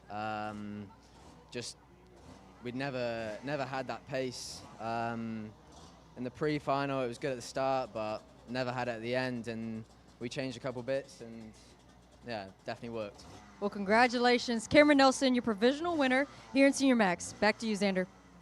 Let's take a look at how he got it done. What a fight in Senior Max. Cameron Nelson is a winner on U.S. soil for FAF Kart Sport. Take a look at this here in the last couple of runs through Switchback City in the bottom right corner. First, just barely getting to the inside as Ramos and Bishop were wheel to wheel behind. And then right here, this was the winning move. The crossover on the wily vet Oliver Hodgson in turns 8 and 9. And from there, Cameron was able to bring it home for his first career major win. And with that move, it secured the only scenario that could have happened to give Hodgson the title to not happen. And Macaulay Bishop is your provisional Rotax Senior Max champion. Back to you, Cameron. I'm going to try to walk down the grid and catch Bishop. Macaulay's clearly upset, understandably, over that last lap incident, but still able to come home with the championship. Obviously, we understand probably not the race that you wanted there on that last lap. How does it feel to be going back to the grand finals, this time in Portugal? Well, nothing's official yet, but yeah, back to the race. There's just one driver that's made it his mission just not let me win. Yeah, he had me off the track twice, and then obviously the second one I just didn't finish the race. So, I mean, well done to him. Obviously, just ruined his own race as well. Yeah, he needs to just grow up a little bit. Obviously, it's my American debut, and he's just obviously doesn't like me. Yeah, I understand that a little bit upset there, but still, overall, coming out of the weekend, a good thing, right? We're champion at the moment, so congratulations to you. Who would you like to thank? All the FAF boys for obviously having me out here. My dad for obviously taking me out there as well, mechanicking, and yeah, my mum fortunate at home. Well, congratulations, Macaulay Bishop, your provisional championship winner. Kart's on the racetrack for the Micro Max division. You could hear again the racer mentality of Macaulay Bishop. Yeah, the championship's good. Again, he knew there was only one possible way he wouldn't walk out of here with it. Here's a look again, full screen, at that final section through Switchback City. Nelson through, Macaulay threading the needle, and to be honest here, again, they were nearly 4 wide. Yeah. All of them crisscrossing. I think in that scenario, I can understand Macaulay Bishop's frustration with Diego from moments earlier in the race where you could definitely tell there seemed to be no love lost between the pair. But in that case, that looked to me, Henry, like all 4 were going for the same piece of real estate. Yeah, contact was inevitable there. Macaulay went round the outside of Diego, then tried to cut back up the inside of 2 of the karts. That's a narrow part. That's the start of Switchback City. It was, obviously, Macaulay frustrated. Like I said, he just loves racing. The winning comes as a byproduct. It's a lot of pressure. He was walking up and down there. He's calmed down. His dad calmed him down a little bit. He has to deal with the media interview. And again, I don't think Diego didn't make it his business to not let Macaulay win. That was not Diego's raison d'etre. Diego's trying to win himself Diego is a champion. He's done this before. He's the ultimate professional. He is a professional kart racer. Professional kart racers, they don't race to take a person out. They race to win themselves.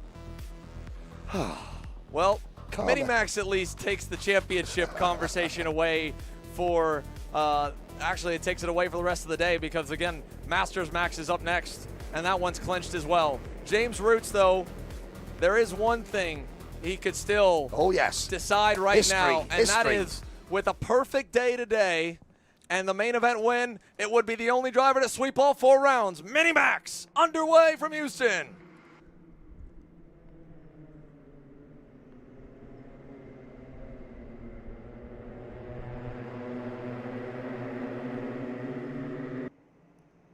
Down the back straight. Oh, sorry, Zana. Down the back straight. Roots has the potential to become the first and for at least the next half an hour only driver to sweep all 4 rounds of the Rotax Winter Trophy. Gabi Zugala will try and become the second in the last race of the Winter Trophy 2024.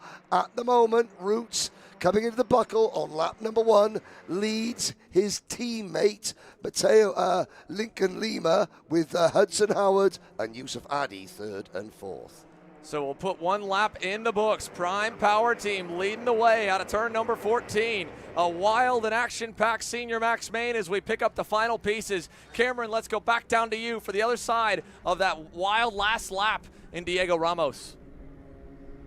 Yeah, down in the pits with Diego. Kind of talk me through that whole race back and forth with not only Macaulay Bishop, but a bunch of drivers there, and then ultimately that last lap contact, which affected you and Macaulay.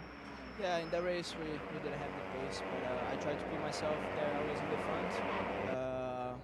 But yeah, last lap I think we had a contact. For me, it was a race incident.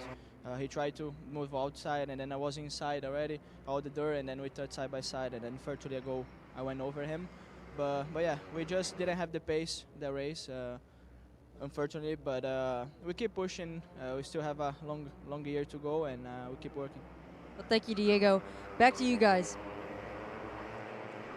And again, I think he's pretty spot on there. But I also totally understand Macaulay Bishop because, Henry, we were joking as well in the one and only return that I've had and the handful of starts I've had.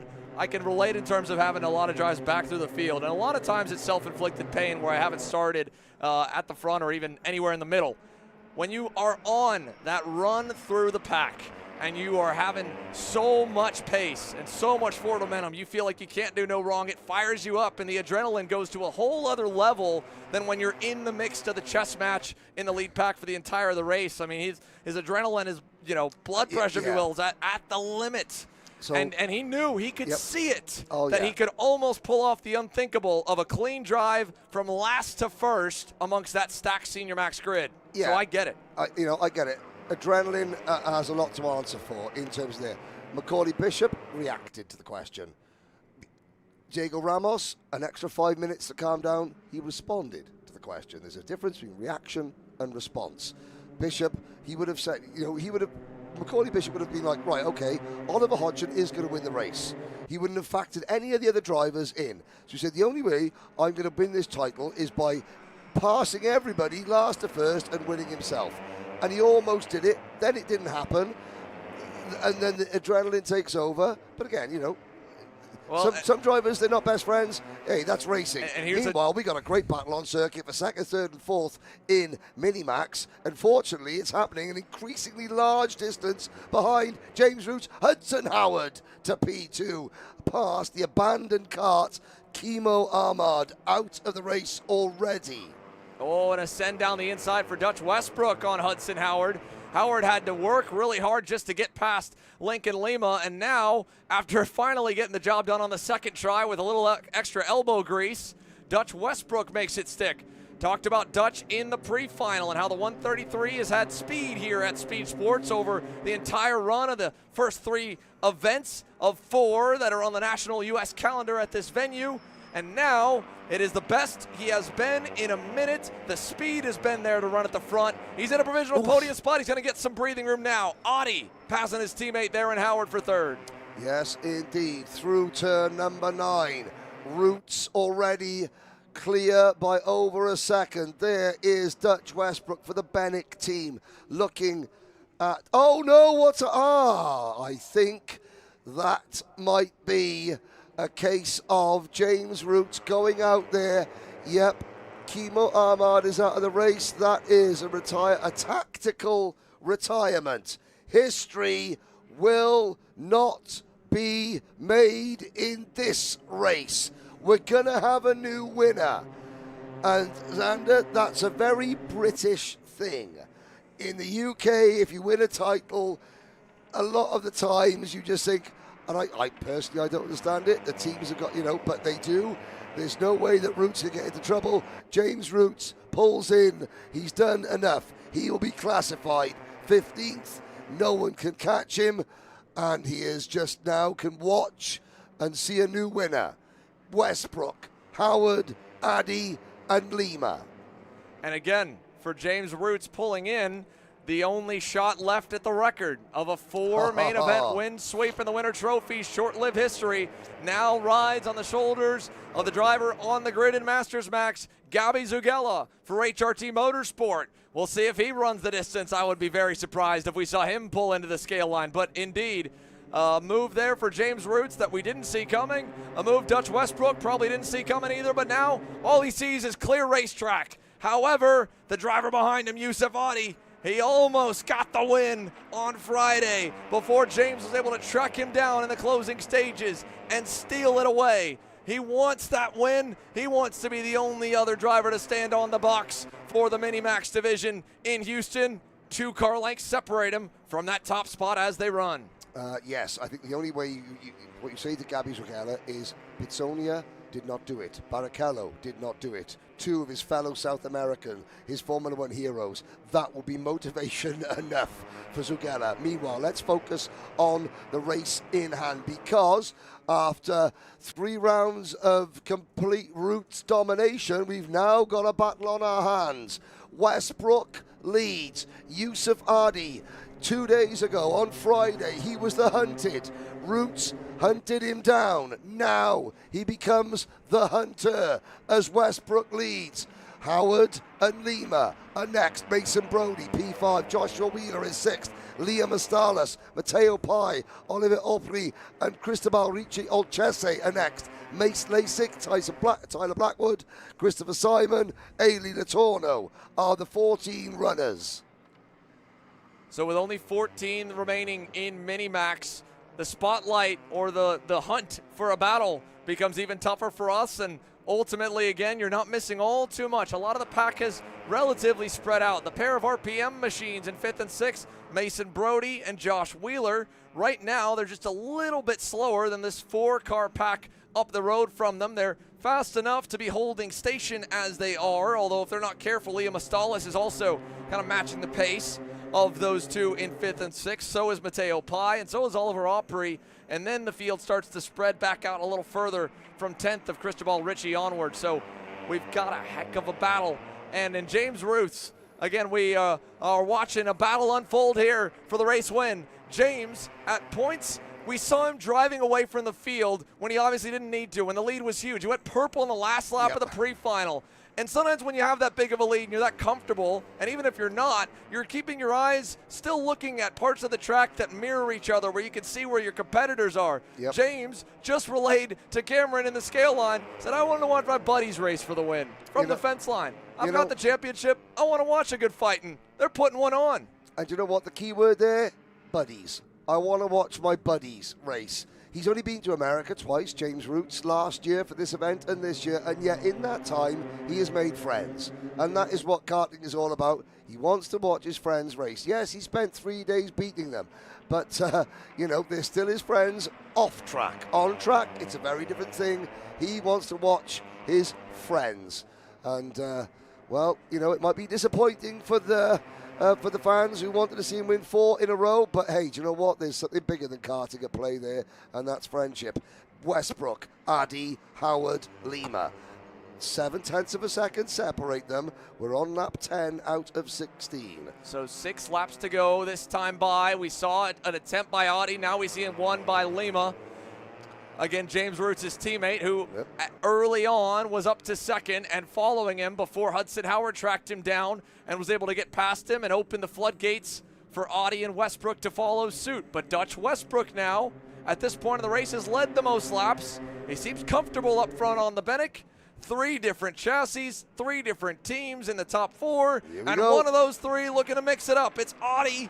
But he didn't quite have the guts there offline on the inside to make it stick in turn 6. Yeah, no, he decided that he didn't quite have the pace under braking or the late braking ability to pass Westbrook, who himself wasn't looking to defend. But Addy thought, no, we've still got 5 laps to go.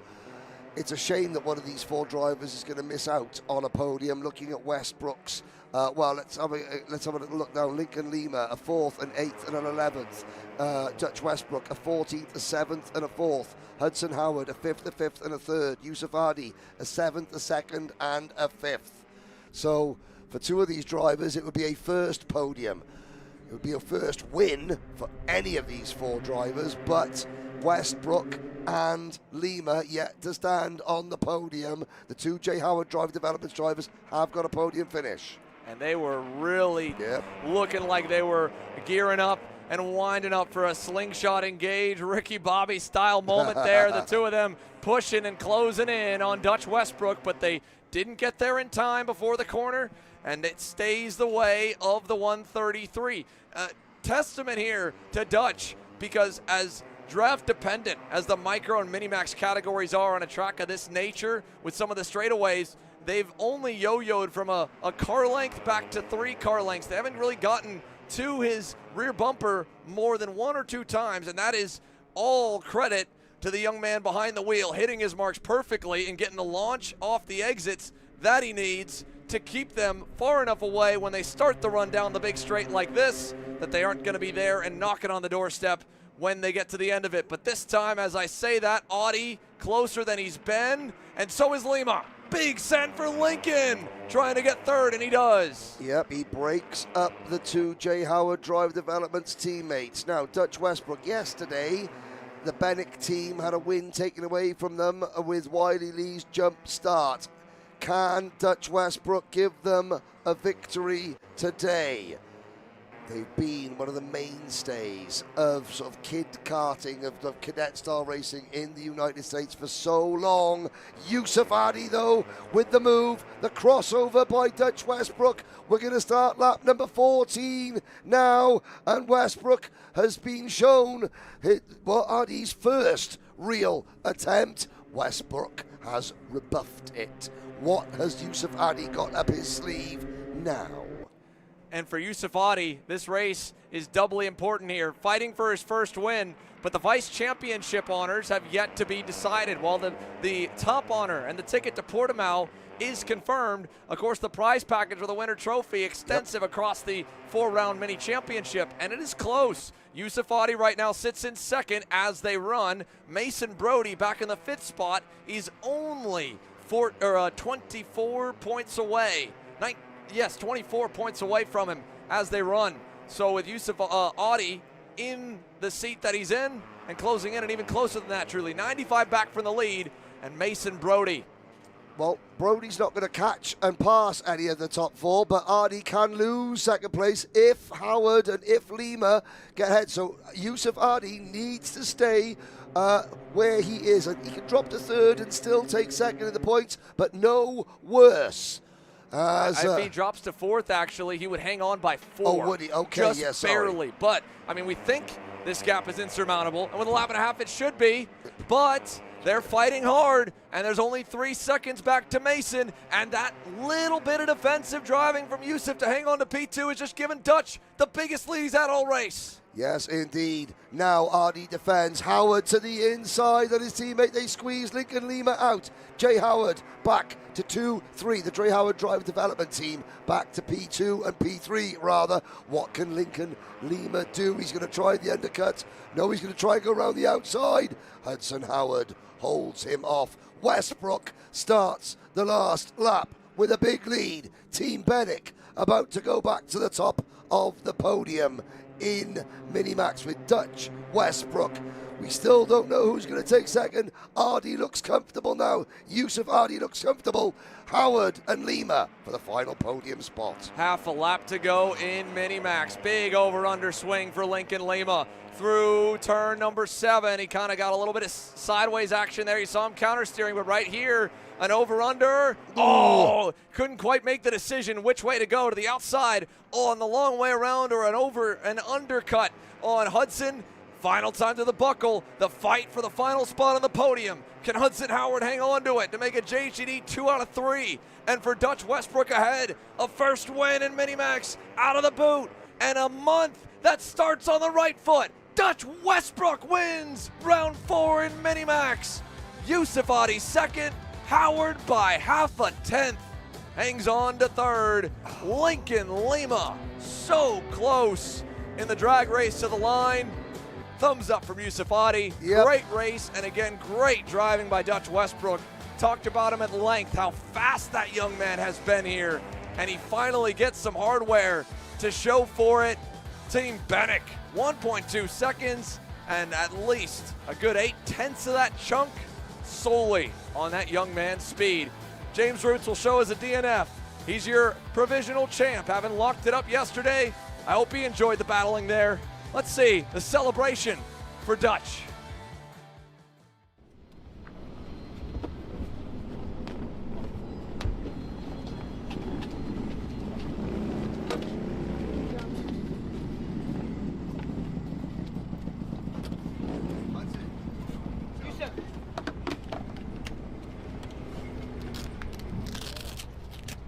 Dutch, great job. Talk me through that race. You were in second there, and then you saw James pull off. What was going through your mind when you saw that?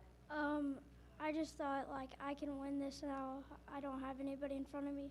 Just keep going and try to pull a gap on them.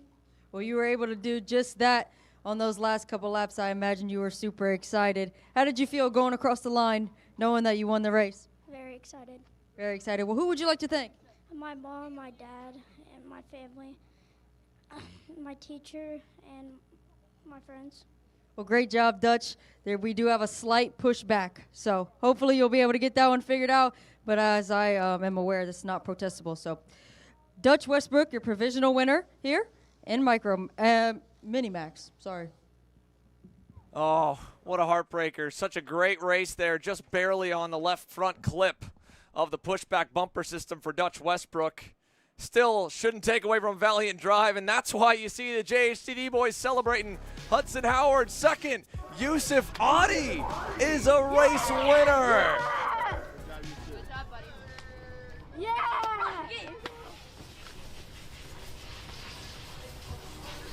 And to go on the roller coaster ride that young man has, well deserved indeed for Yusuf.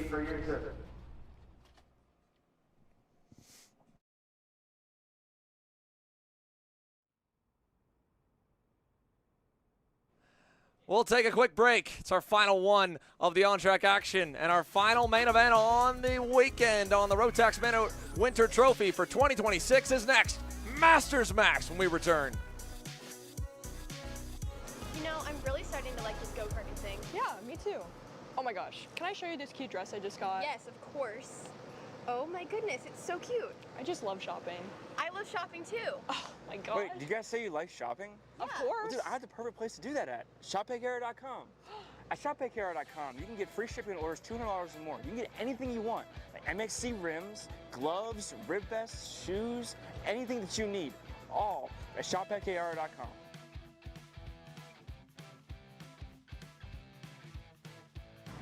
Who is he talking to? No idea. But we're gonna have to check it out. Sounds like a great deal. Sure does. Cat food marketing. $9.99 a month. Dude, Caleb, wake up. Dude, we're live in 5 minutes. Let's go. Come on. What are you doing? Dude, I'm so sorry. Xander had me in a cat food marketing meeting till like 2 a.m. last night. Come on, man. Do you have anything I can drink? Dude, I got the perfect thing for you. Perico. It's a healthy energy drink alternative. Perico, non-GMO, gluten-free, kosher, magnesium, B12, B6, Yeah, it's good. B5, biotin, and 0 sugar? Pericazo! Try Perico, made with natural ingredients, organic caffeine, and supports your metabolism. Try the new official energy drink of Kart Chaser.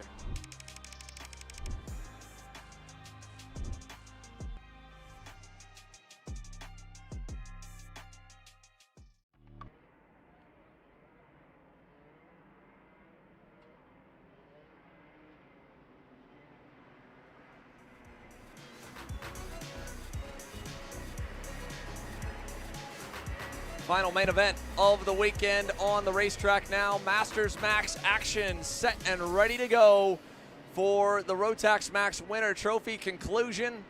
We've seen some wild ones, and we have definitely seen some tame ones as well. Yesterday's main event dominated by HRT Motorsports' own Gabby Zugella. And again, we mentioned in the Mini-Max race right before this, he entered today as one of 3 drivers eligible to set a record. Yep. He'd already clinched the championship, as did the other 2 in Billy Musgrave and in the class that just ran James Roots. Nobody over the course of the iterations of the Winter Trophy dating back to the inaugural season in 2022 has ever scored the win at all 4 rounds of the championship. But a clean sweep is on order for Gabby Zugella. He's got the best place to try and get the job done and put his name in the history books. Starts from pole alongside Christopher Mann. He does indeed. Henry to 11, Noel Dowler go from row number 2. Mundy Lawyer and Dominic Legrand, row 3. Billy Cleveland and Simon Protour, row 4. The field rounded out by Michelle Legrand and Sylvain Chenard. The way that Gabby Zugella was warming his tyres did not look like the way of somebody who was going to do a couple of laps and come in and watch his friends or his amigos, because he's limited. His English is very limited. Yes, in the history of this event, it's always been a 4-round championship, apart from the 1 year it was 3, but we won't go into that. No one has ever done all 4 wins. Not Rubens Barrichello, not Antonio Pizzonia, not any of the other stars that have graced the Winter Trophy. Gabby Zugella, 45 years old, from Argentina, could, from San Bordon. Gabby Zugella leads the field to the line, wheel to wheel. Christopher Mann tries to get P2, but tries to get P1, has to settle for P2 as they head round turn number 4. Zugella leads. Off the rip, Mundy Laura, the first one to begin to cover the inside off there, trying to hang on to the spot he's got over Dominic Legrand. And at the end of the straightaway, Zugella felt the heat coming from Christopher Mann. Now they're crisscrossing already on the opening lap, as is his teammate Noel Dowler, trying to get past Henry Talib, and there is a crossover, and it's done. Christopher Mann, we spoke about in the pre-final, said he knew what he needed to do, and I have to imagine that was part of the game plan. Get ahead of the fastest driver on the weekend thus far and do it early before he gets away. Well, you said yesterday it might have been a tame main event. It's not going to be tame with that move. That signals the intent from the word go. It will not be a parade for Gabby Zugella. If he wants to break the record, if he wants to make his own little piece of Winter Trophy history, he's going to have to work blinking hard for it. Dowler Again, fourth, looking quick at the start. Taleb in third, defending into turn number 6. The rest of the field led by Lawyer and Legrand and Cleveland, all in close formation. Zugella starts working around Christopher Mann. Is he going to look for the undercut? He's trying to go around the outside there. Mann holds him off. Christopher Mann now only a little bit narrow into the buckle. Had a bit of a moment of understeer and then oversteer. Push loose here with the low air pressure. Noel Dowler trying to bring the fight to Talib. Zugella for the lead. Puts Mann in the marbles. They both go wide. Here comes Noel Dowler. 2 by 2. It looks like a race start out of turn 15. Masters Max going crazy to close out the winter trophy. 2 laps in, and there's 18 laps of this left. Noel Dowler, your new leader here as they round out turn 5 and head down the backstretch. They've all decided they're going to roll their sleeves up, get their elbows out, and give us a treat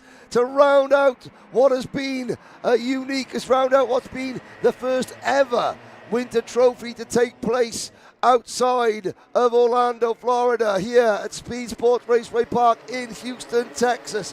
We have had it all. We have had monsoons. We have had freezing temperatures. We've had freezing sunshine. And now, as the shadows lengthen and the sun sets on the Rotax Winter Trophy of 2026, the Masters drivers are going to serve up one final main course of Rotax excitement. Zugella is in P4. It's Dowler, it's Taleb, it's Lawyer. 1, 2, 3. Mann was leading. He's now down to P5. Yeah, he couldn't really get anywhere on that last lap, and now as he looks, Gabby Zugella nearly into his teammate, and he rips the pipe off. Henry Talib with the contact from his teammate. Gabby Zugella going for third as the pipe gets ripped out of the back of the motor. And look at the lead for Noel Dowler. Zugella in the dirt. Mann into third. Mundy Lawyer into second. What a chaotic course of events in Switchback City. Indeed it is. Now Zugella's got his work cut out for him. He also might have, the stewards will be looking at that incident, teammate on teammate, but that matters little. Well, again, how do you penalize avoidable contact when the contact didn't change position, but it ripped off a piece of equipment? I don't know if I can think of a moment off the top of my head that this scenario's played out. It's honestly a miracle that it hasn't happened more often with the way that the Rotax silencer bends right back and hangs off the back bumper. And you could see Zugella, he was on the anchors, the back end of the car was stepping up. He was trying everything he could to not run into the back of his teammate. Mann runs third, Lawyer second, Noel Dowler up the road. If we're going to have a little look now back as we watch Noel Dowler, let's have a look. Zugella, he makes the move on Lawyer, gets it all crossed up on the anchors, up and over the back. It just look at it in slow motion right here. Full lock, and it's honestly impressive. He didn't get more of him, but he just right there gets up, rides the tire. The tire launches him onto the bumper, and then there you see the exhaust flapping. Instantly ripped it straight off the back of the motor. So for Gabby Zugella now, did that do any damage to his go-kart as well? A little bit of airborne action with the kart twisted up and then landing. Meanwhile, ahead of him now, Christopher Mann has gotten to and past Mundy Lawyer. And look who is lurking in the distance just when it's starting to open up a little bit. Billy Cleveland is there in 5th. Legrand 6th, a little gap to Proto as here we go into the buckle. Gabby wanted it. He couldn't quite find the space there on Mundy. Now, of course, Noel Dowler's team, the Ryan Perry Motorsport Apollo karting conglomerate, have been working, yet without success, it has to be said, to get that kart to maintain its performance throughout an entire race distance. If they finally managed to do it, they've done it at the best time possible. Dowler leads, Mann second. Traditionally, over the last 3 events, Dowler's kart has faded. That could play itself into Christopher Mann's hands unless they have finally figured it out for Noel Dowler. He'll be hoping so. Christopher Mann will be hoping not. As they roll out of turns 8 and 9, Gabby Zugella tapping the back of his helmet to Billy Cleveland, signaling, hey, I can get it. I've got the speed still. I know I've had a bit of a wild opening part of this race, but I've still got a super fast HRT Motorsport X3. Let's see if he can put it to good use. And equally, this will be the first real gauge to see what the closing rate looks like for Christopher Mann to Noel Dowler. That's the first time it hasn't closed. It opened up. Noel Dowler, a 54.33 on lap 7, only barely bested by Mundy Lawyer in the slipstream of Mann. So the speed of the RPM OTK machine out front is holding here as we approach the midway point. And oh no, Gabby Zugella into the back of Mundy Lawyer, and they both go out and wide, and off we go again in turn 6 for Gabby. The record will stand. Nobody has done a clean sweep in the history of this event. Zugella, the pressure is off, and that's sometimes what happens. The pressure's off. Zugella has made more little mistakes in this race, little misjudgments, than he has in the entire 3 events leading up to this. I'm not saying he did deliberately. Yeah, it was, there's Mundy Lawyer at the back there, but Zugella out of the race. Who is going to be the first driver not called Gabby Zugella to win a Masters final? At the moment, it's Noel Dowler's race to lose. Billy Cleveland, however, has just set the fastest lap of the race. We're on lap 9 out of 20.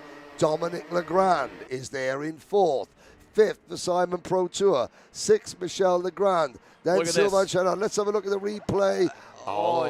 He had locked it up at first here, though. Watch at the very beginning of this clip. You see him first lock the brakes up initially, and then he gets off the binders, tries to hit him again, and then boom. The second time, he had to get off the brakes, and so the distance to slow the cart down was lengthened because he had that moment to dislodge him. And a bent tie rod for Gabby Zugella after the contact, and that's understandable. Hard to say if it was more so bent from that incident or initially bent a bit from the contact earlier with his teammate. Yeah, but what you did see was Zugella, the back end stepping out. Here comes Billy Cleveland.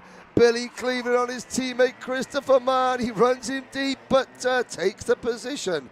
And yeah, Zugella, the back end of the cart locked up. And of course, when the rear tyres are locked, the closing speed is increases because you're not actually slowing down as much. Because, the tyres are just skidding along the track surface.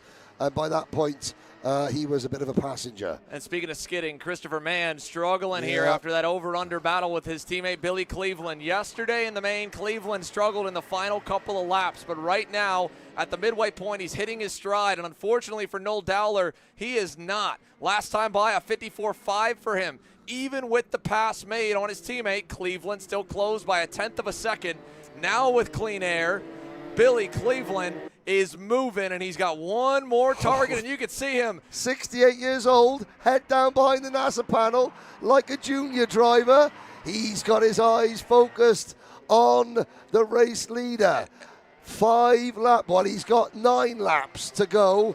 He could, at this closing rate, he will catch Noel Dowler on lap 16. And that is considering that is if Noel Dowler's pace is maintained. Is he going to lose even more pace like he's done all winter trophy, Noel Dowler?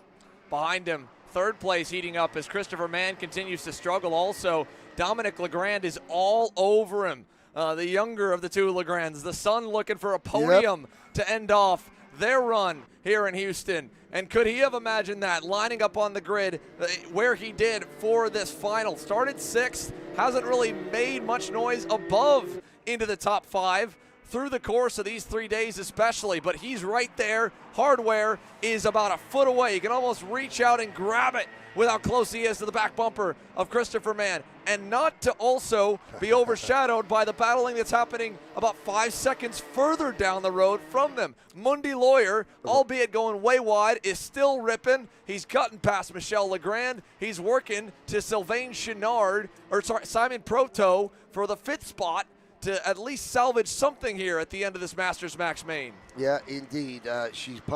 Mundy Lawyer battling with Pro Tour for what would be 5th position. Here's the battle for the final podium spot as things stand. Dominic Legrand began the Winter Trophy with a podium in round number 1. A pair of 6th place finishes yesterday and on Friday. Oh, the Dowler's pace is falling off.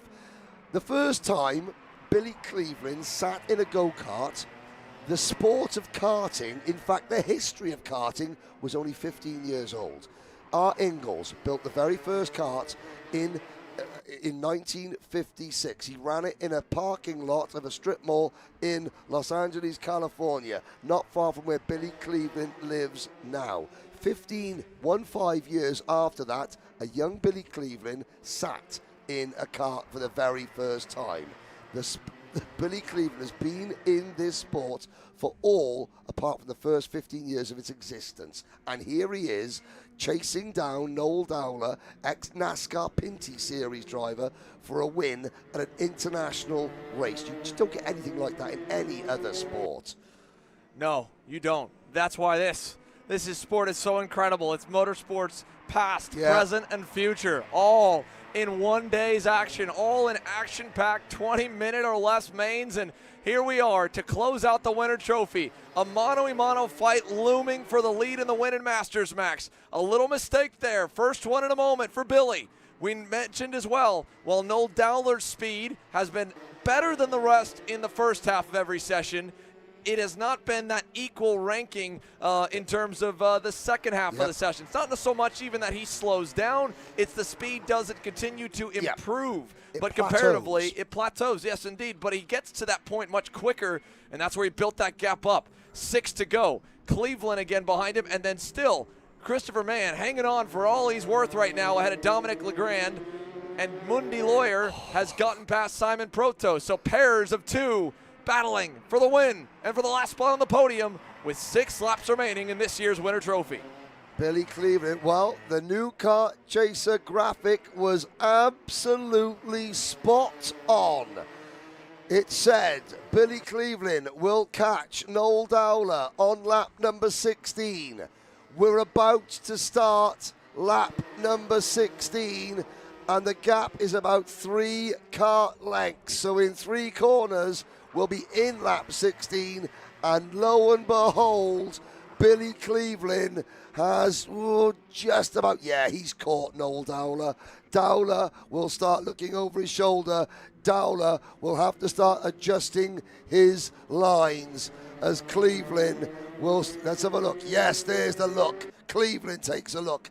Nothing but clean air behind Billy Cleveland, who almost undoes all the hard work. And please don't think that I'm cheering for one over the other, but it's not often that you get a 68-year-old racing driver battling like we see. He's a role model for every karting dad, mum, granddad out there who want to give this a go. Billy, last time by, the gap didn't really change much. He's had a couple looks, and I think the one part we haven't touched on in this main that we did in yesterday's main that ran, in fact, even an hour later in the day, is the fact that the sunshine on the backstretch is gone. The grip level, and more importantly, the surface temp that gives the grip has dropped. Look at this, the whole backstretch completely shaded, and I think that has to be what caught Gabby Zagella partly off guard. Here we go. Billy's got the lead in turn 6. You cannot keep a good man down, and Billy Cleveland has been one of the best for over 50, count them, 50 years.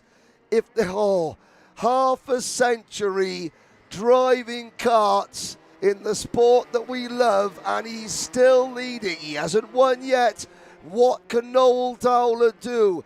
What has that Tony Kart chassis for the Ryan Perry Motorsport team? What has it got left in the tank? Noel Dowler has got plenty in the tank. What has 68-year-old Billy Cleveland got in the tank, although now there's nothing to boost your fitness level, to boost your spirits like a clean racetrack in front of you. Although here comes Dowler, he's not out of it yet. You can even hear the difference in the middle of the hairpin corners, especially right here coming out at turns 8 and 9. The setup and how free Billy Cleveland's REM kart is. Look at the back end, almost yawed out at a perfect degree. Yep. It's nice and not skidding across the circuit, not being too stuck to the racetrack. Noel Dowler right behind him. You can hear the tires chirp just once or twice in all of the long 180-degree corners, especially even right here in the last turn. Cleveland, a nice flowing arc, and that time Noel adjusted his line. It was a little better, but you can see just at the end of this race where Noel seems to be a little bit tight, as the Americans here would call it, a bit of understeer. Yep. It seems from what it looks like here compared to Billy's number 558 machine. He's nice, free-flowing. Dowler's closing in, though. Dowler's closing in. Got a good run there, indeed. And that's where, again, that section will benefit him, being a little more planted. Yep. When you have that low shot through the S's, you can see that Cleveland's kart sliding. He's having to manage it a bit more in the opening sector of the racetrack to still have the good launch, but he's much better in the slower 180s where the flow is much longer. But the back and forth quickness upsets his kart. He's a bit more on the ragged edge there compared to Noel, who can attack and push, and again, those quick kinks in the track, and he's just got to adjust his line a bit. Again, he was offline when Billy passed him, so that didn't help either.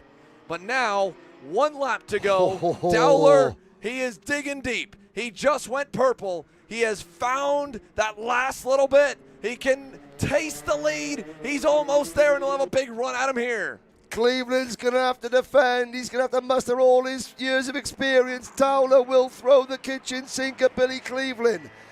You never know as a driver when your last race is. You never know when your last win is.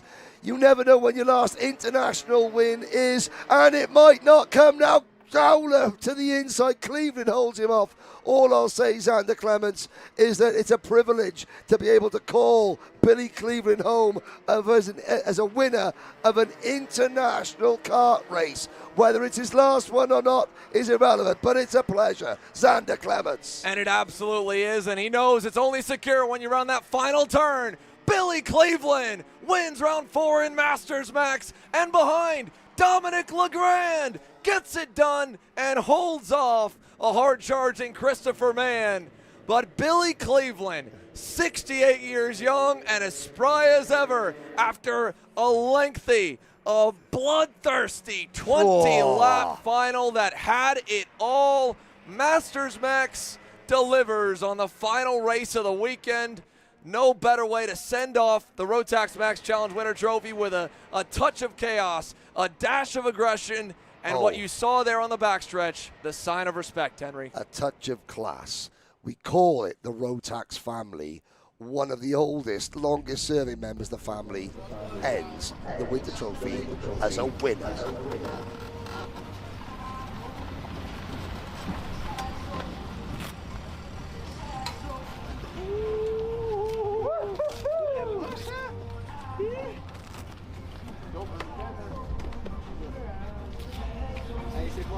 C'est passé, ils ont accroché comment?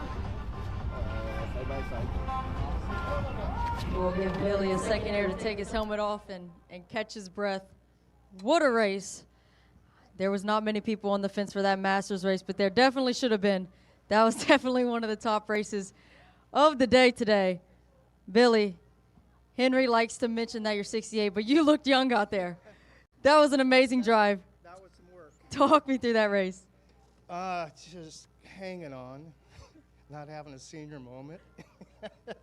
The car worked, finally got it right, and it just was rolling, and everything fell into place. The gods were shining down, and here I am. Fantastic job. What was going through your mind on that last lap when it was finally hitting you that you were coming home a winner? Just don't mess it up. Well, there you guys have it. Billy Cleveland comes home as your winner in Masters Max from P7 on the grid. That's right. Great catch again. 6 spots netted up as all unfolded in front of him, Henry.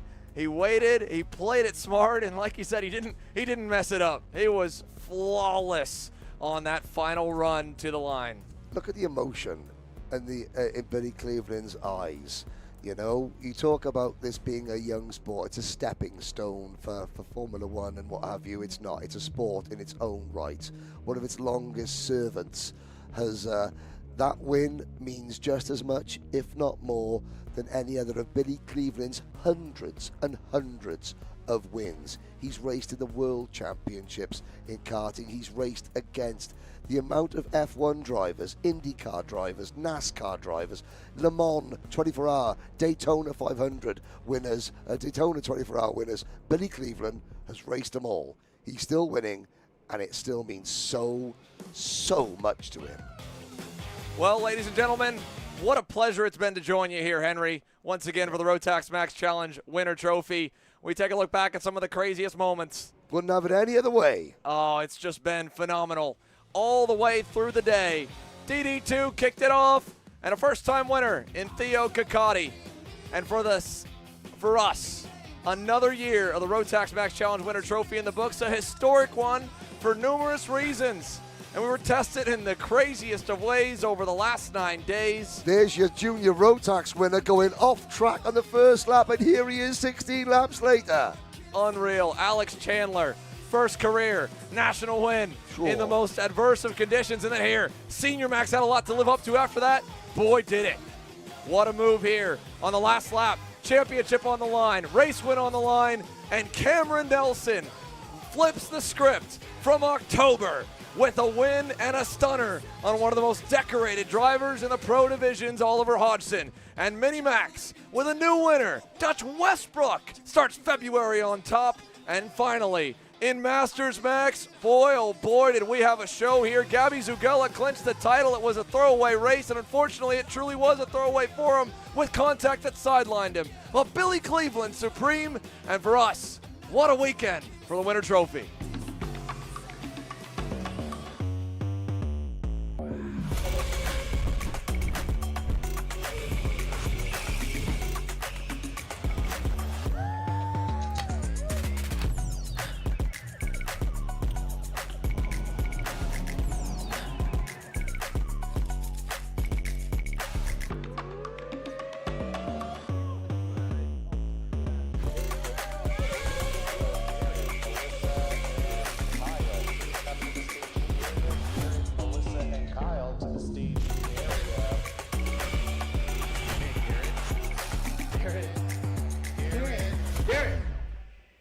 Let's go race. Come on, man. Paulie Massimino wins the Wisconsin Grand Prix. James Overbeck on start number 2 gets win number 1 in OKN Stars. On track or off, Brandon Jarsekrak Racing delivers elite performance. Led by 4-time Pro National Champion Brandon Jarsekrak, our team masters driver coaching, data-driven analysis, and mechanical precision at every national event. Contact us today at BrandonJarsekrakRacing.com. We all know that drivers, they learn faster when it's visually shown to them side by side what's the difference, right? So if the Smarty can, every time we put on the data, we're able to see the drivers side by side on the track. So here, for example, you can see that Diego is taking a curb and our other driver's not. You see that one driver's oversteering and the other driver's pretty much straight coming out of the corner. By showing this to them, they're able to absorb faster. And you can even play the videos simultaneously so they can see how they're performing through the track. If you want to learn more about data analysis, you can sign up on my website right now. Enjoy the online course today. This is Henry. Henry feels sad. Henry feels sad because it's time for his next big race and his go-kart is in bits. Henry doesn't know that Acceleration Kart Racing is the United States' #1 shop for all of your karting equipment needs. Henry also doesn't know that Acceleration Kart Racing can deliver anything from tires to race suits and even wheels directly to your front door or to the racetrack itself, quickly and efficiently, with tech support available 6 days a week. Poor Henry doesn't even know that Acceleration Kart Racing offers free shipping to mainland USA on selected product if you spend $200 or more. Do yourself a favor. Go to accelerationkarting.com and make sure that you are never left stuck on the pre-grid with Henry.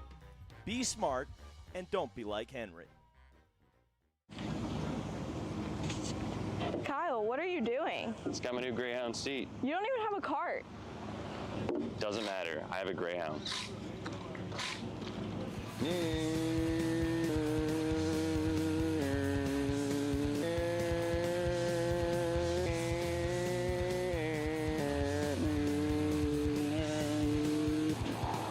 Who the f is Kyle Cuthbertson?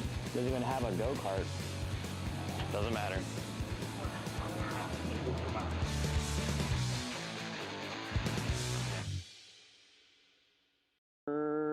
Cuthbertson through on Turney. Turney in the dirt. 20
We also have the championship presentation where we hand out the tickets, and there are a number of special prizes and awards as well.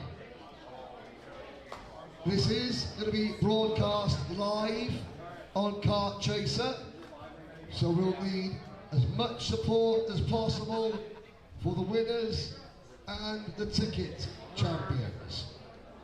So, let's get things underway. Firstly, on behalf of Karting Solutions Group, on behalf of Duke van der Ark, on behalf of John and Jim Giacomelli, and on behalf of Sean Scott and the entire Race Rotax team, the ladies on the desk, technical, race control, SRA International, can I say thank you? Thank you very much for your support. To Alan Rudolph and his team here at Speedsportz. 6 weeks ago, we weren't going to be here. We are. In 6 weeks, they've accommodated us, and so have you. Because I know that a number of you would have had plans to go to another state, another part of the USA. You supported us. The move, this is not a new dawn for Rotax. There's a continuation, all the hard work that RTX Group did and J3 Competition did. This is just simply an evolution. We appreciate your support, not only this weekend, last weekend, but going forward. So thank you all very, very much. Now, let's get tonight's presentation underway. We start with Micromax. We do the class awards, then we'll do the championship awards afterwards. So, oh, yeah, better. I made all the difference. Micromax finishing in 3rd place. Officially, the youngest driver here, age 7 years old for Nash Motorsports, Trey Sanders.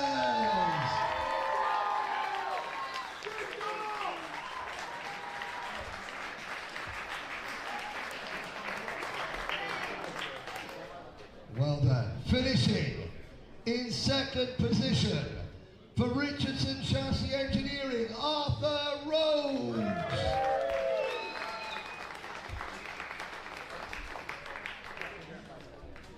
But taking his 2nd and RCE's 4th win of the 2026 Rotax Winter Trophy, your Minimax, your Micromax winner, Freddie Baker.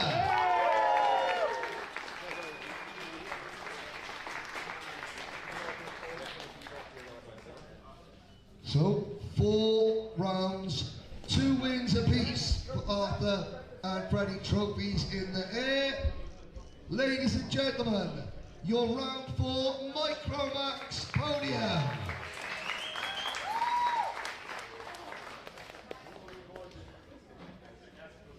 Well done. And well done, Trey, picking up 2 things at once.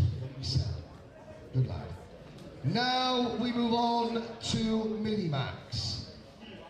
Unfortunately, there was a nose cone penalty for Dutch Westbrook. Crossed the line first, that drops him to P4. So moving into P3, driving for Ryan Perry Motorsport, it's Mason Brody.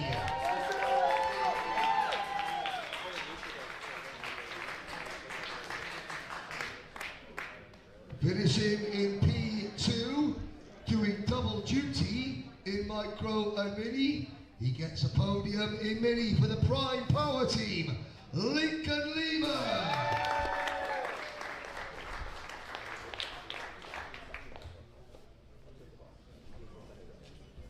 Congratulations.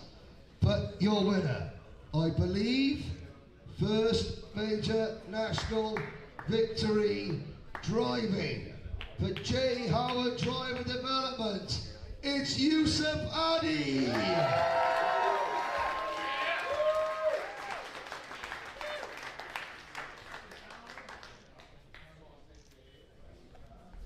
So Mini Max was one of the 3 classes where we could have had a clean sweep and 4 wins out of 4. The record of no driver ever having won all 4 rounds of the Winter Trophy still stands for next year. Ladies and gentlemen, your top 3 in Mini Max.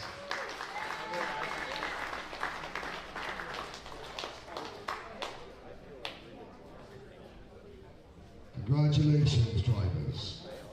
Now on to Junior Rotax. Finishing in 3rd position for Mike Doty Racing, Hooks Driver Development, it's Benham Abernathy.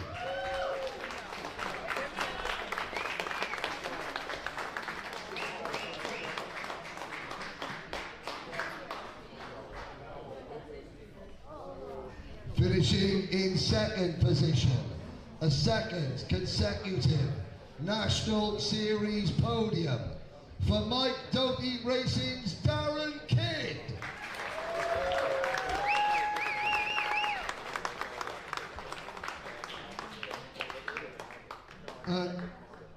On a weekend where Mike Doty Racing invited drivers from a number of different teams into his awning to create one conglomerate. That's very kind of Mike, because sometimes team owners can be very, very precious about who steps foot in their awning, not Mike. We had 3 or 4 different teams under one roof. Your winner, his first national level victory, driving for Iron Rock Motorsport and Mike Doty Racing, it's Alex Chandler.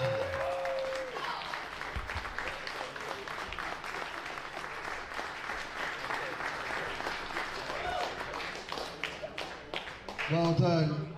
From putting wheels on the dirt on the first lap to taking a last lap win, Mike Doty Racing, in association with most of the other North American teams in the paddock, take a podium clean sweep.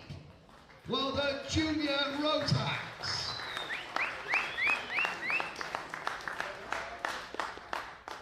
Well done, drivers. Thank you very much.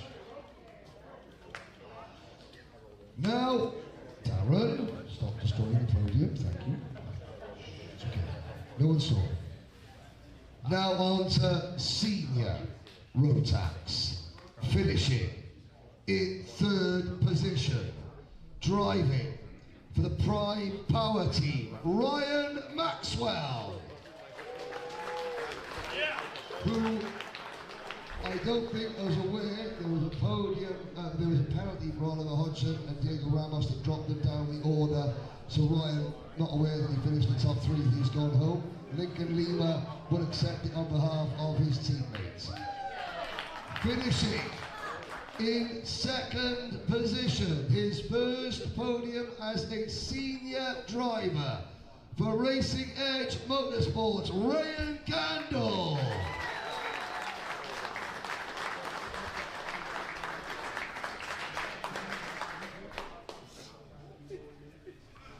But your winner, becoming the first Welsh driver to win a round of the Rotax Winter Trophy, driving for Faf Kart Sport in association with Marvelous Marv Technologies, it's Cameron Nelson.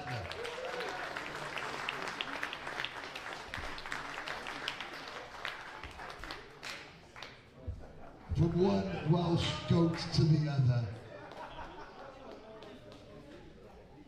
Well done. Ladies and gentlemen, cracking race. Your senior Rotax podium, ladies and gentlemen.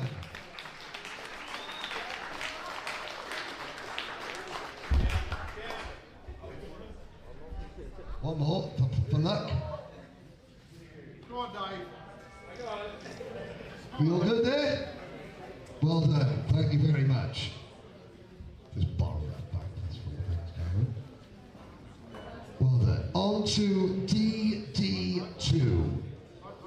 Finishing in 3rd position on his debut in the class, his first year as a senior driver for Premier Karting and Plateau Energy Drink, it's Alexei Bayerjan.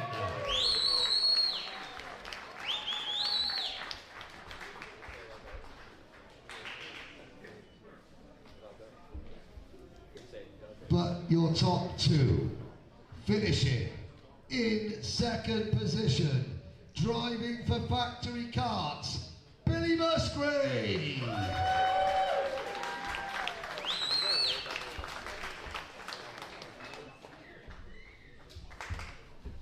But your winner, a first-time winner, ensuring the Factory Kart DD2 chassis remains undefeated. It's Theo Kakati.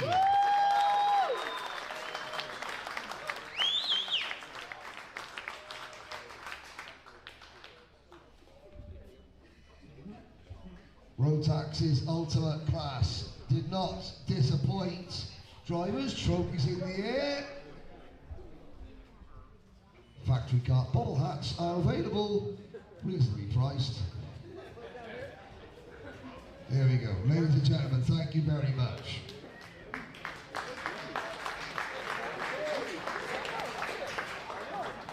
But we go on to our last class for the podium presentation today. Our Max Masters. I just wanted to say a big extra thank you to our Masters drivers, because your support is so important for Rotax and for karting, full stop.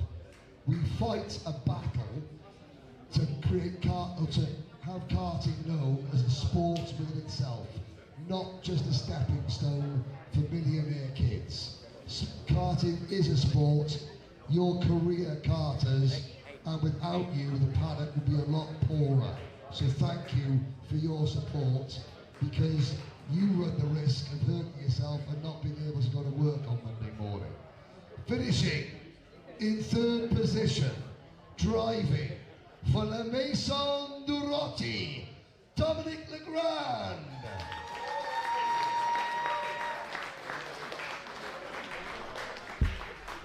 Dominic is also available to do looky-likey appearances for Vice President J.D. Vance, by the way. Well, Dominic, I mean, come on. You do come from the 51st state after all, don't you? Sorry. Thank you very much. Finishing in second position, driving for Ryan Perry Motorsport and Apollo Motorsport, Noel Dowler.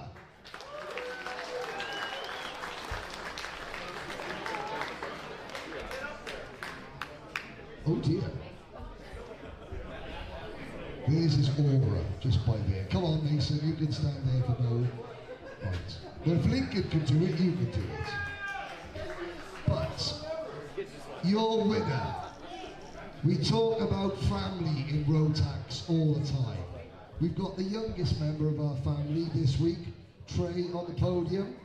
We've got our oldest member of the family this week. Your winner, driving for Racing Edge Motorsport, Billy Cleveland!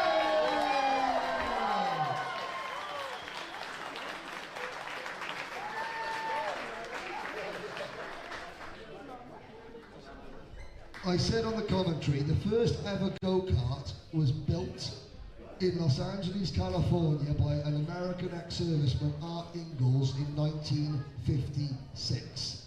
Just 15 years later, Billy Cleveland stepped into a go-kart for the first time. That was 1971, and he's been racing ever since. And winning at an international level. Well done. Your Masters podium.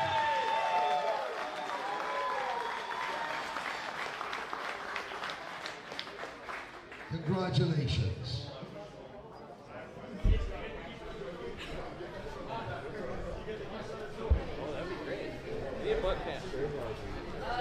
We now move on to the championship presentations. There are a number of special awards. courtesy of Envico tyres, the 6 champions and the 6 runners-up get a set of Envico tyres. The 6 hard chargers, the drivers that gain the most positions in their main event, also get a set of Envico tyres. Those hard chargers will be informed by Race Rotax, by Karting Solutions Group very, very soon. We have a pro coaching certificate for one driver who did not finish in the top 3 in any of the championships, but who showed extreme promise. A member of the Karting Solutions Group network will be on hand to give them a day's pro coaching. William Boutillier has won the Rotax engine as part of our Rotax engine giveaway. We have $200 to give away to the tyre changing competition winner. That was Raphael from PSL Karting. For every single driver who finished in the top 3 in their class, they get free entry to a future Race Rotax event in the USA. One driver, at the start of this week, you were all given an option to fill out a form to apply for the first ever it's the first ever KSG scholarship. One of our 6 champions has won that scholarship. It is a travel package. I think it's $3,000 towards travel to Portimao. One of our 6 champions has won that. You were all given an opportunity to apply for that. And of course, for our champions, the ticket to Portimao. We start with Micromax, the very first ticket of the year, one of only 36. Finishing in 3rd place, driving for PSL Karting, Trinity Karting Group, and representing the United States, it's Jack Katowski, who's not here today. So, the top 2. P4, there's a problem for P4, well, finishing in 4th position. Sorry, Sean, hang on. Are we talking about ourselves?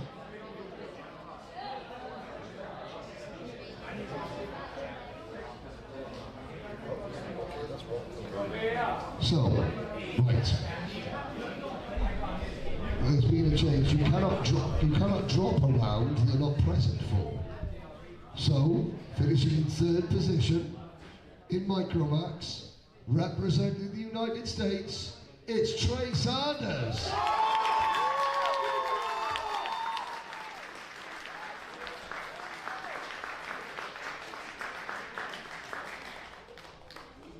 All the 6 ticket winners need to stay back as well for a group photo. That is also what we need to do. Finishing in 2nd position in Micromax, driving for Richardson Chassis Engineering and representing Great Britain, it's Arthur Rhodes.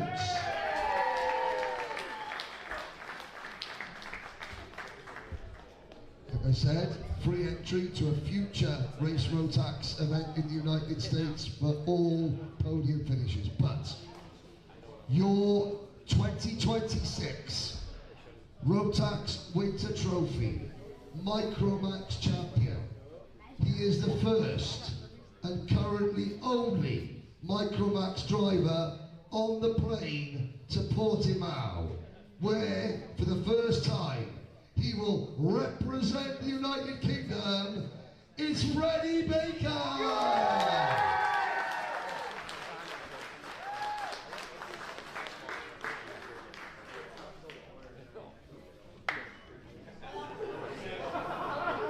Now, so, free entry to a future Rotax event for the top 2 tyre vouchers.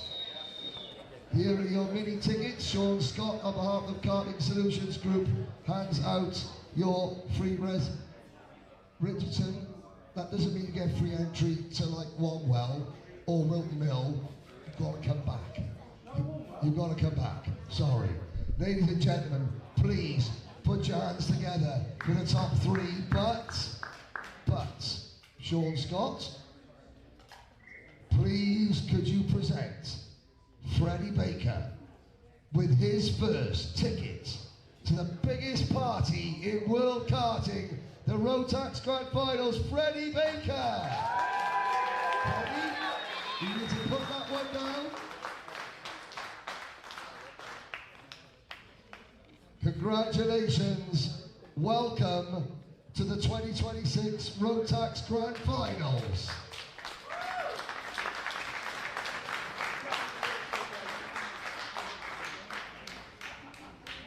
Well done, thank you very much. Don't go anywhere, I know you might have a flight to catch, but we need you, Freddie, to stay at the end.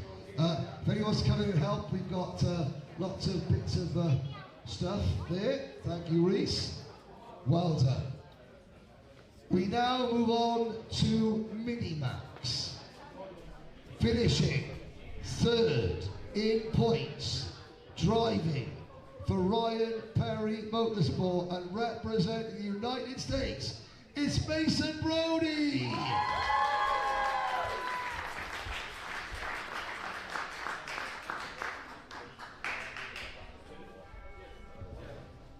With a great run at the very end of the season, a final win in the final main event, finishing second in points, representing Canada, it's Yusuf Adi.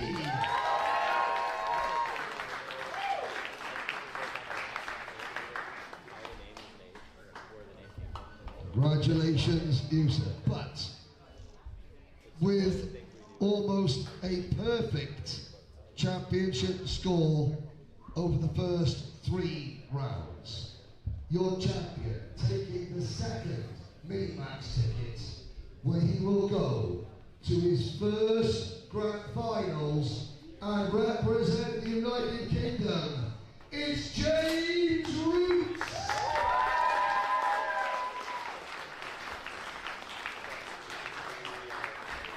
The first Grand Finals ticket was awarded to Alfie Mir, who is also from the UK.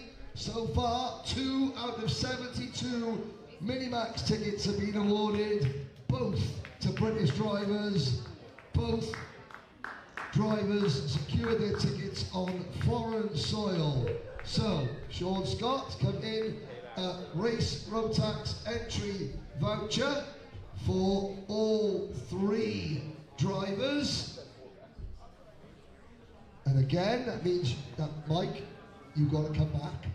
You've got to come back. At some point this year, get your air miles in. But, James, put those down. It's time.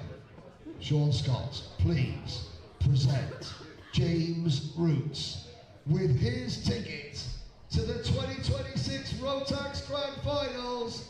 The Roots is on fire.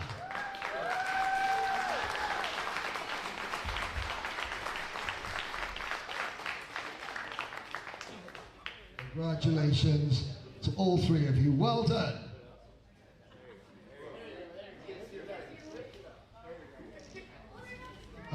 Any photographers? Good, thank you very much. Parents, if you want to come in and help, that's more than fine. Just leave it to it. Just leave it to it, it's fine. James, come on, you watch the rest of the final, I'll watch the event, so do some work. Now we move on to Junior Rotax. Finishing in 3rd position. His first trip overseas, he got his first win as a junior driver from the United Kingdom, Aidan Hammond.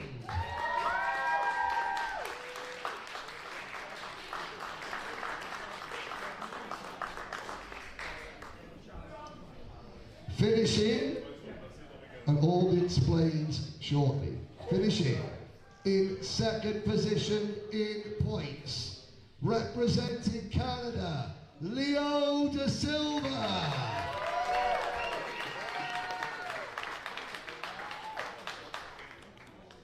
But your 2026 Rotax Winter Trophy champion in his debut in Rotax for Mike Doty Racing and Hutch Driver Development, Benham Abernathy.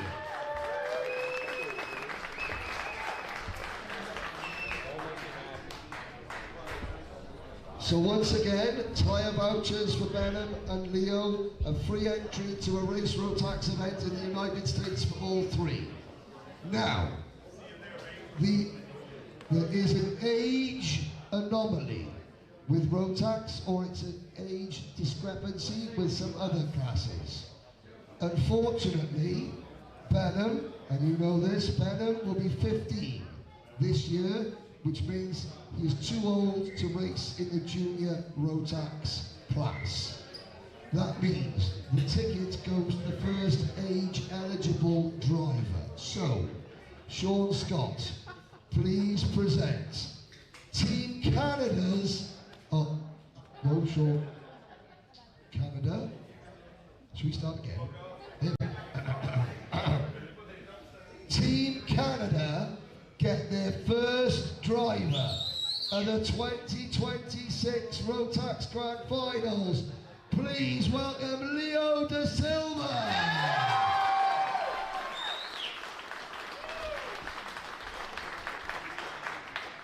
So, Leo will go to your first or second Grand Finals. Last year he was a Mini-Max driver. This year he'll be a junior, but senior drivers. Benham Abernathy has already told me he's coming to Tucson to race a senior, and he's going to the US Nationals to get his senior ticket as a senior driver later this year. So we'll see you in Portugal anyway, I'm sure. Ladies and gentlemen, your junior Rotax top three, champion Benham Abernathy, Grand Finals ticket winner, Leo Da Silva.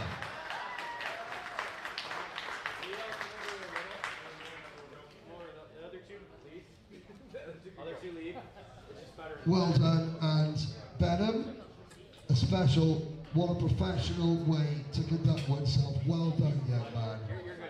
Now, oh, you know, oh,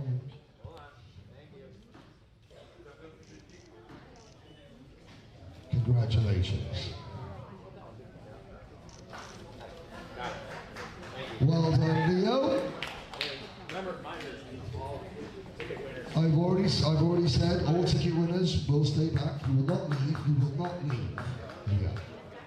Senior Rotax, finishing in third position, where he represents the United Kingdom and Wales, Cameron Nelson.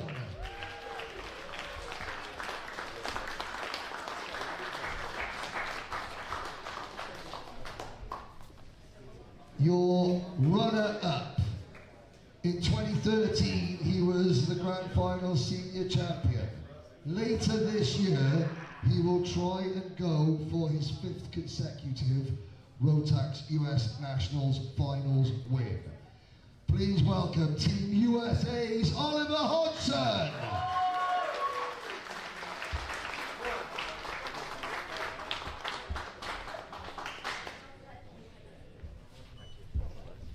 But your champion, going to his 5th Grand Finals, the 2019 Micromax Grand Final runner-up, the 2025 Senior Rotax champion, representing the United Kingdom, Macaulay Bishop.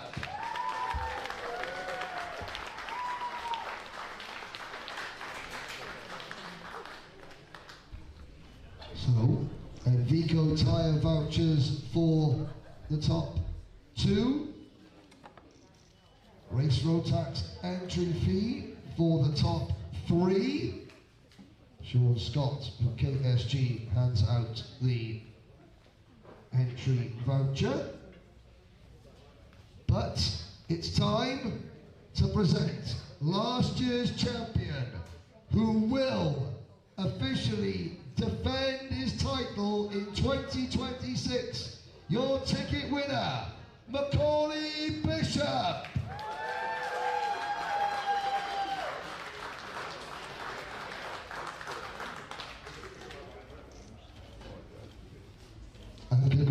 congratulations to all the senior drivers who made the last 2 weeks incredibly entertaining to watch and be a part of. Thank you very much, drivers. And now it is Rotax's ultimate class, DD2. Some of the most experienced drivers in Grand Finals in this class, finishing in 3rd position, a 5-time Grand Finals qualifier so far in his career, representing Canada, Lucas Pernot.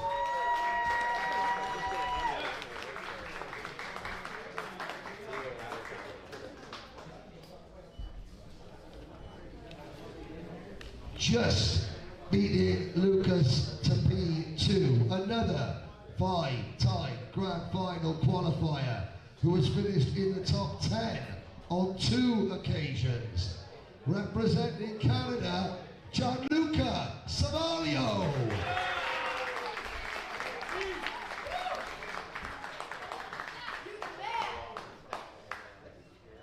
But your champion, he confirmed his place at his very first Grand Finals yesterday. He is Team USA's first qualifier, your DD2 champion, Billy Musgrave.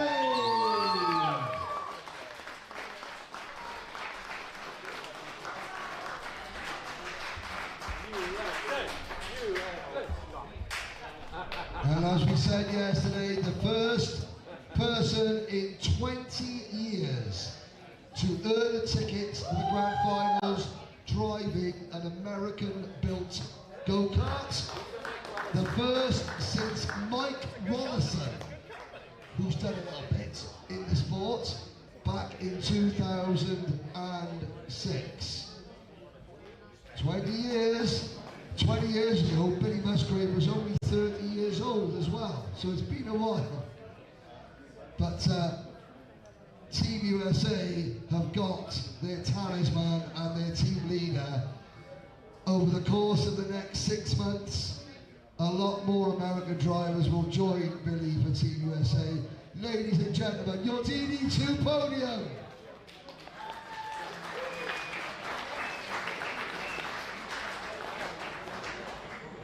So, you've won an awful lot in your time, Billy.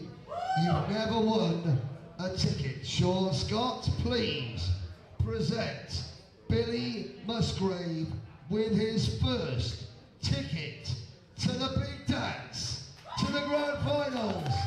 Billy Musgrave.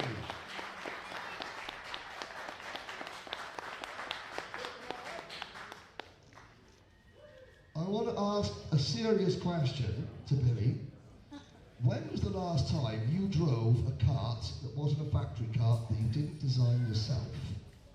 It's been a while, because you can't drive a factory car at the Grand Finals, but that is it. An engineer, chassis builder, and now Team USA member. Well done. DD2!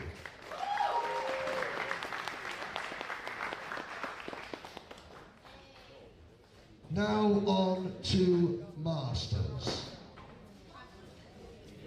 Finishing in 3rd position with a win in the final round. The last time this gentleman qualified for the Grand Finals, I believe, was back in 2016. Will we see him again? The age of 68? Who knows? I wouldn't bet against it. It's Billy Cleveland. He's gone for a nap, probably. A well-deserved nap. Your runner-up, last year's Team USA representative, Christopher Mann.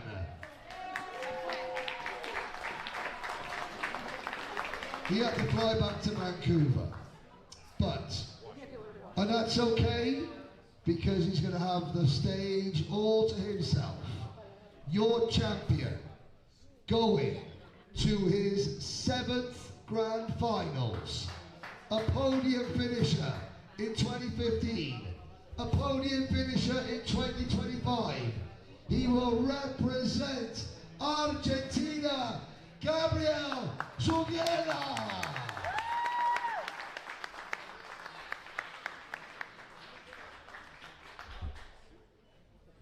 Gabriel Zugela becomes the second DD2 Masters ticket winner. There are only 36 tickets available. Jan Vonsenok from Kyrgyzstan was the first. Gabi Zugela, Argentina have won a total of 8 Grand Finals podiums. Gabi is responsible for 1/4 of Argentina's Grand Final podium, 2 out of 8. So, Sean Scott, please present our Masters champion, Gabi Zugela, with his 7th ticket to the Grand Finals. Well done.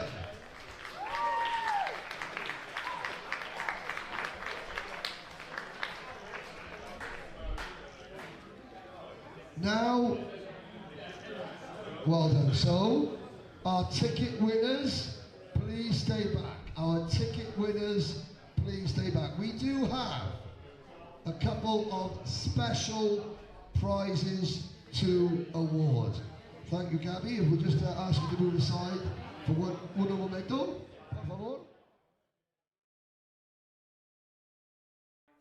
This broadcast is the sole property of Kart Chaser Group, LLC. Any rebroadcast, reproduction, or other use of the images, audio, or accounts of this event, in whole or in part, without the expressed written consent of Kart Chaser Group, LLC is strictly prohibited.